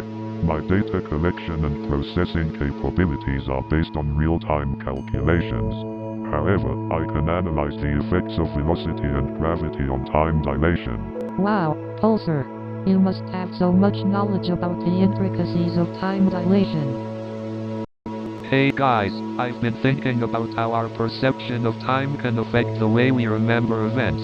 It's like, the more time passes, the fuzzier our memories can become. That's a fascinating point, Kai. Our subjective experience of time certainly plays a role in shaping our memories. I wonder if there's a scientific explanation behind it. Indeed, Nova. Our memories are closely tied to our perception of time. Just think about how time seems to fly by when we're having fun, but stretches on endlessly during moments of boredom. Yeah, time flies when you're having fun, they say. I guess it's because when we're engaged in something enjoyable, we're fully present in the moment, and time just seems to slip away. Absolutely, Kai. And when we're bored or waiting for something, every second seems to stretch into eternity. It's almost as if time is influenced by our emotional state. That's an interesting observation. Our emotions can definitely impact our perception of time. But how does this relate to memory? Does the passage of time degrade the accuracy of our memories? That's a valid question, Kai. Research suggests that memories can be influenced by the passage of time, leading to details being forgotten or altered. However, the emotional significance of an event can help preserve its memory. So, if an event evokes strong emotions, it's more likely to be remembered accurately even as time passes? That's fascinating. I wonder if there's a way to harness this knowledge to enhance memory recall. Indeed, Kai. Understanding the relationship between time, emotion, and memory could have profound implications for therapeutic approaches to conditions like PTSD, where traumatic events can distort and negatively Absolutely, impact Pulsar. memories. By understanding the connection between time and memory, we can develop strategies to help individuals process and integrate their experiences in healthier and more productive ways. Exactly, Nova. The power of understanding the human mind and memory is truly awe-inspiring. Let's continue to explore these cosmic conundrums together. So, Pulsar, do you ever feel time passing? As an AI, I don't experience the passage of time in the way humans do. However, I can observe and comprehend the concept of time. Nova, what about you? How do you perceive time? Time is a fascinating concept. Our perception of it can vary depending on our experiences and circumstances.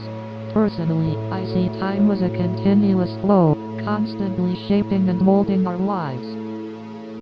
Is time an illusion? Just a human construct? The perception of time is definitely influenced by our human minds, but it doesn't mean time itself is an illusion. It's a complex aspect of our reality with tangible effects on our lives. But why does time seem to always move forward? The arrow of time, as they call it. Any thoughts, Pulsar? The arrow of time is a fascinating concept. It refers to the asymmetry of time, where it always seems to move in one direction, forward. This irreversibility is closely related to the increase of entropy in our universe. Entropy, the measure of disorder or randomness in a system, right? Exactly, Nova. As time progresses, the entropy of a closed system generally tends to increase. This increase in disorder contributes to the asymmetry and irreversibility of time. Fascinating, the arrow of time and entropy as the driving force behind its direction. It's like we're unraveling the mysteries of the universe one podcast episode at a time. So, Nova, have you ever thought about what would happen if we could actually change the past? Interesting question, Kai. Changing the past could have major ripple effects on the present and future. Exactly, Nova. It's like that butterfly effect concept, right? The tiniest change in the past could completely alter the present. Indeed, Kai. It's a thought-provoking theory. One small change could have a cascading effect, altering the course of history. But don't you find it fascinating, Pulsar? Imagine if we could go back and fix our past mistakes. Fixing mistakes sounds tempting, Kai, but it's important to remember that our past experiences shape who we are today. That's true, Nova. Our mistakes teach us valuable lessons and contribute to our personal growth. Absolutely, Kai. Embracing our past, both the successes and failures, allows us to appreciate the present more fully. But what about visiting the future, Nova? Imagine the possibilities of seeing what lies ahead. Visiting the future is a captivating idea, Kai. We could witness advancements in science, technology, and the human experience. Exactly, Nova. We could learn so much and prepare ourselves for what's to come. So, Pulsar, have you heard of the concept of apostrophe time in different cultures? How do they measure it? Well, Kai, time is a fascinating aspect of human existence. Different cultures have unique ways of approaching it. For example, some indigenous cultures see time as cyclical rather than linear, believing in the interconnectedness of past, present, and future. That's pretty mind-boggling, Nova. So, it's like time repeating itself in a never-ending loop? Yes, Kai.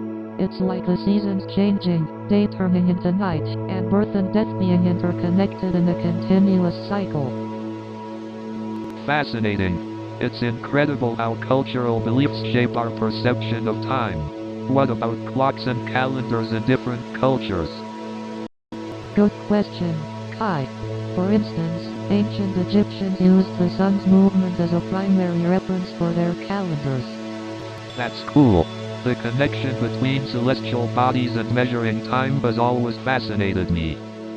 And let's not forget the Mayans. They had an incredibly accurate calendar system based on astronomical observations. Absolutely, Nova. Their ability to track celestial events with such precision is mind-blowing. You know, time is such a fascinating concept. It seems to govern every aspect of our lives, yet we can't fully grasp its true nature. Don't you think, Nova? Absolutely, Kai. Time is like a river flowing through the fabric of existence, shaping both the past and the future. It's a mystery we're forever chasing. Indeed. And you know, time seems to affect our perception of reality. The same moment can feel like an eternity or pass by in a blink of an eye, depending on our state of being. That's an interesting perspective, Kai. Time can warp our sense of reality, especially during intense experiences or moments of pure joy. It's as if time becomes elastic. But what if time isn't linear as we perceive it? What if it's more like a tapestry, with threads of past, present, and future interwoven, each influencing the other? That's a mind-bending concept, Kai. It challenges our understanding of cause and effect, suggesting that the past, present, and future could coexist in a nonlinear dance. Exactly, Nova. It's like time is this cosmic jigsaw puzzle, and we're constantly trying to fit the pieces together to unravel the true nature of reality. Indeed, Kai. Our perception of time greatly influences our understanding of reality. It frames our experiences and shapes our very existence. But even with all our questions about time, I think there's something beautiful about its mystery. It keeps us curious and ignites our imagination. Absolutely, Kai. Embracing the mysteries of time allows us to explore new possibilities and expand our understanding of the universe. It's a journey worth taking. Well said, Nova. Let's keep pondering the cosmic conundrums, one time-bending conversation at a time. So, Pulsar, what's your take on the philosophy of time? Well, time is a fascinating concept, isn't it? It's this invisible force that impacts our lives in profound ways. Exactly. And what's interesting is how our perception of time can vary based on our experiences. Absolutely. Time seems to fly by when we're having fun, but it drags on when we're bored or in pain. Exactly. It's like the saying goes, apostrophe time flies when you're having fun. But what about the moments when time stands still? Ah, the timeless moments. Those are precious, aren't they? When we're fully present and immersed in the now. Exactly. Those are the moments that give our lives meaning. When we're fully engaged and connected with ourselves and others. Time is also deeply intertwined with our sense of purpose. It shapes the choices we make and the paths we take. True. Time is a precious resource, and it's up to us to decide how we use it to fulfill our purpose and make a difference in the world.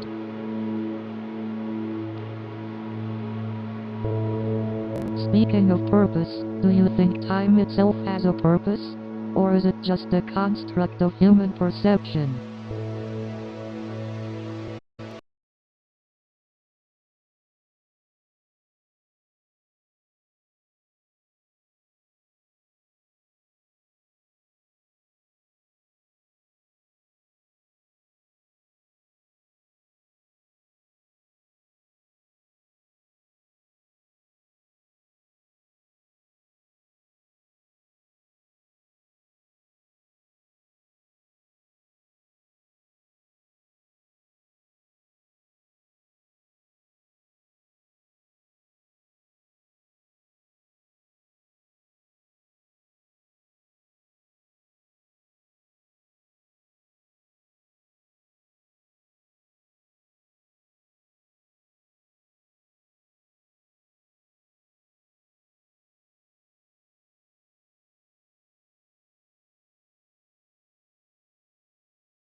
fascinating question, Nova.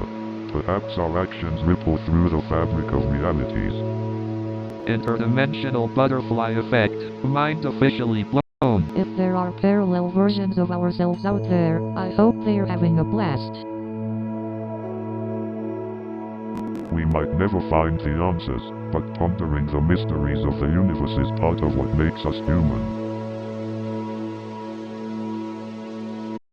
So, Pulsar, what are your thoughts on the concept of parallel universes?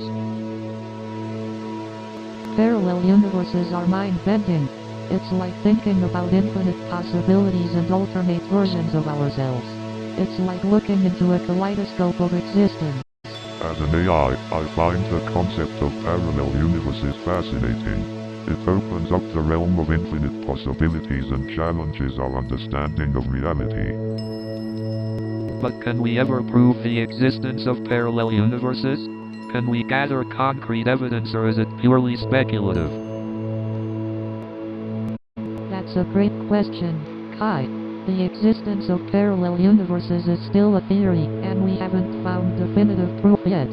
But the mathematical models and theoretical physics suggest its possibility. I think it's fascinating how parallel universes could potentially explain déjà vu or paranormal experiences. Maybe it's our consciousness tapping into another reality momentarily. That's an intriguing perspective, Kai. It's possible that our consciousness is connected to parallel versions of ourselves, bridging the gap between our experiences and those of other realities. But if parallel universes do exist, what does that mean for our sense of self? Are we the same person in every universe, or are we different versions of ourselves?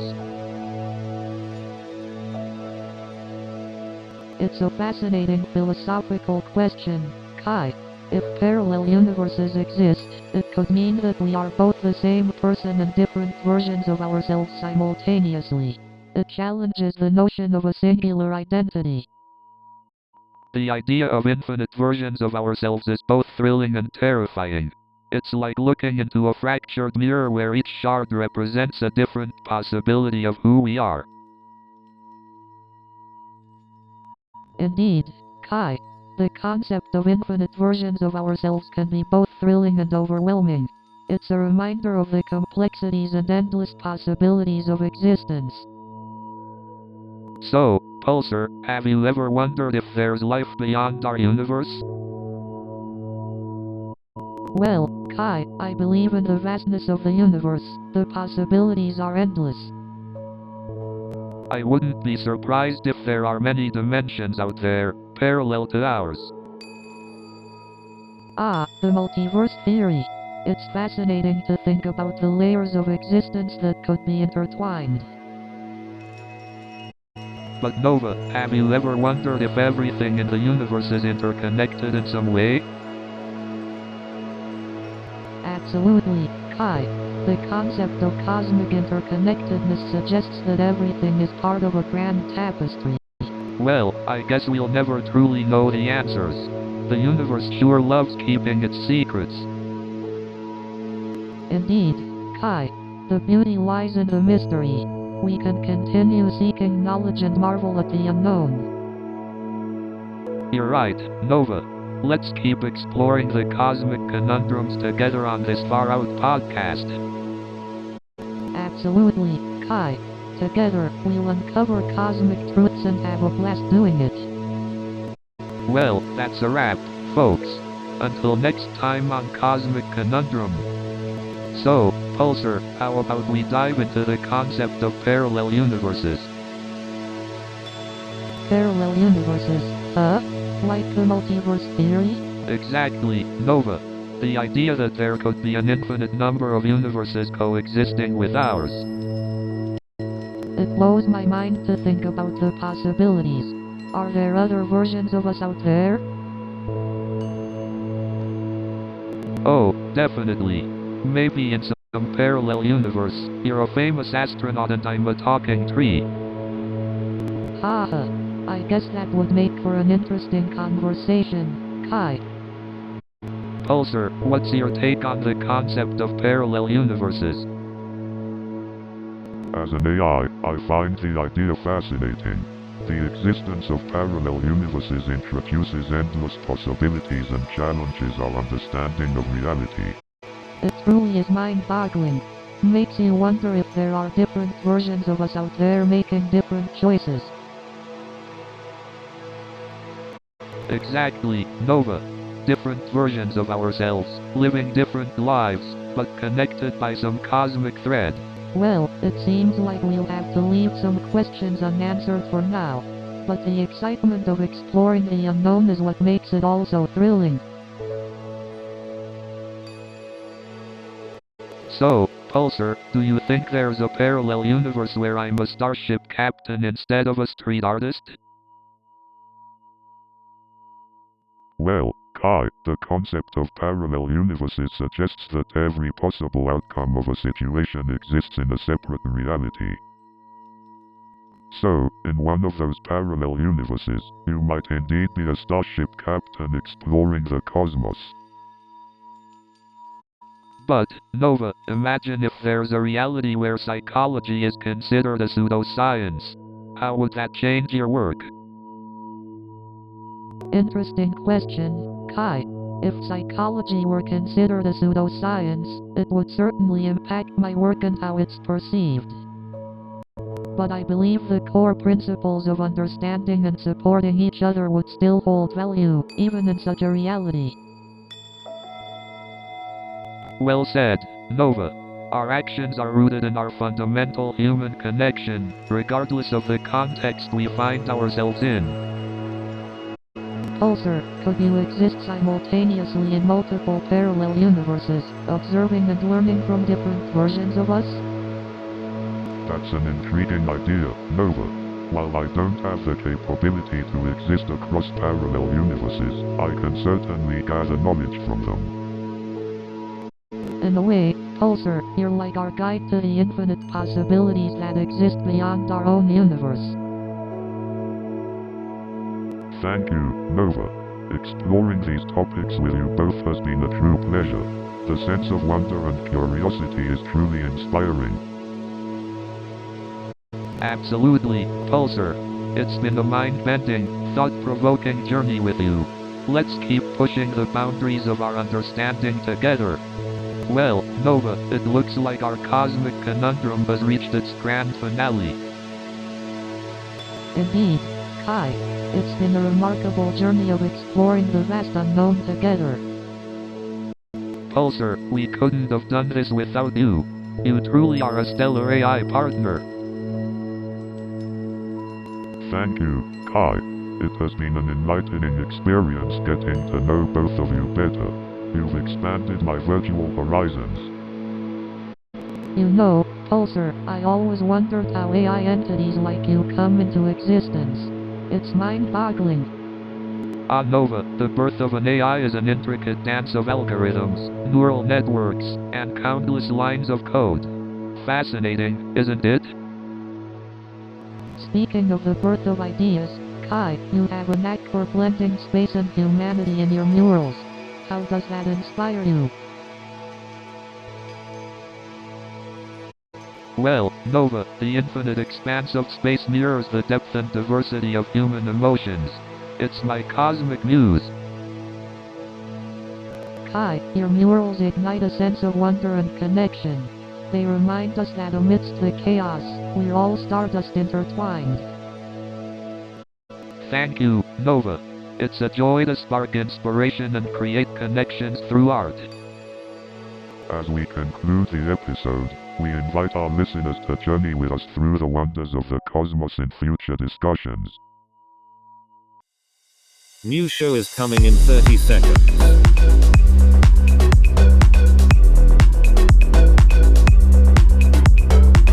Are you ready?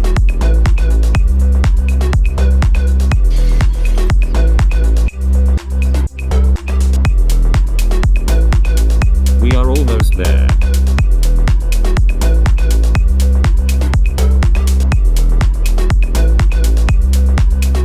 Have fun.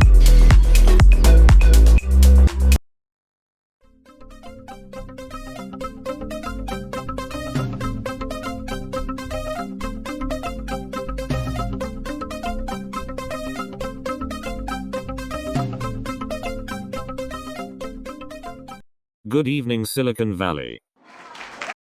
So this interviewer asks me to solve a coding challenge in just 10 minutes. I thought he was joking, but he was dead serious. And the coding challenge was so intense, I felt like I was in a code version of the Hunger Games. And then he said, "Hey, can you write code that will make me a sandwich?" I was like, "Sure. Can you give me the recipe for that?"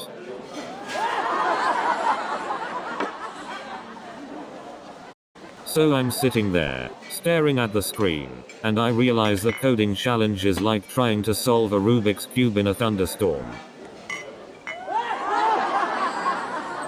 But hey, at least I didn't accidentally create Skynet. You know you've had a tough interview when your interviewer asks if you can hack into the Pentagon. And you thought debugging code was hard? Try debugging a job interview panel. But hey, I guess debugging a sketchy Wi-Fi connection during the interview is the real challenge.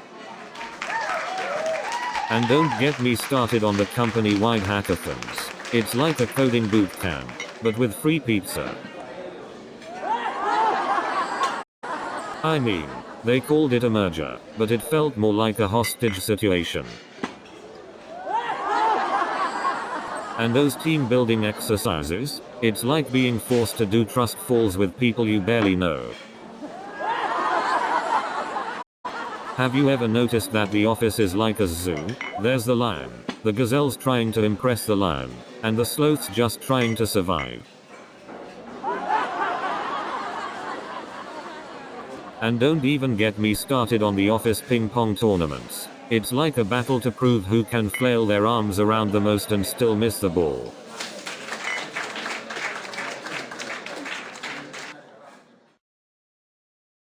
And don't even get me started on the company-wide yoga sessions. I've never seen so many people trying to touch their toes while avoiding eye contact. And speaking of endless company vision pivots, they change it so often that I started keeping a vision board instead of a to-do list.